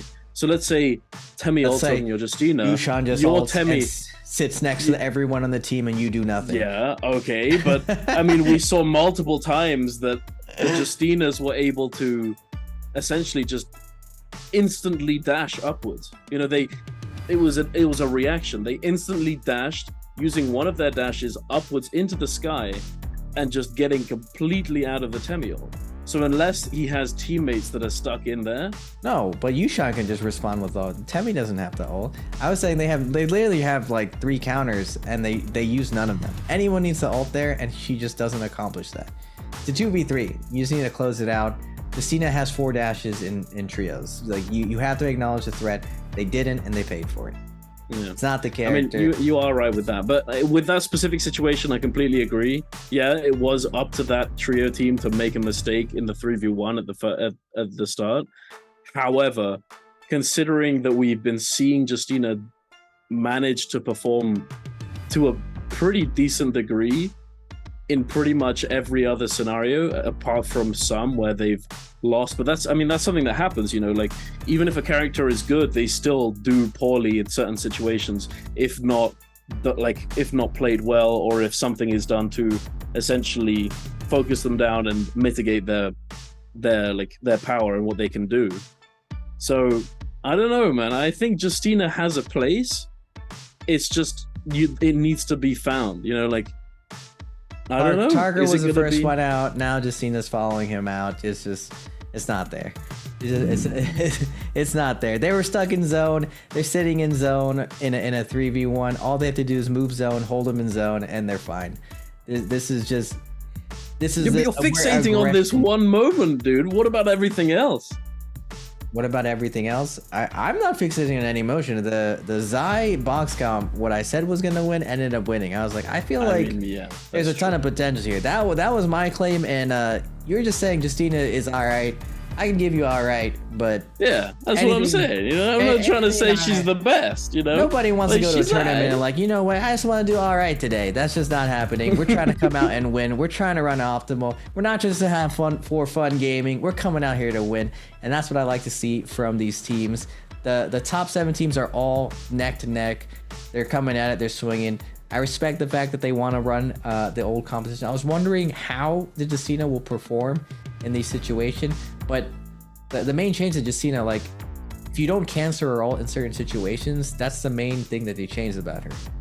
Like, she maintains her ult, and it lasts a little bit longer. I mean, it lasts for 30 seconds, and if she gets more rage, then it gives her more dashes, because her dashes, they're not dependent. It's not a set number of dashes now. You get 4 to begin with in team modes, but if you get more rage during your ultimate timer, it's like Tarka essentially with Takeda. If you pick up Soul Blooms or a Firefly during your ultimate, then you get more uses out of it, or more use in general. With Tarka, if you pop your ult, pick up a Firefly, your ult's gonna last way longer. With Takeda V1, you pick up Fireflies or Soul Blooms, you're gonna get more Demon Blades or whatever you'd like to call them. And now with Justina, if you pop your ult, you go down to 60%, you get 4 dashes in trios. If you get Soul Blooms, which you can in Immortal War, you can get Fireflies, you're gonna get more dashes. And this is on top of the fact that you can already get more dashes by dashing through multiple people. Wait, man, is that true that you can get more dashes based on Soul Bloom? Yeah, your dash costs rage. It's not a set number now. I thought that was just like a UI change. I didn't realize that. It's actually if you get more rage in your Justina ult, you will get more dashes because it's a set duration. The ultimate now lasts for 30 seconds, and that's it. You can use your ultimate during that time as long as you have rage for it. But yeah, we could talk more about this at length later on. Getting the 19 kills with the Zai composition, coming out on top of that Justina composition, second place, it's doing all right. VNGC popping off as well. They're catching up. I think, did they? No. 521 is still holding the lead. 22.5 is a lot of points, but INF catching up. But FA loves with Mines with the 20k damage at 9 kills. Oh my goodness. Eyes as well, 7 kills. Not as much damage. What do you think matters more, damage or kills, Duncan? Well, on the one hand, damage, having a lot of damage and then not so many kills, as long as your teammates have kills, then it's great because you're still being useful, etc. But if you've got a lot of kills and not so much damage, it doesn't matter if your teammates have kills, because it means that you're likely coming in at the opportune moments and picking up kills for low effort, which is, as you would put it, optimal. You know, getting kills for low effort, like committing less to get a kill, is always going to be the most optimal way to do things. You know, that's why all of these teams, it doesn't matter if it's solos or trios, you're always looking to come in, get those low effort kills, get those points without having to commit as much as other players. You don't necessarily always want to be the people who are taking that 3v3 straight up head-to-head fight. You want to be that team coming in and sniping these kills away, getting them for free, essentially just kill stealing other teams, or just third partying at a specific moment when a team has already used their cooldowns. So I think getting more kills is more important, because getting more damage, whether or not it's good, depends on whether or not your teammates have kills as well, I would say. You know what?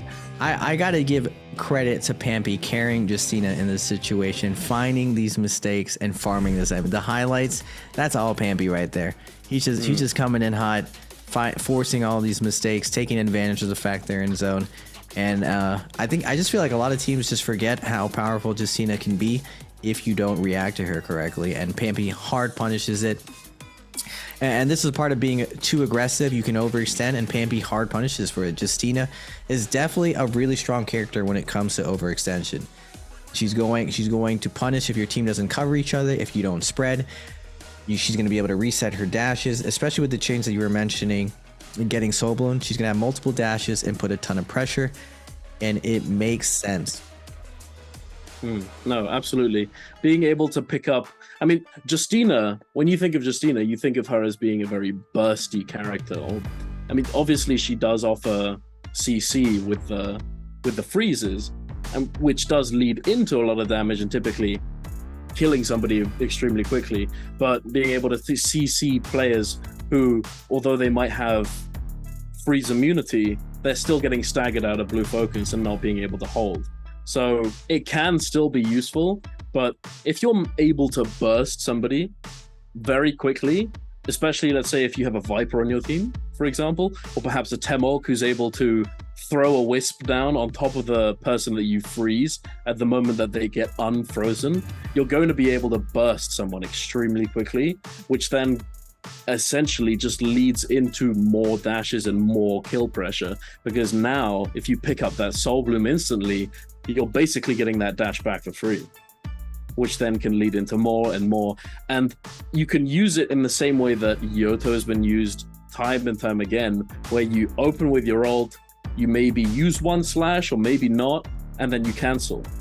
And it's essentially a cheap way of providing pressure for your team to go ahead and do stuff, to go and pressure the enemy players, force them to use their cooldowns, and then leave and come back with more resources than they have. That's essentially the premise behind Yoto, Viper, Wuchen, the Attack on Titan comp that we've seen for forever now. Being able to cancel Yoto ult, having used it, force an ult after having Viper F'd somebody, forcing the ult of the person who's not silenced, and then coming back and essentially just killing them when they don't have enough to deal with you. So, I mean, this is why I think Justina has a place. Although I don't think she's going to be able to match Zai right now, because Zai is just, I mean, we've seen it a lot today. She is just a powerhouse, being able to output so much damage, so much crowd control, and just being an absolute menace in team fights, being able to essentially just prevent herself from being CC'd by just having 10 seconds of time with the use of F2, going in for 5 seconds, popping ult, getting your F reset, going into your F again for another 5 seconds. It's a lot. What am I looking at? Oh yeah, speaking of Zai, we got more Zais. No. That's not what I'm looking at, Raven. I don't know what you're looking at. Look at Team Rude, my boy. Oh no. Look at Team Rude. No. Let's go. No. Do it, Kusagaki. Do it, my boy. I beg of you, bro. Please pull this out and then pop off, bro. Please, for the love of God. I don't think this is a good comp, to be honest with you, though. Viper, Yoto, Tarka. I'm not too sure about that one. If you're ever going to play Tarka in trios, boys, pair it with Temi, maybe Karumi, maybe Transformers, but Yoto, Viper, that's gonna be a hard sell. I'm not sure if this is gonna do all that well. What are you talking especially about? in- Tarka is great. He's like Wu Chen, except he ports you back to the lobby. Yeah, I mean, yeah, I guess. Although, I mean, who are you gonna go for in that comp? You know, Who am I gonna go for? Anyone. That's just an easy I comp mean, to beat. that's also the thing. You know, you can go for anyone. When you could but go at for the anyone, you same just got time- too many choices. It's like a Yeah, buffet. it's confusing. You're All gonna you get can eat. confused. you're gonna lose the fight because out of confusion. I'm gonna be confused because I'm like, why are they running this composition and they're dead? But we shall see. Let's see if the Tarka is able to pull out something spicy. If he's playing Fireball, I'm gonna be disappointed. I'm not gonna lie. But we will see. Here we are, next to Plume Castle. Quite a few teams landing on this gold zone. FA, VNGC. I think one more team as well to the left here. Can't see them just yet. Looks like it's about to be an absolute fiesta here, though. FA. Did he manage to make it out? I thought he disappeared. But no, he just managed to get away somehow. He was playing Matari, managing to teleport away. VNGC running that ACOS Wu-Chen Viper. Definitely a really solid comp. We've been seeing it quite a lot more recently. After all, the ACOS change, and the addition, essentially. He's become an extremely good character to choose and to pair alongside Viper, as we've said time again now, that Yoto has been somewhat interchangeable, especially depending on the compositions that you're looking to run into. But here we are, Hollerith, daytime.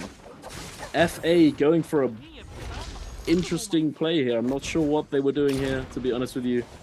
He wasn't trying to res, I think he was just trying to loot. Rather odd. BSC Shaka managing to get rezzed here, but KKRA still, Pado is yet to be rezzed. I don't think he's going to be coming up anytime soon, but VNGC into PX. PX just getting absolutely obliterated. VNGC just not absolutely merciless. They just don't care, just sending the blues. There's nothing they can do. VNGC with an excellent start to their game. 6 kills already.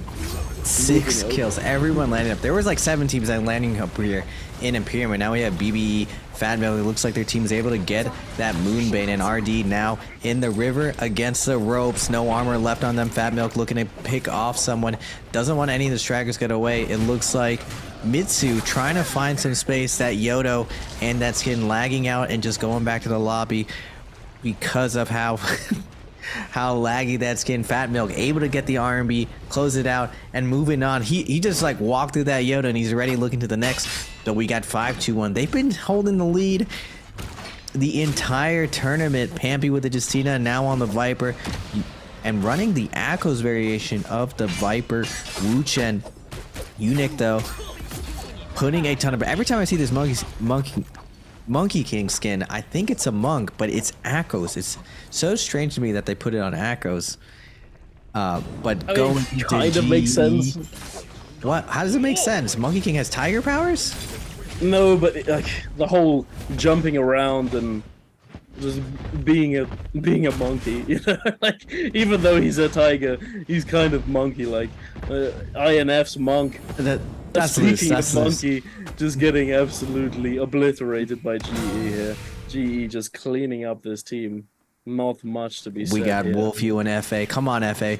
When someone has a dethrone 5-2-1, I don't want them just chilling at the top the entire time. They're just coasting to the win.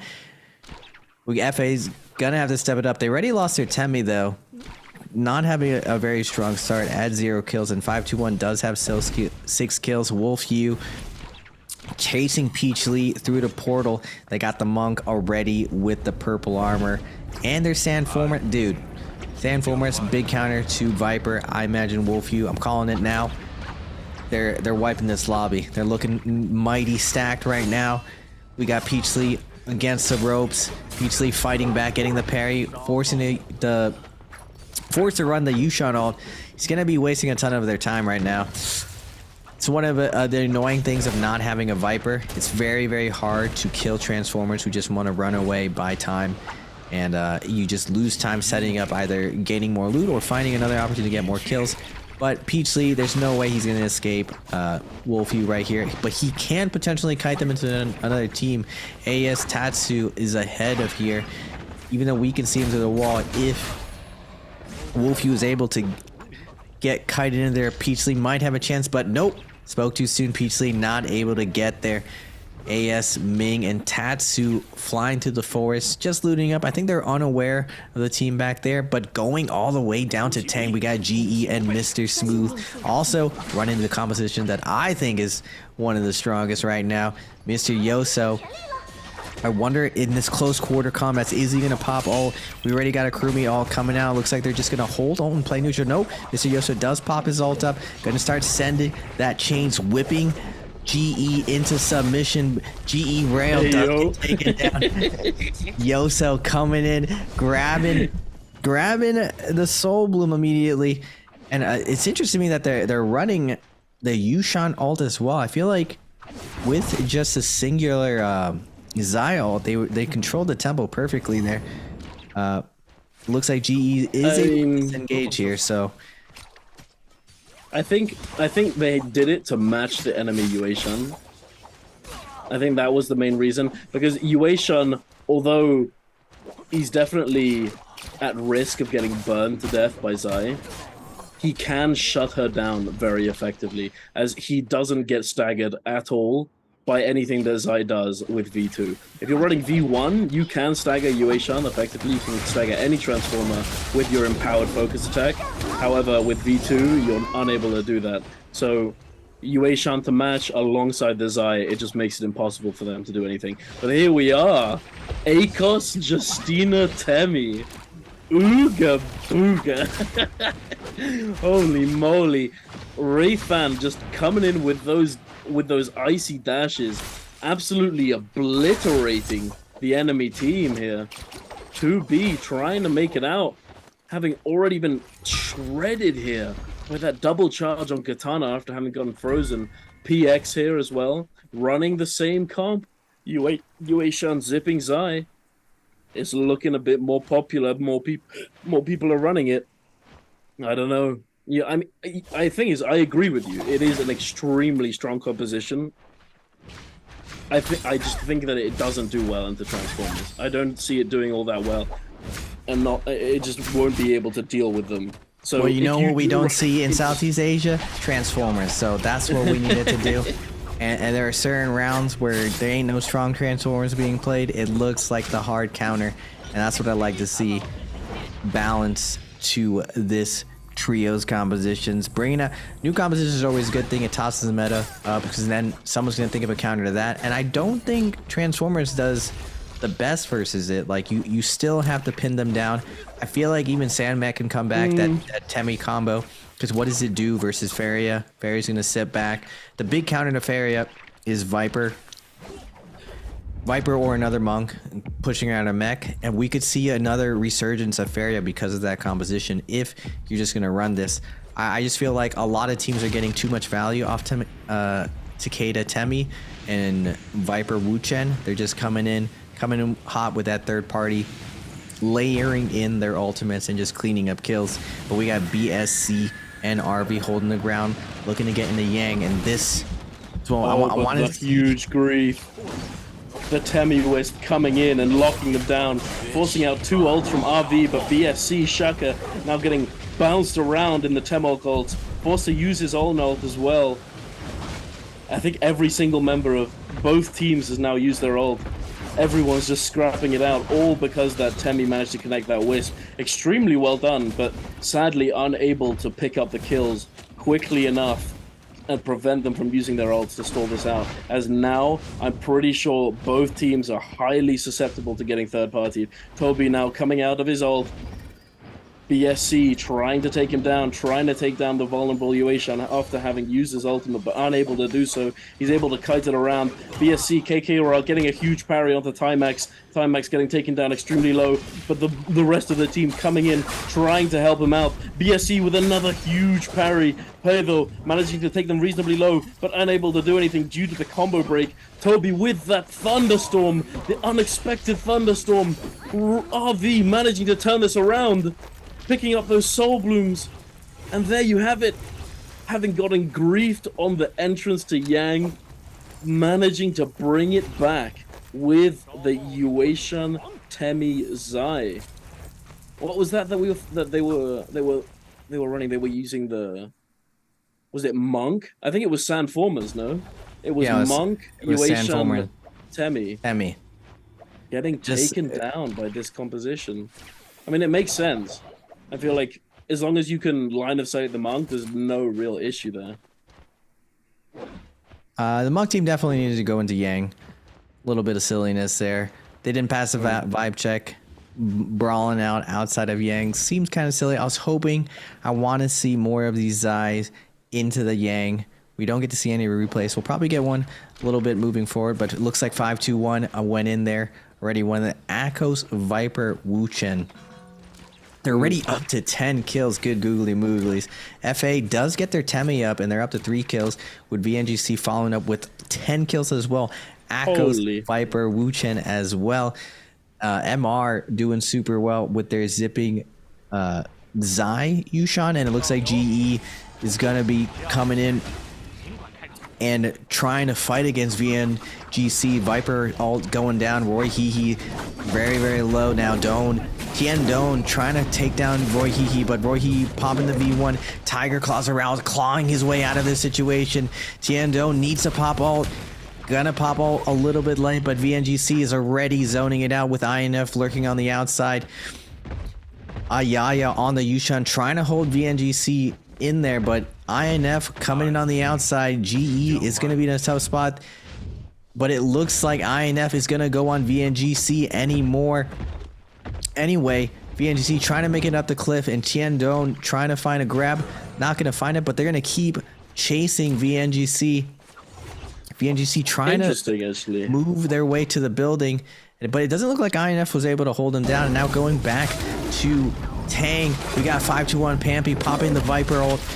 We have Akos mauling everyone. Snack in the zipping, he manages to pop the ult, able to survive the burst. And this is what I was saying, that Takeda Temi ult just huge parry from Pampy. Doesn't matter. We got Takeda F coming down, peeling Pampy, trying to put some pressure. Oh my goodness, 2 double checks onto him. Pampy again coming out big for 5-2-1, showing exactly why he is on this carry role. Now, he's doing extremely well. Every single time he's in a fight, every single character he's playing, he's performing insanely well. I feel like if there's gonna be an MVP of this tournament so far, I have to vote for Pampy. This man is an absolute beast. But let's see if he can survive this onslaught from the League of Gentlemen in the zone. I don't think he can. I think he got silenced there. I'm not too sure. No ult coming out. I'm not sure if he has the reses. No, they do. They do have reses, thankfully, with 12 kills to their name in a really good spot.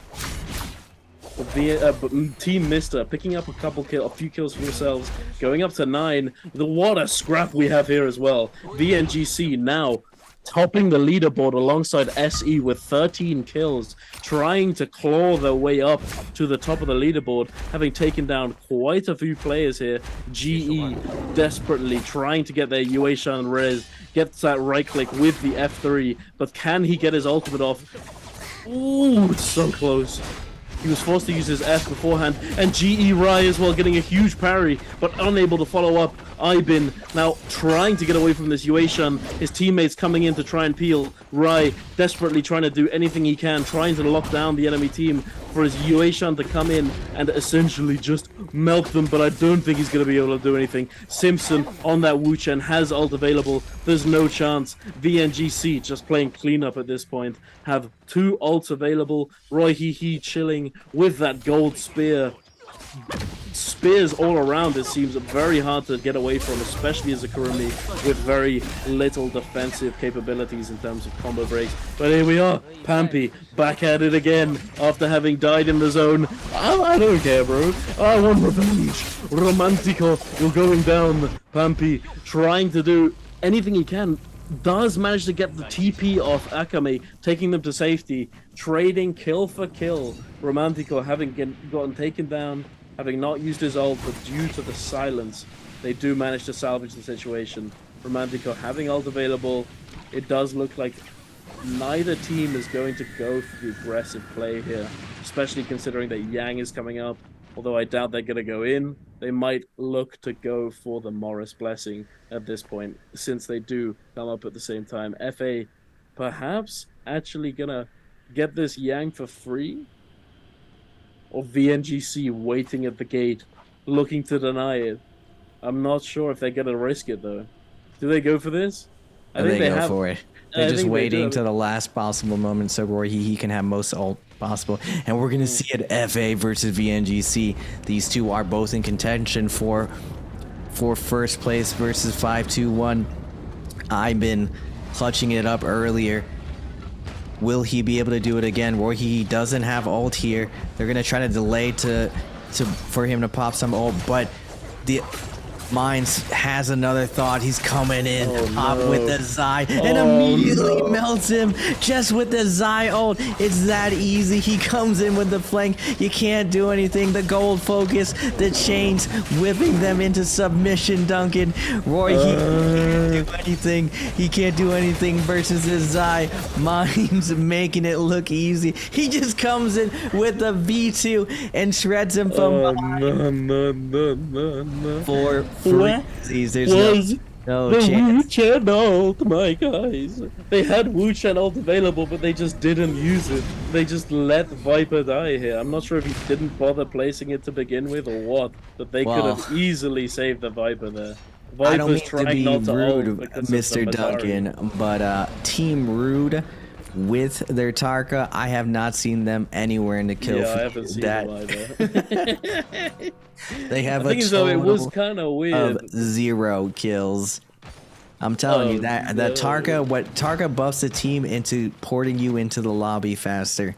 That's his ultimate. Yeah, I don't know what they're doing with this comp as well. I played a lot of Tarka in trios. Yoto Viper doesn't really feel like the right thing to pair with it. We got FA though rolling around. I will tell. Wait, does he? Oh, they do have the bell buff. They're gonna be chasing down RD. But RD created a ton of space here. Now FA sees 5-2-1 ahead of them. They're gonna slow this down here. They have to. That's the one thing that FA has to be very careful of, running into these Viper teams. Matari, that's one thing that Matari has a little bit over Yushan, is that if a Viper starts trying to chase her, she's able to delay for a lot longer, versus Yushan, he kind of has to sit back when there's so many Vipers running around, because if he gets run up and silenced, he's not going to be able to pop that ultimate to defend his team. Mr. Romantico zoning out the other team with that Yushan just as I speak. But MR is going to have to back off of here. And VNGC has found Pampy, it looks like. 5-2-1 versus VNGC. This is going to be for the lead. They need to slow 5-2-1 down. Pampy will not be stopped, though. Ooh, he jumps over the silence. And Pampy getting a silence for himself. Coming back, and now huge Stun coming up. It looks like V1, but everyone is able to line his sight. It looks like he gets nobody. They do. No, he does get one. He does get one. They do take down one member. Unique gets VNGC. VNGC Akko's onto Pampy, and that Akko's doing a ton of work. Pampy's able to pop the F2 to get his take back for the uppercut, but Roy he's sustaining the pressure. Pampy trying to find some room, and they're able to port out. Looks like SC's gonna come in with the third party, and now Roy he forced to pop F1, nowhere to go. Third party's too strong. SC takes him down, cleaning it up. Wu-Chen's gonna try to live to fight another day, hopefully play some placement points. But great third party coming in from SC, looking for some more. Holy, look at that money as well. Kodoifu with 20k. That's gonna net them quite a few juicy soul jades going into this endgame. Simpson now getting found, the last remaining member of VNGC. Oh no, wait, yes. Yes, it is. It is the last remaining member. And speaking of last remaining members, it looks like RD has also been eliminated. Wait, yes, they have been. Serge, the Tarka Oogla Booglers, they just get taken down. I mean, come on, bro. If you're gonna play Tarka, play it with an actual team comp. What is this Yoto Viper nonsense? Honestly, not what I wanted to see with the Tarka debut in Pro NARAKA. There's no hope for Tarka. Just let it go. Move on to his sister. That's why they added Zai. It's time for you to move on. Fire Girl is where it's at. No more Fire Dog. Fire Cat. Change the title. Fire Cat. We got Mr. lurking in. There is a fire cage right here. That's where they can charge up some ultra, but SC's gonna be zoning it out with what in the Justina Akko's Temi. SC. This is a really aggressive comp.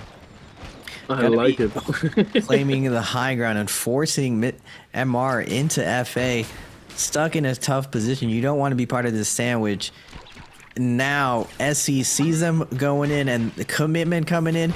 SC waiting for this third party, and this is what happened earlier.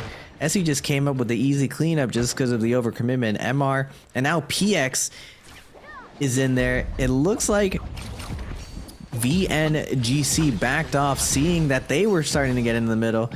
Zone is rotating in. We're seeing a lot of edge zone play from these teams, and now the Balisa's coming down. Nowhere to go. FA Mines picking up Mr. Smooth. It's just pure chaos going down.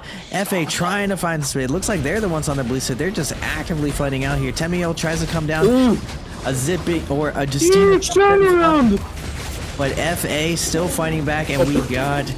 Look how much healing Zai is able to do, doing a ton of damage to everyone. Akko's ult coming down, but Mines with the grapple, not letting him go anywhere. Akko's trying to make it up. SC's gonna make it to the high ground, but PX is up here. There's just a full mosh pit in this corner. MR still lurking on the left side. 3 teams all around this building. It looks like Dow just wants to survive here, trying to get secure some placement, but ends up getting an armor swap, but he's gonna get each a huge beam, falling down the stairs. There's so much chaos around here. Is he gonna be able to get away? He ends up jumping back into the F1, not into the zone. Hello again. Able to get in the building. Trying to break line of sight, but PX smells this kitty cat. Nowhere to go. Wait a minute. Armor on top. I spoke too soon. But oh, another one. Another blue armor reset. SE Dow clutching up the resop. Gets away, but PX on the outside was hunting all along. Just ring around the rosy. RVs here as well. MR is here right now. Everyone stacked up on this house. PX with the Yushan ult, trying to create some space. Playing Enforcer, guarding his teammates, but it looks like Hampy's able to pick up Wolfyu on the side. I think they were in an ISO fight, but SE Dow still running around in a circle. This Akko's just breaking everyone's ankles right now. But as I say that, cast a curse, he get parried. But Storm Stride with the grief. We're out of here. Dow needs to find a new home, needs to find a new place to kite. He's gonna hide inside this building. MR loses complete line of sight of them and moves on, but now Dow has to come back into zone. No way. No way. Oh, come on. This man's he's an absolute machine. ACOS damage reduction, it just does so much for you, especially considering he's got Storm Stride. I think it did quite a lot for him being able to escape and stay on the move for so long. Team Mister here, missing a member, but picking up that juicy kill for themselves, not too bad, but they need to look to try and secure that placement for themselves to get the maximum amount of value out of their kills. We've got FA here collapsing onto Timax. Timax unable to do anything here, having gotten parried on the buttery rocks, trying to do anything he can to survive, but unable to do so. And it looks as though the game is coming to a close. We have 4 teams alive. One team, Team Mister, has 1 team member missing, But other than that, it's 3 full teams. 5-2-1, Pampy and co. Definitely looking to take this game for themselves. Looking to get that positioning. Wait, is that? I thought that was a ballista, but no, it's fire.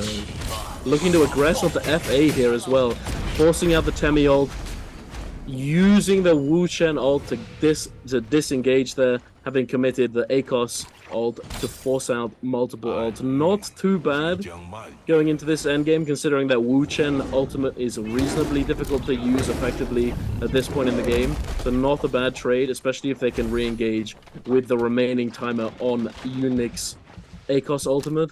Looks like they are trying to do exactly that. Going in, FA trying to do all they can, but popping everything. It looks as though they're going to attract quite a bit of attention as well. They need to be careful here. 5-2-1 trying to clean up FA. 5-2-1 Unique getting caught by the Temief, but no follow-up. PX coming in here exactly as I predicted. PX noticing the absolute fiesta going on here at the edge of the zone and deciding to come in and get oogly boogly and pick up these kills for themselves. Mr. Romantico also managing to pick up a kill on FA Mines. The duo missing a teammate, doing reasonably well, staying alive, picking up a couple kills for themselves, not too shabby, but FAAs, it looks like he's going to get taken down. That fire arrow's ticking away, very little help to speak of. Akame and Unique chilling. They have not, I mean, they don't have Pampy anymore, so they're going to have to try and stay alive as long as possible, and what a grief place for a final zone. You have all of these cacti to grief you if you happen to even step close to them. Not the best place to be, but thankfully the zone is starting to close. Mr. Smooth with that Dragon Roll. Looks as though he's just going to try and control the space with this Soul Jade. As we all know, Dragon Roar is extremely useful at controlling space, being able to turn it around at any moment, making it go blue in the opposite direction, turn it around gold, smack some people up, control the space, repel any ranged attacks from coming in. Very, very useful Jade. A Jade of Destiny, as you would say, my oogly friend the Raven. Feng with 2v3 and Nai chilling. Full team here. It's a 2v3. Man, MR and FA really chasing down 5-2-1, but dude, 5-2-1 has been performing so well today. Every time I think they're going to let up off the gas, they just keep playing so consistently. Each of the players so capable on team, even though we've been talking about Pampy all day, we still got Roy Hehe on that team, right? Or my, no, he's on BNGC. We got Akame on that team. I remember Akame he's old school. He's been around for a while, and he's just holding it down the fort. MR's trying to close the distance right here. 20 points away. Can anyone catch these demons? FA coming in close, and unfortunately for them, 5-2-1 chooses to all in them back, and they're just not able to survive. PX comes in with that third party, but now 5-2-1 claiming the top of this. They're still a great contender. They have that Akos, so they can possibly win this heal off. Akos Tiger doing a ton of AoE damage, and as long as they avoid an all-in right here with a good Wu Chen port, 5-2-1 still can clutch it. MR trying to do the same with the Yushan zipping. PX kind of in the middle of this situation, that if PX is able to get a solid win here, it will catapult them closer to the top 10, and it's baby steps from here. Even though you're at the bottom, I've seen plenty of teams in the bottom 5 bring it back, find some momentum, and all it takes is that glimmer of hope, the light at the end of the tunnel. We got 3 levels late here. It looks like PX is going to be holding the second floor with MR up top and 5-2-1 on the outside. Akame raining down fire arrows inside. PX in a tough position while MR is holding the top ground. PX is going to have to come out and choose who they're going to take down. But MR Smooth coming down with the Dragon War, immediately coming in. Akame with the R&B from behind. Now Smooth moving out, smoothly going up top. Unique going into the house, mashing everyone. PX just wondering what happened. The 2v3 turning into a 4v3. Now Unique coming in hot with the Akos lunges. PX trying to fight off everyone. Zipping all coming down. Akame porting his team to safety. It's super close. We got MR, PX, 5-2-1 trying to close it out here. Akame push into zone though. PX holding their ground. 3v2. We're gonna close this out. We're coming back up to 5 kills. PX just has to close it out. Only 3 players left. But Mr. Smooth coming down with the Dragon Roar again, trying to make something happen. Immediately gets deleted by PX. Mr. Romantico does pick up a kill onto Unic. And now in a 3v1, PX is looking to close this round out. What a great round. Mr. Romantico romantically denying the kill. He's going out. He doesn't want anyone to get the kill. Unfortunately for him, PX still picks it up. And PX coming down from the depths, Duncan. They're bringing it back, baby. The underdogs. They're bringing it coming back. Up. And They're bringing it up. I just can't do anything to 5-2-1, man. They just hold the lead. They find ways. Even if you chop down one of them, they're still walking headless. 2v3, 1v3, 5-2-1 finds a way, man. Absolutely. 5-1, definitely the all-stars of today's first group stages of these trios, doing extremely well. And as you said, although we've been talking about Pampy all day, Akame, and the last remaining member, I think is Unic as well, was it? I can't remember exactly. They've all been performing extremely well. Even with Pampy down, Akame and Unic making it work, getting all the way to the very end, picking up a couple kills for themselves, doing extremely well of holding their ground. They do have the Dragon Roar, which is definitely extremely helpful, but they do have to stay close. They have to stay like a unit. They can't separate. They have to be on the same page all the time to be able to even get close to that end game, as every other team is looking to pick up the slack, punish any little positioning mistake, and things can go wrong very, very quickly.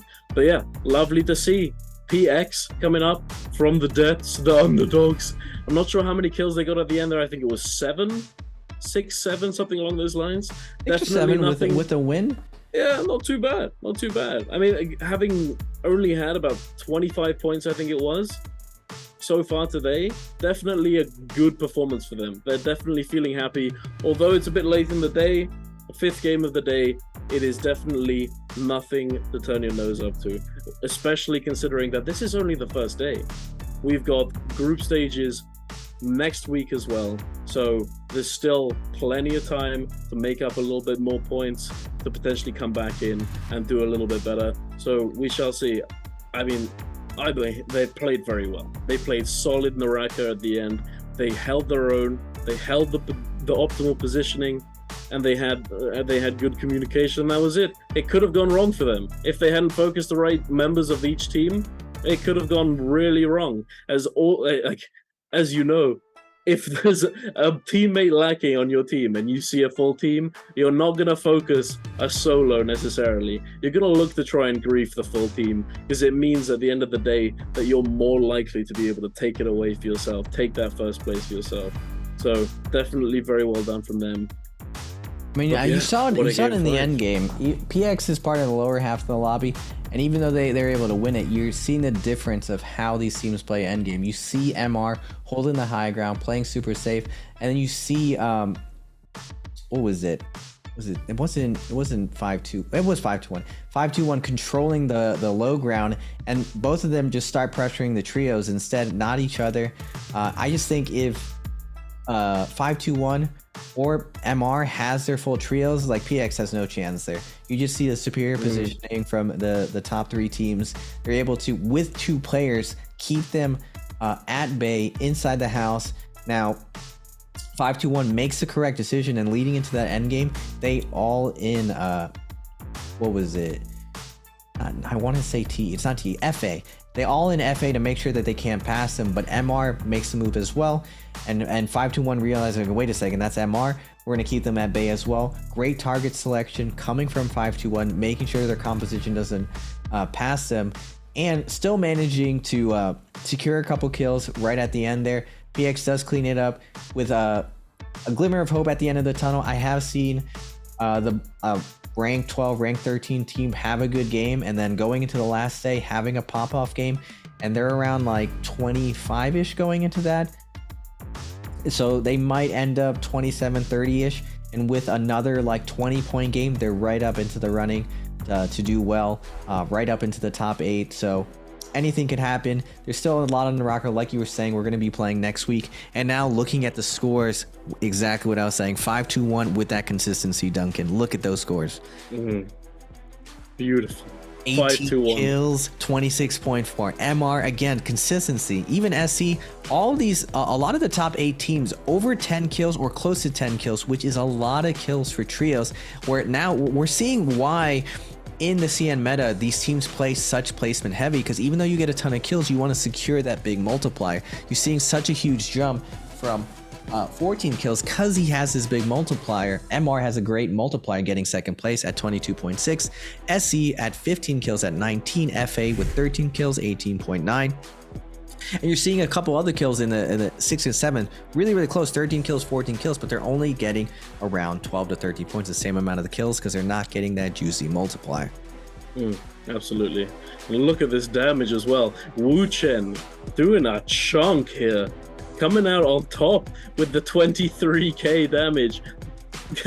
Coming out over his Viper and Akos. Although the Viper was dead, Pampy was dead for a considerable amount of time.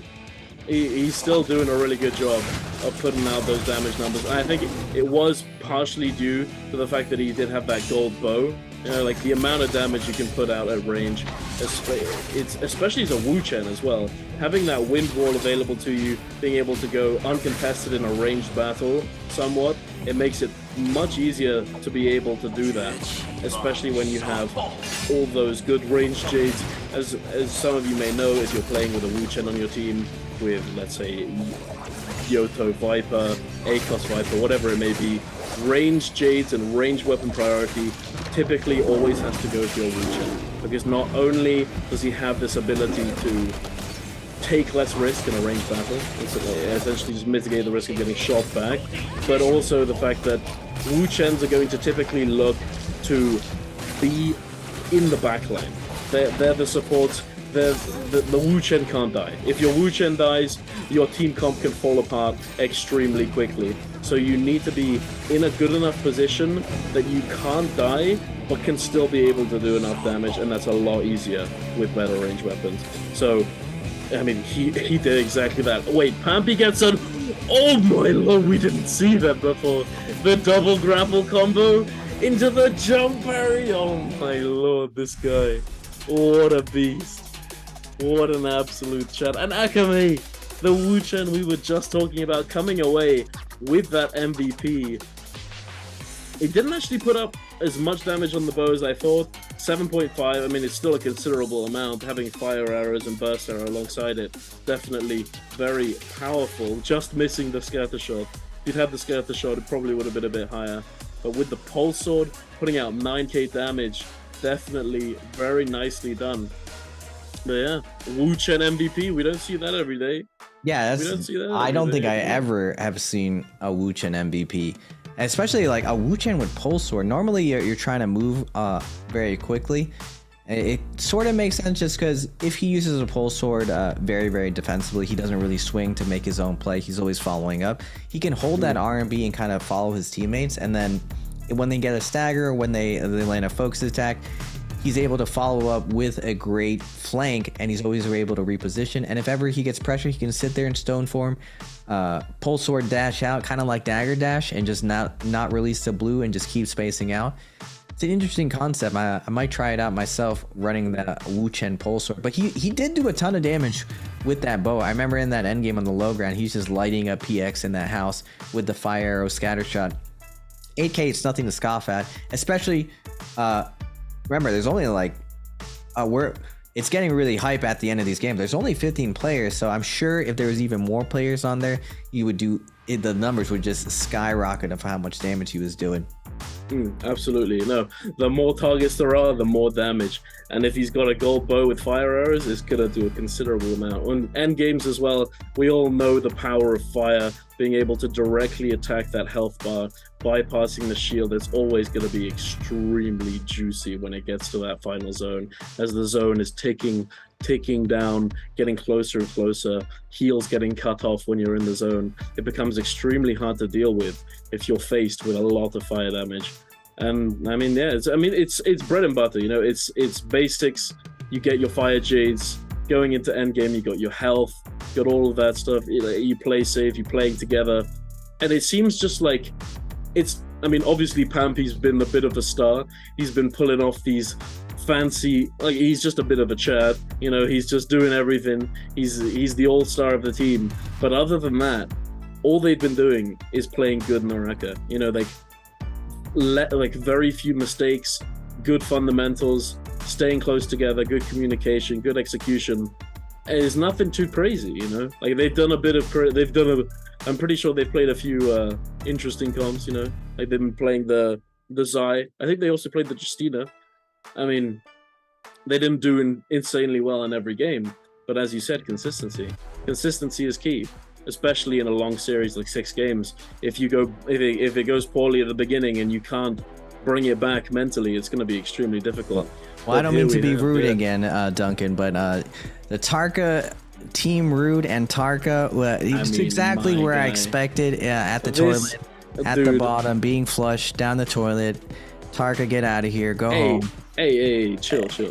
This team, you can't. That is a representation of how good Tarka is. Anyone who's enjoying Tarka at this point needs to realize where it's at. But looking at the top leaderboards here, this is what I like to see from Southeast Asia. I was really hoping for a very competitive lobby, and that's exactly what I got from today. A lot of the top 5, I would say top 8 is very, very competitive, and these guys, like, they don't shy away from each other. They keep going at each other's throats.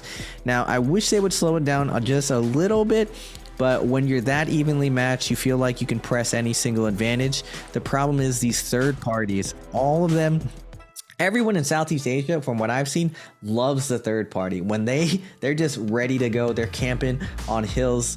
They're playing Vipers, they're playing Temis, they're playing Takeda, they're playing Zai, and they're always coming in hot. You're not seeing a lot of monk compositions who are able to hold their ground, play it slow, force people to play honest. Instead, you get a ton of bursts coming in, and everyone is so evenly matched. Now, we're seeing a level of positioning consistency, definitely from the top 3, FA, MR, and 521.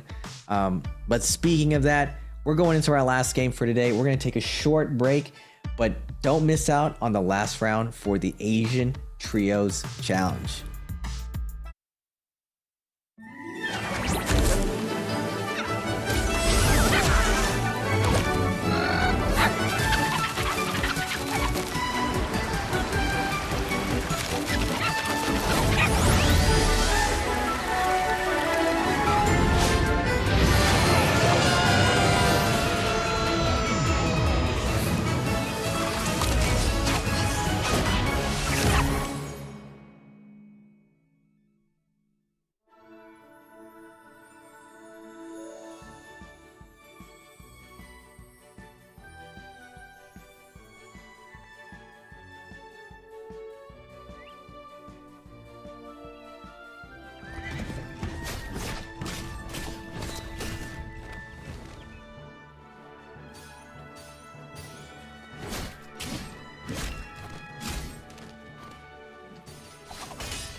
I'm only sorry it didn't hurt more. Zai, Calamity Rising.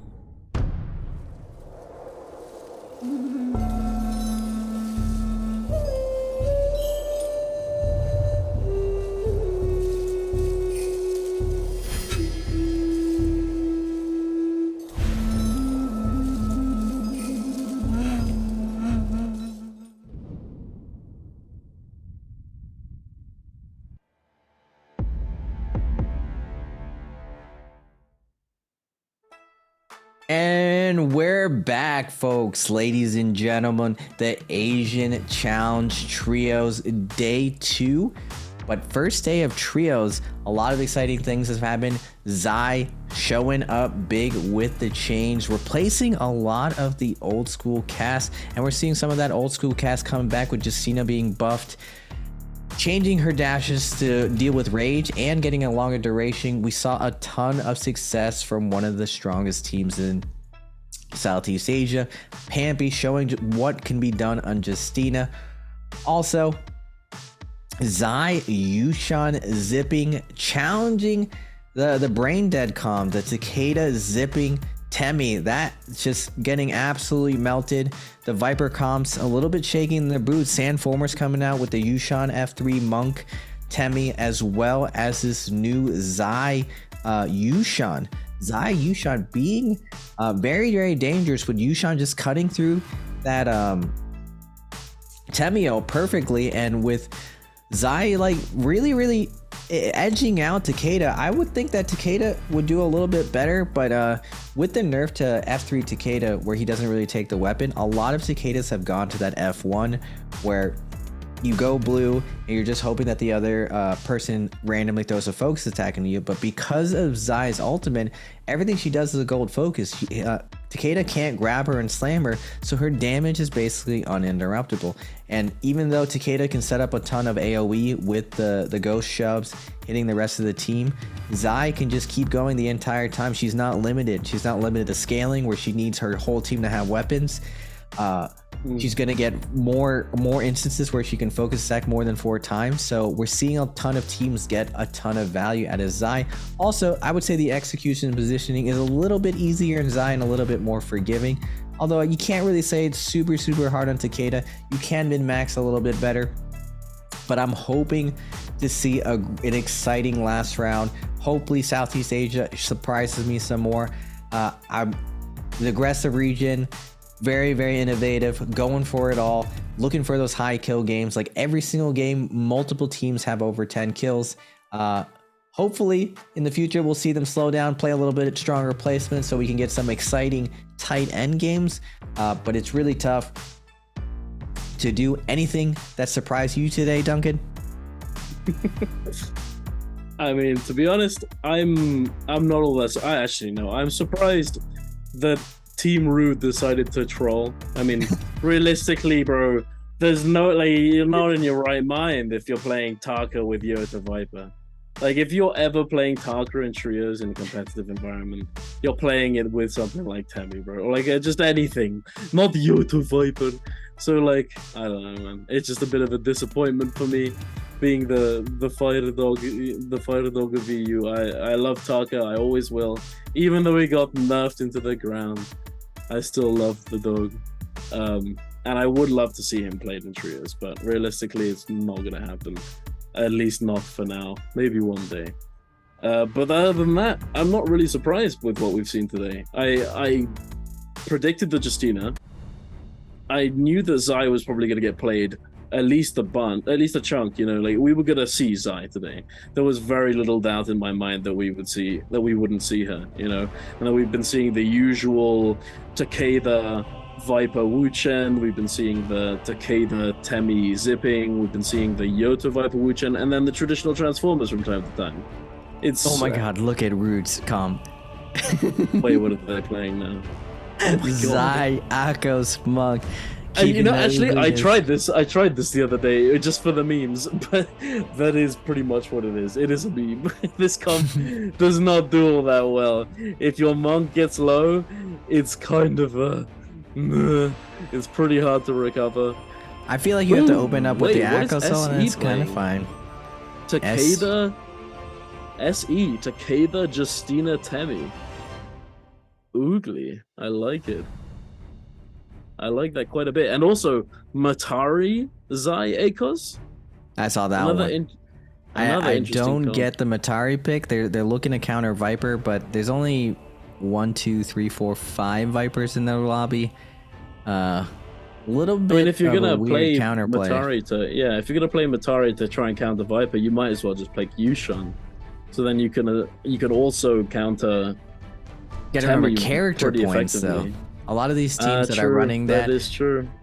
I was saying that when I believe MR was doing it, I was like, they're probably not going to run a ton of Monk because they're taking their Yushan away. And it turns out they ran a ton of Viper Takeda instead, which in their region, pretty oogly, very aggressive. They were able to hit and run, play aggressive the entire time. And when they need to play slow, they only played it maybe 1 round. And I would say that makes the most sense because the first round ends up being the slowest round, and MR didn't actually do good that round. The rest of the rounds when they were aggressive, that's where they capitalize on everything. No, absolutely right. And aggressive is just the word for this region. Like the amount of times as well that we've been seeing people fighting on with no weapons at all, like 5-2-1, just absolutely Chad energy, not really caring, and just going for an absolute scrap at the beginning of the game with no weapons. It just goes to show how aggressive this region truly is. All the end games having virtually no players in comparison to NBPL. People just not playing the safe. People playing aggressive as possible. It's really cool to see. You know, it's definitely a change of pace from your usual NBPL. Oh, a very nice parry from Fang here. Snack, getting eaten up like a snack. Forced to Matari F away, but bit of a movement error it seems here. Remember, I said like PX won the previous round. That light at the end of their tunnel, they win that off spawn with 5 kills. Now VNGC Roy Hehe versus MVP. Looks like Roy Hehe already has that Moonbane, that really strong off spawn play. GE does drag them outside of it, and Roy Hehe does get a little bit committed. Oh no. And he takes a triple charge to the back. The great sword chopping Roy Hehe in half. Now his team's going to have to retreat back into the Moonbane. Roy Hehe most likely has a res, but GE has to feel good knowing that they took down one of the strongest teams. They're running the Yushan, Temi, Zai new composition today. And with that bloom, we're holding the high ground, and now we're going to Mines 5-2-1, the leaders, the example that everyone's trying to follow, the father everyone wants to take down. But 5-2-1 they haven't given up the lead at all today. They've sustained it the entire time, not giving up a single round to anyone. Even though they haven't won it, they've always had a pop-off game. Now Mr. Smooth on the Takeda, from zipping to Takeda. Moonbane is down, swerving around, surfing around this Moonbane, making moves, looking real smooth with it, retreating into mine, killing BSC 5-2-1 on the outside. It looks like most likely 5-2-1 is the one who ran that Moonbane, and it looks like BSC also retreated into the mine, but they're going to go to the opposite side and retreat. They do have Viper ult online, and like I said, it looks like 5-2-1's going to end it with the Monk round. Pampy opened up with Monk, and now he's ending it with Monk. How many kills do you think 5-2-1 gets this time, Duncan? It's hard to really say, especially considering what we just saw them using a Moonbane. Wait, what is happening here? Wait, hold on. Okay, for some reason I thought I saw a Valda. I genuinely thought, no cap, I thought I saw a Valda. No, you just saw the Zai skin. You see the Zai skin? It looks like it's a Valda ulted. No, that's just Zai's new skin that I happen to get instead of the staff.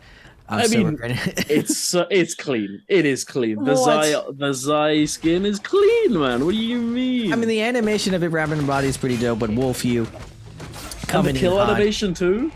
Bruh. It's alright. It's alright. It's put people in chains. I like it. You beat people in the submission even when they're dead. VNGC does get taken down. Not having... Oh, they actually did get 3 kills off the start. Wolf you. Super aggressive. with their Justina Viper Wu Chen at 4 kills already. And this is what I'm saying. GE, MVP, Wolfew, it just goes the other way. The top 5 don't get their 3 kills off spawn, and the middle 5 get their kills off spawn, already up to 4 kills. It just absolutely. Southeast Asia is just so confident, and they're just willing to go in, Oh my lord! take the fight. And look at this Temiel coming down. GE with a great execution, unable to capitalize though because Wu Chen ports out. They do pick up 1 kill, still good. And this is one thing that's really strong about having 3 very strong DPS ultimates. You're able to play off 1, but Wolfew did end up just porting straight up top. I'm wondering why. I think it's because they're looking to come back in. They do have that Viper ult and Justina ult available. They're just looking to double ult here and absolutely decimate them, which is exactly what they're doing. GE doesn't like go in afterwards though. She should have hit the sound cue and immediately stopped them from getting that full reset. But RD's gonna come in, and now, like I was saying, Wolfew comes in with that third party, comes in, invests all that ultimate, and now RD comes in with the Akos. Zai Monk coming in. I feel like even though it's an interesting, innovative composition, it's not that bad. It could be worse. They could have a Tarka instead, but Wolfew coming in hot with Roy Heat grabbing his team out. RD comes in with a third party, and Wu Chen. This is a big power of having the Wu Chen Viper. You're able to hit and run and get out of there. When you're these other triple DPS compositions, you're very committed into these situations. So this hit and run where everyone's at ends up being very, very risky. You really have to go last here. If you go first, you're not going to get as much value. But you had a ton of purple armor, and RD's able to pick this up. I don't know why Wolfew came back for here. They just asked to die here. Yeah, that was a bit questionable to say the least. Coming back, and I mean, you're going back into wreckage. Not the best place to kite. You're not necessarily going to be able to do all that much, even if you do get the res with the monk in your face and this team just lurking around, looking for kills. It's not the best decision to be made here. Here we are moving over to the bottom left-hand corner of the map. BSC versus GE. GE not in a good spot. They do have 5 kills to their name, but it appears as though they've died, rezzed, and are struggling to find any loot. All 3 sitting on that white armor. They do have a little bit of money. They can potentially opt to buy some jades.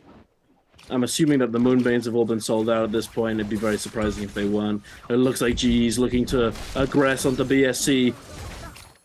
A huge triple charge, but connects to nobody, sadly. GE trying desperately to make something happen. GE Rai getting caught. It looks like he's going to get taken down by this Viper. Gets stunned in the zone.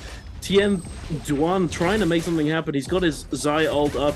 He's going to try and lock down these enemy players. KKRA going down extremely low, dying to the burn damage inside the zone, doing a really good job. That wave from Zai just extremely difficult to deal with.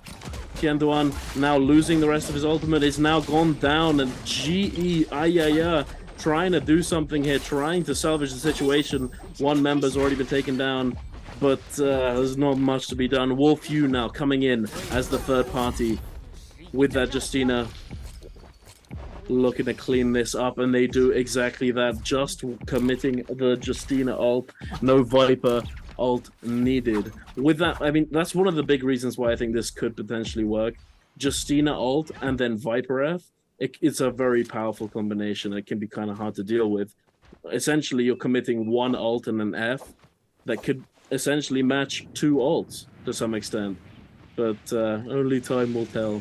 I definitely like the idea of Justina coming back because I think it's a cool character to be in trios, but it's hard to say if she's going to be able to match other characters like Zai. Zai coming into the meta, she's changing things up right now. She's doing a lot of work. I definitely agree with you. She's definitely a cool character, even a frosty character, one can say. Definitely cooler than Tarka in trios. We got SC though versus. Dude, why are you gonna do me like this? We got Rethan coming from the top with the dual blades, looking to make something happen. Gonna get this flank on BBE, but Fadmel able to zone out. But Rethan looking. Wait, is that Justina? Justina trying to make some moves. Gets out of that Temio, looking to get some dual blades, swinging at the sand though. Fat Milk in Invis, that melee aim assist not catching on. Rethan looking for the dash. He's out of dashes though. Now, wait, no, he does have one more dash. Gets one on Fat Milk and almost 100 to 0. The Zai. Actually, they do. BBE now against ropes. SE with this Justina Takeda Temi. Another innovative comp. It looks like, oh my goodness, BBE just falls apart right at the end.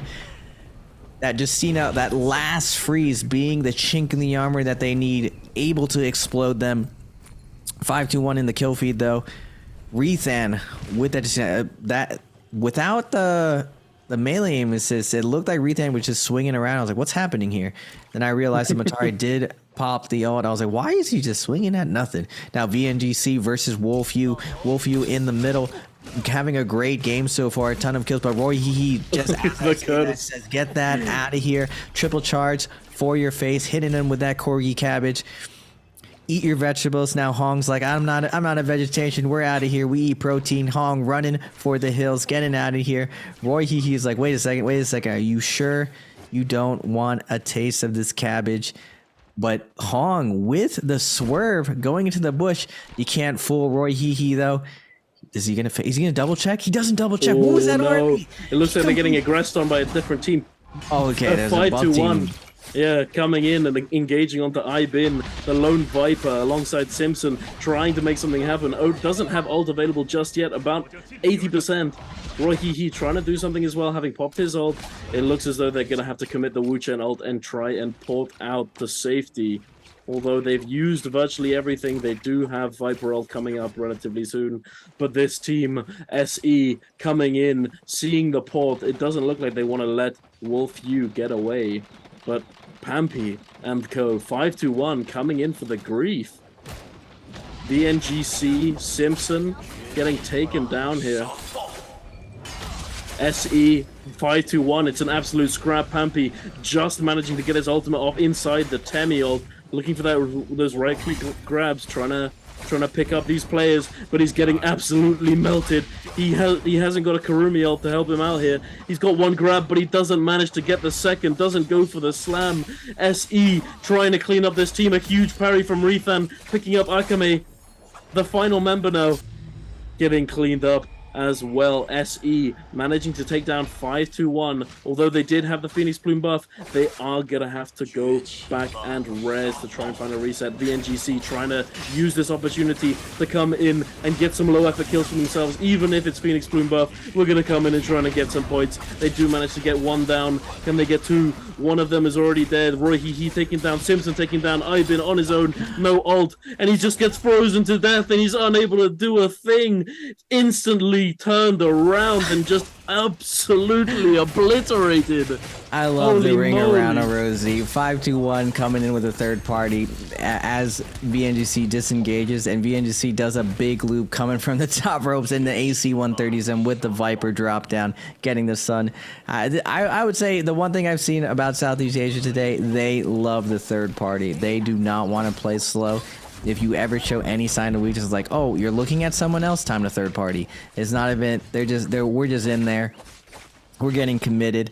And now MVP, Matari, Temi, Zai versus BBE. Fat Milk gets taken down immediately. Just a cleanup crew. The janitors, MVP, looking to mop up this. But as I say that, RD rolls up to the party again. Temi was already down, and oh my goodness, Monk gets completely cooked. Oh my lord. Just nothing, no response from him, no ults, just running up and just immediately getting cooked. MVP continually their cleaning up RD as well. RD and Claire just out of there. He's like, wait a second, we probably should have ulted. Let's back out of here. No, they didn't even have ults to begin with. But they didn't even have ults, they just rolled up and just walked in and then no ult and just gets instantly blown up. Now that is just too much aggression. Let's slow it down a little bit. But MR showing up with the Wu Chen Takeda Viper. They are so close to passing 5-2-1. They just need to get, what is it? I'm looking at 21 points to pass. That's close. That sounds about reasonable for Southeast Asia. already up to 3 kills. But dude, look at the middle lobby. That's what I'm saying. SE, BBE, and MVP all above 10 kills already, with Wolfyu closing the gap. This is how evenly matched it is in Southeast Asia. Everyone is willing to get in there. They love the Wuchen Viper. They are hit and run machines. I'm surprised they didn't find some type of swap variation with Zai, that she's just charging up, you know, and they swap you in and they just start whipping you into submission. Just like, what is happening? VSC onto G, stuck in the zone. Just nowhere to go. Man, just a slaughter. 23 people alive for 15 minutes left into this game. Now Wolfyu waiting on the edge. No one's even going to Yang. We don't even get to watch Yang because there's so much action outside of Yang. Normally these teams are playing slow outside of Yang. You're like, yeah, we're going to play conservative. We don't want to overcommit. You know what? We don't want to go in Yang because there's not enough people in there. You can't third party in Yang. In Southeast Asia, we live and die by the third party. There, 3 people, and we need to have a 3v3v3 Yang. Can you imagine that there's one You know, Yang I actually was thinking that the other day. Imagine a 3v3v3. The ultimate gamble. 4 teams can enter. Only 1 team survives the mini battle royale. Oh my god, that would actually be amazing. That would be really, really cool. It would be really fun to watch as well. But I feel like it would just kind of be a stalemate, because whichever team engages on another, unless they win hard to begin with, they're just gonna get third party by the other. We got a rematch though. 5-2-1 versus SE. SE did upset them earlier, so is it an upset? I feel like this is an even matchup now. We got the Takeda, Justina. Tammy, you were looking at this comp earlier. This is a super aggressive comp. And are they going to be able to pop this Monk ult? They ended up double Yushan ulting plus Akurumi. All 3 ults come out. Oh no. With the double grab. This is the counter to the aggression. It's just a 4-handed demon monk grabbing you left and right, scooping you up. The Cicada trying his best to chop this monk down, but it's not enough. Pampy coming in with the domination. The slam's coming down. It might be game 6, but he's starting it out like game 1, letting SE know, this is my house. Get out of Yang. You guys ain't monk players. Get back out there. This is 3v3, baby. Because monks are the one character that just absolutely just wins the round. You can do everything wrong, but if that monk gets a double grab, round's over. GG. Absolutely. And here we are moving over to Sunwing, Team 2-8 versus Team MVP. It looks like a bit of a scrap here, and it looks like it's already over, it seems. MVP trying to disengage here. Team 2-8, it looks like they've popped all of their resources, have no ults to speak of. I'm not too sure about MVP, but it doesn't look as though they're very healthy. They don't have much resources in comparison to Team 28. Having those blue and white armors, not what you want to have at this point in the game. It's possible that he armor swapped, however, it's rather unlikely since he's had a bit of time to go and get it. But Team 5-2-1, Pampy on the hunt. He finds MVP Peach Lee, and immediately they dissect Peach and just get back in the lobby. There's nothing you can do here. Pampy has arrived. Pampy trying to match his performance from game 1, it seems, just not taking his foot off the accelerator, constantly on the move, trying to find victims for Team 5-2-1. I mean, he moves from one team instantly going to the next. They just don't slow down. Pampy has no chill, and they're going crazy. Team RD now getting engaged on as well, alongside by SE. Looks like they're trying to slow down just a tad, not looking to get griefed in the middle here. SE picking up RD Mitsu, trying to use that Justina ult, or what's left of it, against 5-2-1 here. Since they've already committed, they need to fight. They need to try and make something happen at this point. Pampy, all the double freezes, the Yueshan ult coming out now with that V3. Rethan no longer able to get any value considering his ult is expired, and the Yueshan ult has come out as well. Dao getting taken down extremely low. No ult to speak of, no health to speak of. getting stuck in the Temi ult. The other team just doesn't really care. Akame, Yueshun, Omega lol Temi. You know, it's just like whatever. Rethan managing to make it out alive, but Dao looks like he went for a bit of an illegal grapple here, and Akame spots him in the clouds, taking him down, moving over to BBE versus the League of Gentlemen. And Wu Chen posted out, Sag. I was looking for a big fight, but sadly not. It is the zone that's moving in pretty fast. They have quite a long way to go as well. Although BBE definitely in a good position, considering that they have both Matari and Zai ult available. Yeah, they have double ult. They pop that Temi ult. They're gonna be able to match the double offensive ult here. Temi ult always burns Wu Chen ult, because if not, Wu Chen's gonna die inside the Temi ult. So it's definitely even between MR and BBE. They catch out Mr. Smooth on the low ground, but Viper ult comes down, but we got the counter, that Matari ult. Matari ult is a little bit offensive, a little bit defensive, gonna get some great backstabs going on. Wu Chen in the air, MR in a tough spot, Fat Milk going into zone and make sure that Mr. Yoso is okay. He's not okay. Fat Milk getting the kill on Mr. Yoso, slows, defeats Mr. Smooth. Everyone's going down. We're in the zone. It doesn't matter. We're going down together. Let's drown together. Hold on to me, boys. BBE says, no, you're drowning. We're drowning. You in the zone. And BBE picks up all those kills, baby. 5-2-1. Pambi, let's clean up this lobby. Let's go home. Let's wrap it up. No one can contest us. They finally pull ahead. They finally show that they're in a league of their own with a 20, almost a 30-point lead. A full dominant game lead. MVP BK goes down in the zone, trying to get away from Pampi. Pampi has no chill. Pampi has dual blades. He gets parried. He's gonna pick up his dual blades. He's gonna go back, keep throwing those blues.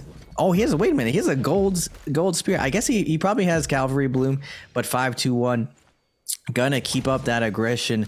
BBE with 14 kills though. Trying to close the distance. They're coming. They came in all the way from, like, I think 9th or 8th, and now they're going to be coming after them. But as I speak, BSC finding some kills on my lord. But as I say that, a third party comes in and a Wu Chen port comes out. This is a classic Southeast Asia. We're in, we're out. There's another team coming from behind. We're out, we're in. We're doing a big circuit. We're coming back in. It's just non-stop action all of today. We got, I haven't seen this guy, 28 guitar on B. What is it? I can't see their name. Oh, 28. 28. Team 28. Team 28. BSC. I wanted to say BC, but I saw a letter in the middle. BSC, RD, and Claire. Last one alive, trying to secure some placement point.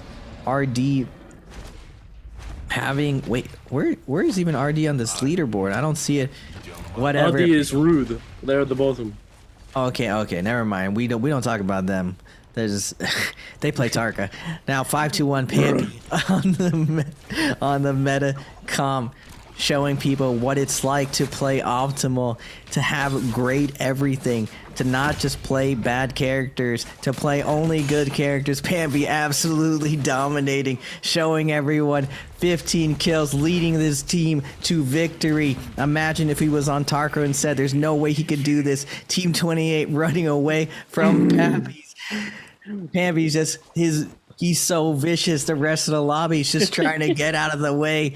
He's a juggernaut. He's not even waiting for his team. He's just looking for everyone. He's poking at people in the front. He's poking at people in the back. BSC just willing to go into zone. Just get Pampi away from us. He's a maniac.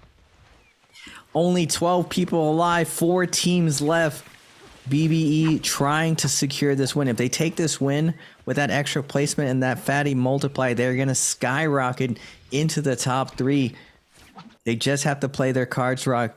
But BBE, Fat Milk, up top, 84%, about to get a Zol.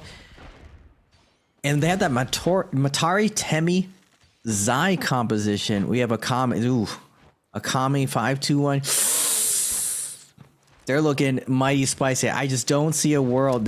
If we see somehow Zai finding a way to win this end game, this Zai is definitely going to be put into the meta, Duncan. I just feel like if they show that they can somehow pick apart. This is how like Yodo Viper became very big.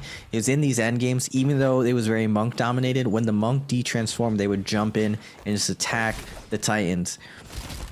That's where the name Attack on Titan came in. But we will see. This is a great test to see if this composition is possible. 5-2-1 showing their dominance, and the lobby's going to slow down here. But is it really going to slow down? It's really just a moment where they're just probing for a prick of weakness. Just a little bit of blood in the water, and the lobby's just going to go crazy again. Everyone just jumps in. The water's fine. We're swimming with sharks. It doesn't matter. But I see a big play coming from BSC. He's looking for the drop down Viper stun, and everyone's just paying attention to other things. We do have a lot of counters though. Asia region, they've shown what the big counter is to Viper and Temi today with that Yushan, and Zai is just such a great counter. They're also bringing back the Matari. You don't really see that much Mataris inside the NPPL, so I'm happy to see this. It definitely makes sense because if they're spreading out their Yushan and they're always having a counter to these Vipers, on some of the rounds they're just not going to be able to use Yushan. So they have to just substitute Matari as like the budget Yushan, because I definitely think Yushan does a lot more value on Matari than Matari. Matari's ult is just too short, even though she gives a reset and a little bit of siphon. It's just way too short compared to Yushan. He's just so oppressive the whole time. No, absolutely right. I completely agree. Matari can do quite a bit, but as you say, the ult is just simply not long enough. It feels as though you can get if you manage to make something happen in that short period of time, it feels really good. But if you don't, it feels really, really bad. And it does make sense as well why these teams are essentially trying to bring a Viper counter or an effective Viper counter with them in so many games today. Considering how many Vipers we've been seeing today, this aggressive region, they love their Vipers. They love the aggressive playstyle, the in and out, the hit and run. It's just very, very prevalent here.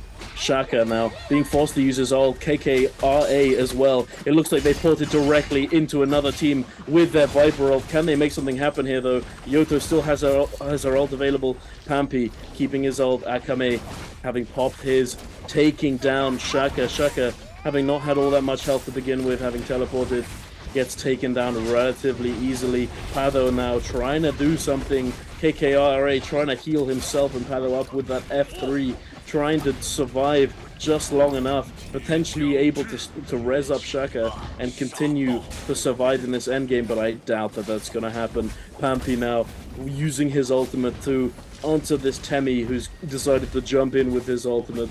BBE slows, having been taken down as well. Pado now as well. Fat Milk on the run, has his ultimate available along with Snack, Matari, Zai. I'm not sure if they're going to be able to do all that much versus this Monk. It looks as though there was a bit of a miscommunication there with that Temi ult coming in really, really early and with no real plan on how they were actually going to take this team down. But Team 28 is still in it, popping that Zai ultimate, trying to chase these teams down, trying to abuse the fact that Monk doesn't have his ultimate up, trying to take down this Transformer team. This is the moment of the truth. One time that they can. It's the one time that they can actually take them down. Can they do it? Pampi's getting taken down extremely low. He has very little available to him. They're hunting him down. 5-1 Yin now also getting taken down to absolutely nothing. Desperately trying to stay alive. And it looks like Pampi and Yin both get taken down. Guitar just running rampant in this endgame. Running around with the chain scythe, just absolutely obliterating people. Swapping back over the pulse sword now. Eating a bit of that fire wave himself. But it does look as though they're going to be able to take this win for themselves. Hypnos running around with that Yueshan ult, just slamming people into the ground. Snack getting taken down as well. The final member of 5-2-1, Akame, trying to now get away, get into the zone, not give that kill away unnecessarily. Although I doubt they're going to be overtaken, they're definitely not giving anything for free. 5-2-1, although they don't manage to take the win in that final game. Well, I mean, they could have, based on points. I'm not exactly sure how many points Team 28 took. But second place. We shall see. The leaderboards will be coming up very shortly, and I'm excited. I mean, 5-1. It doesn't matter. They've been absolutely clapping people all day, even if they don't come first in this last game. They've shown that they're here to play. They're going to the finals. They're absolutely going to the finals. They have the confidence and they have the skill to be able to do so with ease, I might add. This team has been doing extremely well. Did you see Team 28 coming in? They did exactly what I said they were going to do. They were going to come in with that Tarka, I mean, Zai, the way better trios character. I'm not sure if with you the did that on third party. purpose. I heard Zai is Tarka's sister. She actually contributes a lot more than he does to the team. Very, very unselfish play from this Zai, coming in hot, taking down the demons. And when Zai can do that on a whim, uncontested, doesn't that seem like a lot of fun, Duncan? Just going in, leading the team to victory with your fiery whips instead of your fiery teleports to the lobby. I just see a future in Zai, and Southeast Asia is really going to show and pave the road, because it's not CN meta that's showing all this, it's SEA meta showing what's capable with Zai, showing that how it counters all these other compositions. And even though there's a little bit of too much aggression, overextension in Southeast Asia, we're seeing a ton of innovation and great spacing. It's just when all these teams are so evenly matched, it makes a lot of sense where all of them try to push to their advantage.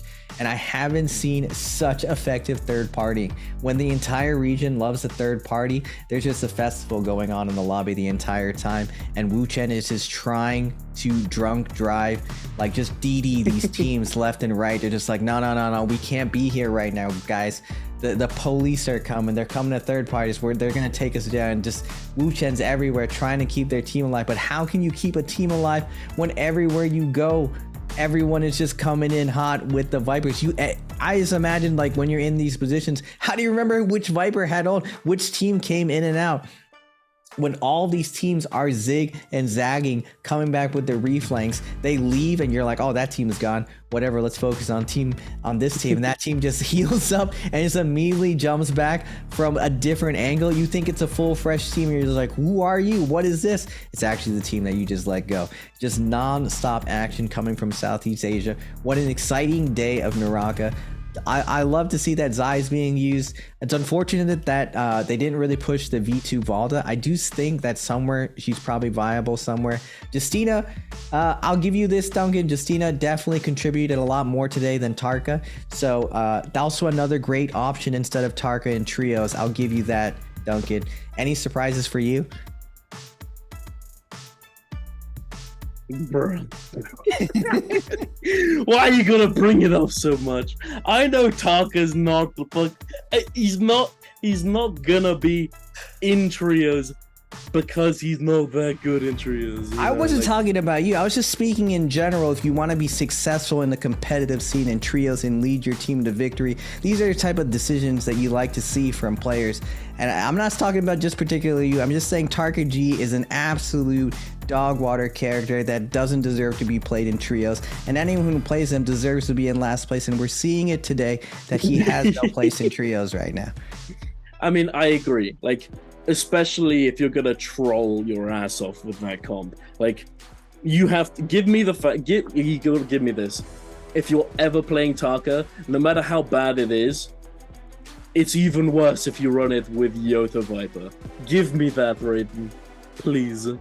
You have to admit that that was just turbo troll. Okay, thank you. That's it is better that garbage smells a little bit better with soap in it, but it's still garbage at the end of the day. And no one likes, no one likes the smell of garbage, and that's exactly where Tarka belongs right now. Now, looking at the leaderboard for today, there's no way these points are correct. What? Oh, this is for this round. Okay, so at 5-2-1 again, consistently at the top. And they come at it on top, man. I mean, look at Pampy. Look at Pampy just doing so much damage on the Monk. You love to see it. You love to see Monk back at the top. That for a while, for like half the year, Monks were just getting shredded, absolutely decimated. You saw the Takeda coming back, taking the main position for a lot of this pro season, but now it looks like Monk stabilizing, being a staple of the defensive round. They 5-2-1 opened up with this monk and ended up with this monk, and they did a lot of damage with this. But to be honest, I don't even know if it was necessarily the compositions. I just think tactically 5-2-1 was superior over everyone. Like, everyone had really, really great mechanics, really great team play, but there was just a little bit of extra synergy where everyone on 5-2-1 was a part of the same page, and they executed perfectly together. Even when things didn't go right and things went wrong, the other team just played really well. 5-2-1 always found a way to come back, and that just means like their overall strategy super solid. Everything's dialed in, everything thought out, and it doesn't surprise me. Akame, I remember him from a while back, and he was on that UA, Sean, especially with that swap meta. He was always doing a ton of work for his team. Great enforcing, great positioning, super clean play from Pompey, and he just dominated. And they kept going back and forth. Like, they weren't just winning every single fight. It was always a slugfest. Like, off spawn, they would get double moonbane, great strategy, but sometimes they would lose. They'd just overextend. The third parties are so fierce, and they'd still find a way. Oh, I love that highlight right here. The great Tarka play. I mean Zai play, doing this work right there. MVP Pompey right there. Number one. MVP 2 times today, 2 out of the 6 rounds, 40% of the rounds, just doing absolute work. Never played Tarka, and what a great day of NARAKA we've seen today, Duncan. Any surprises from today? Like, do you see a future with what kind of changes you'll see to Zai? She definitely seems really powerful. I just feel she's gonna come in with a vengeance now that everyone's seen kind of a sneak peek of what's possible with her. I think people are gonna lab some things out, and either she's gonna push in the dirt or she's gonna rise even higher, where they're gonna have to tune her down. Well, I mean, it's a bit early to say, especially considering we still haven't got F3 and V3. You know, that could change the game even more. Flip it on its head. Give your entire team the chain sights. Who knows? We'll see. You know, it is a possibility. Well, yeah, she doesn't have the F3 V3. Oh my goodness. F3 V3, not even in the game yet. And she's already showing really good performance in trios. I think if they do nerf her, it'll probably end up being something like the damage on her V2's fire cone and potentially the range. But I mean, other than that, I don't see them nerfing anything else about her all that soon. Maybe they'll reduce the damage on the normals, considering that they do a considerable amount and they have gold focus. So I don't know. We'll have to see. The gold focus is really painful in like everywhere. You know, it's really hard to deal with because it can interrupt anything. Your teammate gets parried. Nah, bro, psh, I got you, dude. Just whip that guy right off them. You know, it's a bit oppressive. So I'm not sure. And what they could do, they could make Tarka just like Zai and make all of his attacks gold focus. Or you can just play Zai. I think that's a great adjustment. I can see F3 or V3 somehow like duo common, like some type of brother sister buff or something that they super benefit each other. That would be great. That would be really interesting if they actually made 2 characters synergize a lot, especially deliberately with the lineage and everything. That is true. That would be really cool. You could just grab, it's like Zai for F3 grabs Tarka with the chain and just flings him out of the lobby or something. Like flings him as a fireball himself. Sends him in. Sends him in where half of his health goes. That would be pretty funny. I could see some potential there. You know, some way, just somehow to make Tarka useful in all of this. The sister would have to come in to carry the big brother. You know. I mean, they could change Tarka fundamentally in quite a few ways. I've got plenty of ideas. Devs, balance team, give me a call. I'll hook you up. Don't you worry. I'm not biased. I promise. But we'll see. Maybe one day. You know, like I always talk about it, and I know it's a meme, And I am a little bit more passionate now about potentially finding a spot for Taka in trios, considering that he's kind of gone down the toilet in solos now. He's just rather abysmal, especially in comparison to everything else. So all we'll jokes see. aside, Maybe I think one day. he'll rise up again, just like this top 8, 5-2-1, 132.5. Pulling at the huge lead. FA trying to close the distance. Same with MR. They were fighting Valiant. So did VNGC and BBE. Man, it was just really, really competitive today. SC as absolutely. well. All of these guys coming very, very close. And it's just every single time you saw 5-2-1 about to fall, they would just find a way to survive. And all jokes aside, they'll probably buff Tarka aside. He's always been one of the strongest characters in NARAKA. And for the first time, he's not strong. I can honestly say for the first time, Tarka is not strong, but he's been strong every other time. So I don't want to hear it from you, Duncan. You got a long full year and a half of Tarka G being OP. Now he's definitely underpowered. Don't get me started, bro. I'll give you with the underpowered, but not underpowered like Southeast Asia. It makes sense why Roy He popped off at Worlds. This region is locked up, just chock full of talent, just a lot of aggression. If they just dialed it down a little bit, I just don't understand. You can't even dial it down because the aggression mechanics are so good from these teams that even if you try to run away, they're gonna hound you and force you to fight. So you might as well fight back, fight fire with fire, and that what ends up happening is the lobby goes up in flames. So what an exciting day of NARAKA. I surely enjoyed watching this region. Now I have a lot more familiarity with who the top players are, but it doesn't surprise me. I saw a lot of these players before.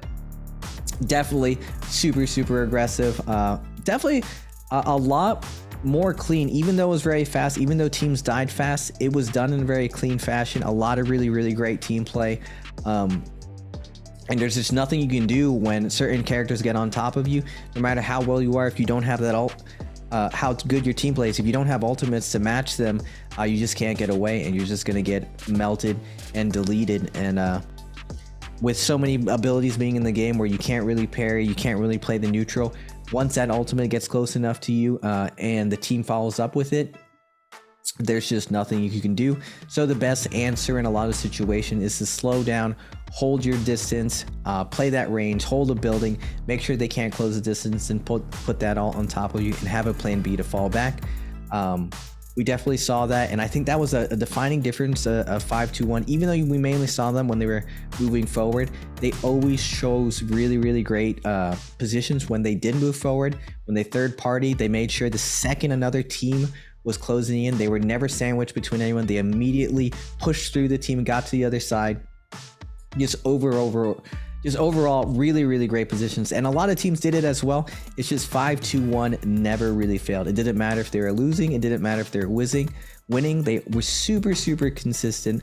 I'm very impressed by their gameplay today, as well as MR and Roy He doing super well. Just really, really great play today, Duncan. No, absolutely. I completely agree. This has probably been one of the most exciting days of trios that I've gotten to watch in a while. I mean, the aggression, the just like the perfect play from certain teams, just like in all the chaos, being able to stay calm and collected, being able to communicate well and still survive and play optimally. I mean, optimally Uga, but still being able to do that, being able to survive in this environment, it speaks to how strong they are as players, not only as individuals but as a team. It's very hard to do that unless you're used to it as well. I feel like if teams from other regions were to try and come to this region, they struggle to match that ferocity that comes from C. And I'm very, very excited to be to get to watch more and more of this. This is only the first week and there is plenty more to come.